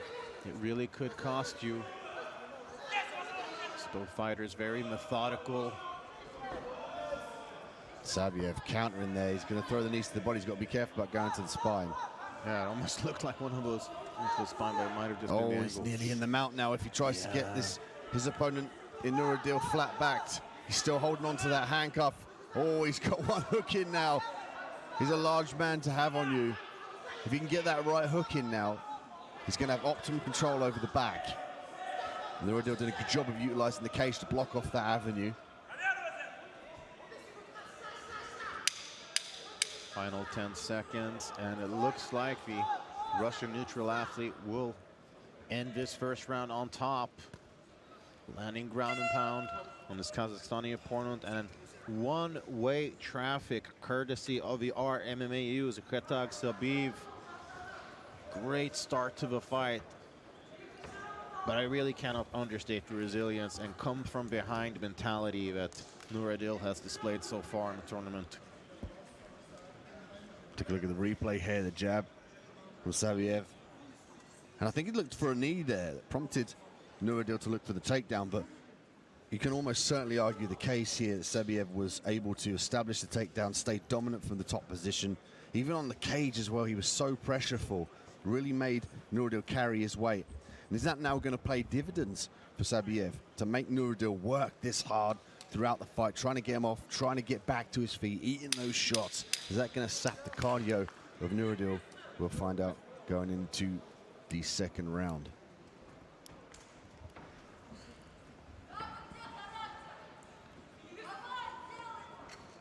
This one brought to you by palmsports.com and Abu Dhabi Sports Council. Here we go, touch of gloves and second round. Oh, nice leg kick there from Sabiv. That did some damage because he took the bottom position willingly, knowing that Sabiev can control from here. Sabiev now, early on in the first 10 seconds of the round, establishes the top position, walks his way to mount. He's going to drag his opponent away from the cage. Possible head and arm triangle choke here. Oh, punishing ground and pound. Sabiev looking for the finish. The referee is close. If I was in Sabiev's corner, I would ask him to pour the pressure on and convince the referee for a TKO stoppage. That is some very sound advice there, Mr. Dean Midhat. Sabiv not really obliging, though. Seems to want to secure the position a little bit more. Smart play as well. We usually always say position before submission, but in this case, it's position before the ground and pound. He doesn't want to allow Nuradil to get half guard, to get back to his feet. He wants to maintain that top position. That's a smart play.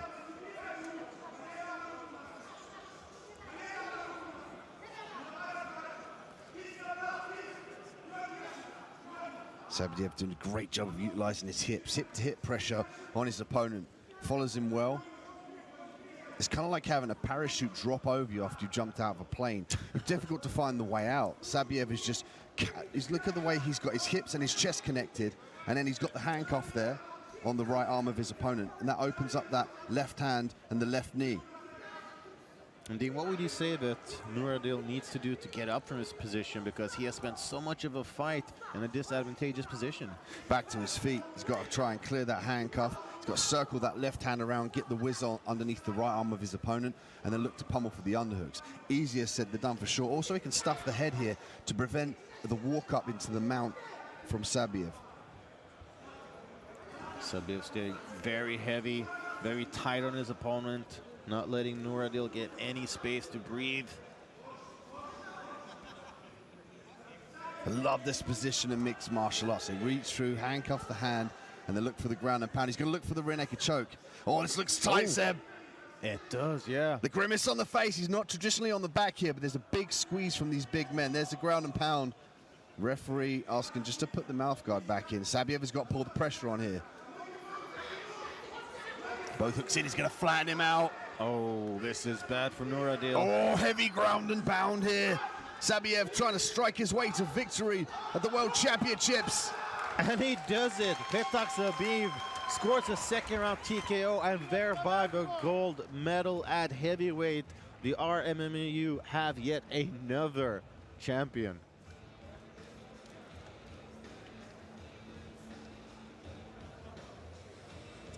And it was just all pressure from start to finish. A fantastic leg kick that sort of started off a sequence of events that led to the finish.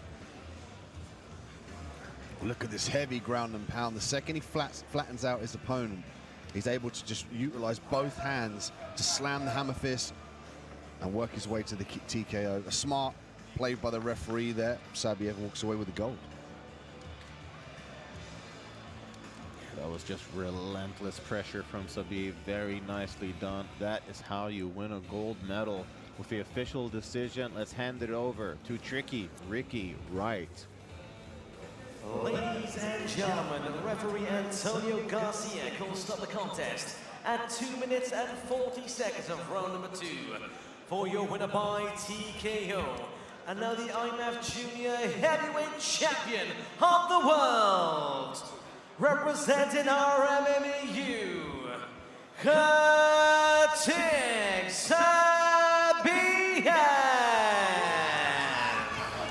There you have it, Petrenko, heavyweight champion on the junior scene here at the 2021 IMMAF World Championships. Second round TKO seals the deal, and we have arrived at the very last fight of day 1 of finals. It is super heavyweight. So if you thought that the big boys wouldn't get any bigger, you were wrong. Junior super heavyweights plus 299 kilograms or 659 pounds, Seb. There are bears that are smaller than that and weigh less. All right, let's hand it over to Ricky Wright. And now we move on to our final bout of the day. This one for the Junior Super Heavyweight Championship. Please welcome your first challenger into the cage, representing Ukraine, Mikita Sabulia.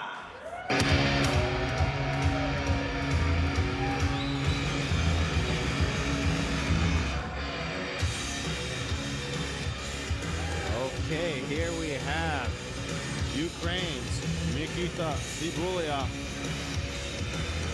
entering, hoping to secure the first gold medal of the 2021 World Championships for Ukraine. And he was intense in securing this spot. I think he scored a TKO finish in something like 30 seconds. It was very impressive. It was all offense, I'll tell you that much. And at super heavyweight, there is so much power being carried over. I mean, it's like being hit by a brick, basically.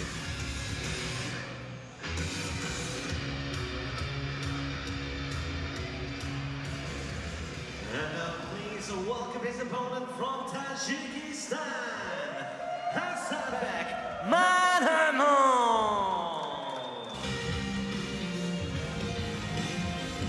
Tajikistan have come close, but without managing to secure a gold medal so far. The super heavyweight Asadbek Manonov could change that and get the first gold medal for his nation. I'm sure that the fans in attendance here would love to see that. So here we have the giant Asadbek Manonov. And you see the Tajikistani fans there making their support clear and evident. And at super heavyweight, it's not that technique isn't as important, it's just that sheer power could go and take precedence over it. It changes the game massively with strikes, with ground and pound. Also the squeeze that they can inflict for the submissions makes it a lot more dangerous. It's like a gunfight without a plate carrier. You got to make sure that you're out of the way of those big shots.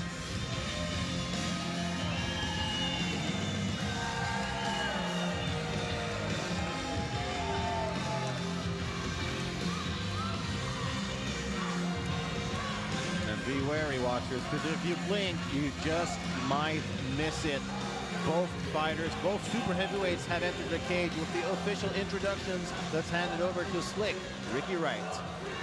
Ladies and gentlemen, IMMAF presents three-minute rounds in the junior super heavyweight final. Introducing first in the blue corner, representing Ukraine, Mikita Sabulia.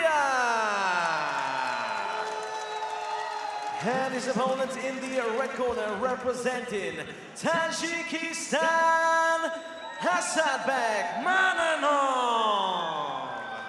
Your referee charges the action from the USA, Eric Whittington. Gentlemen, protect yourselves at all times. Obey my commands. I say stop, stop. Back to your corners. Touch gloves.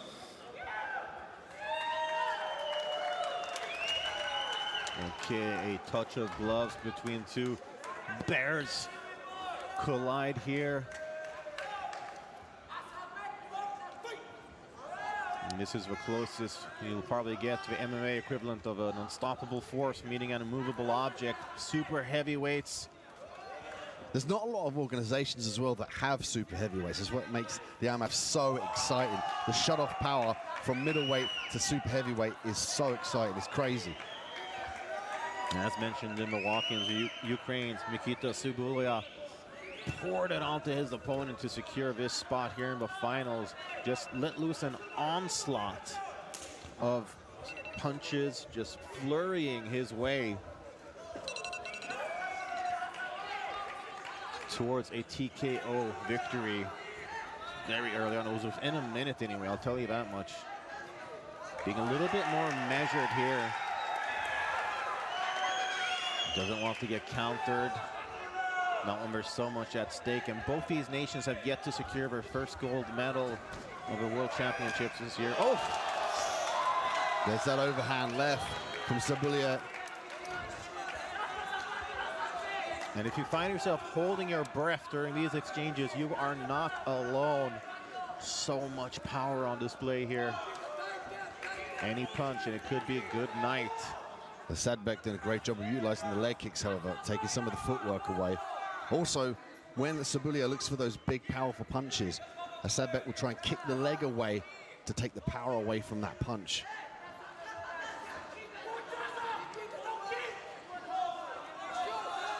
Swing and a miss there with that leg kick.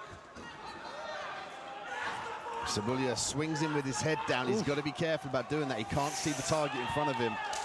Big leg kick echoes throughout the arena.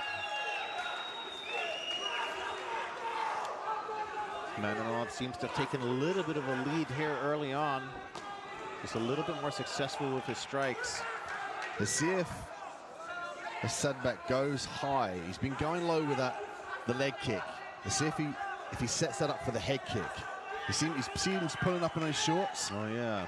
And usually that means you want to kick high because you're trying to get some more flexibility and get away from the restrictive movements of the shorts. You see he's hiking his shorts up there. Yeah. Much like Muay Thai fighters, they pull their shorts up. They tuck them in sometimes just to allow that. Fast kicks and good flexibility. Oh! Left hand connects, prompts the single leg shot. Sabulia now looking to defend with the guillotine. He's going to end up pulling Sadbek on top of him. Final 10 seconds here. Sadbek swarming on towards the end of the round. The referee could jump in and stop this at any point, Seb. Oh, will he be, saved by the bell. Nikita Sabulia lives to fight another round. That was a great start for Tajikistan's Asadbek Manonov. But as mentioned, when it's super heavyweights, you cannot count anybody out. All you need is one shot. Let's take a look at some of that action. Whew. That's a hard left hook there, connected for the Ukrainian. The Sadbek for me, though, he's more confident, he's more collected, he's more measurable in the fight. He's looking for the opportunities. When he was rocked, he changes the level. The Sabulia is kind of saving. See there, he's swinging and putting the head down, and you can't see the target in front of you. More importantly, you can't see what's coming next. Now, for me, that's what Sadbek is doing great. He's pushing back out of range, evading the punches, and then counter. Look at that combination, finish with a kick. Beautiful. Very, very nice stuff. And I think that perhaps the height and reach of Asadbek Manonov is giving Nikita Sabulia some issues. He's having a hard time finding his target.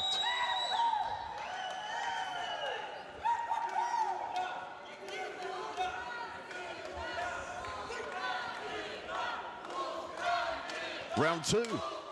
Super heavyweights. Chants of Ukraine echoing here throughout the arena. And now drowned out by chants of Tajikistan. And all is on the line here for the gold and the silver, respectively. That's what's so exciting about the tournament. You finally get to the end of it. You still got to perform. You can't buy into the bravado, get nervous. Ooh. Oh, swing and a miss. And a counter right hand. You can see the Sadbek is noticeably wobbled there. He looked to his corner, which was interesting. Yeah, I wonder what that was about. Risky, given he was just rocked. You know, if Sabulia could have charged in at that point in time, he could have tried to put more hands on Sadbek. Sabulia looking to land that overhand left to southpaw, or perhaps right now as he switches to orthodox.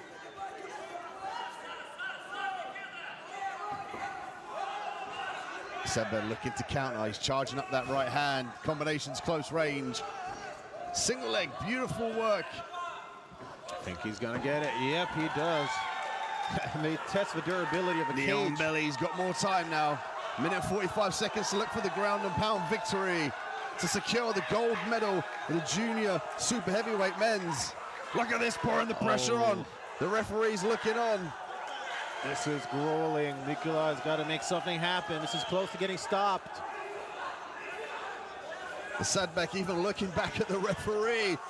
Oh, heavy hammer fist like Donkey Kong, pounding down is a Sadbek, and he edges his way to the gold medal here in Abu Dhabi. Said, what a performance. That is it. That was intense. That was powerful. That was Asadbek Manonov of Tajikistan scoring the first gold medal for his nation in the 2021 IMMAF World Championships.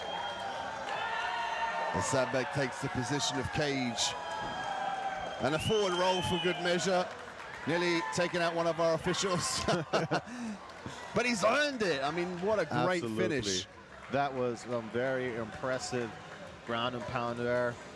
Let's take a look at that action here again. Look at this ground and pound, hammer fists. And he turns the corner as well to face, to open up for the left hand. And there's a point where he looks at the referee as if to say, can you stop this? This guy's eating a lot of shots. Yeah. And then he postures up and then slams a double hammer fist down. It was absolutely beautiful. Very nicely done, and great show of sportsmanship as well as Manonov checks on his opponent. Of course, a lot of mutual respect here. But now with the official result, we will hand it over one final time for the evening to Mr. Ricky Wright.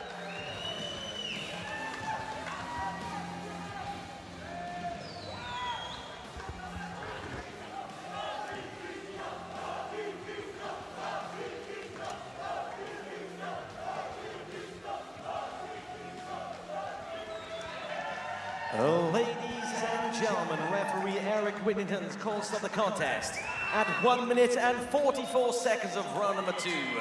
for your winner by TKO.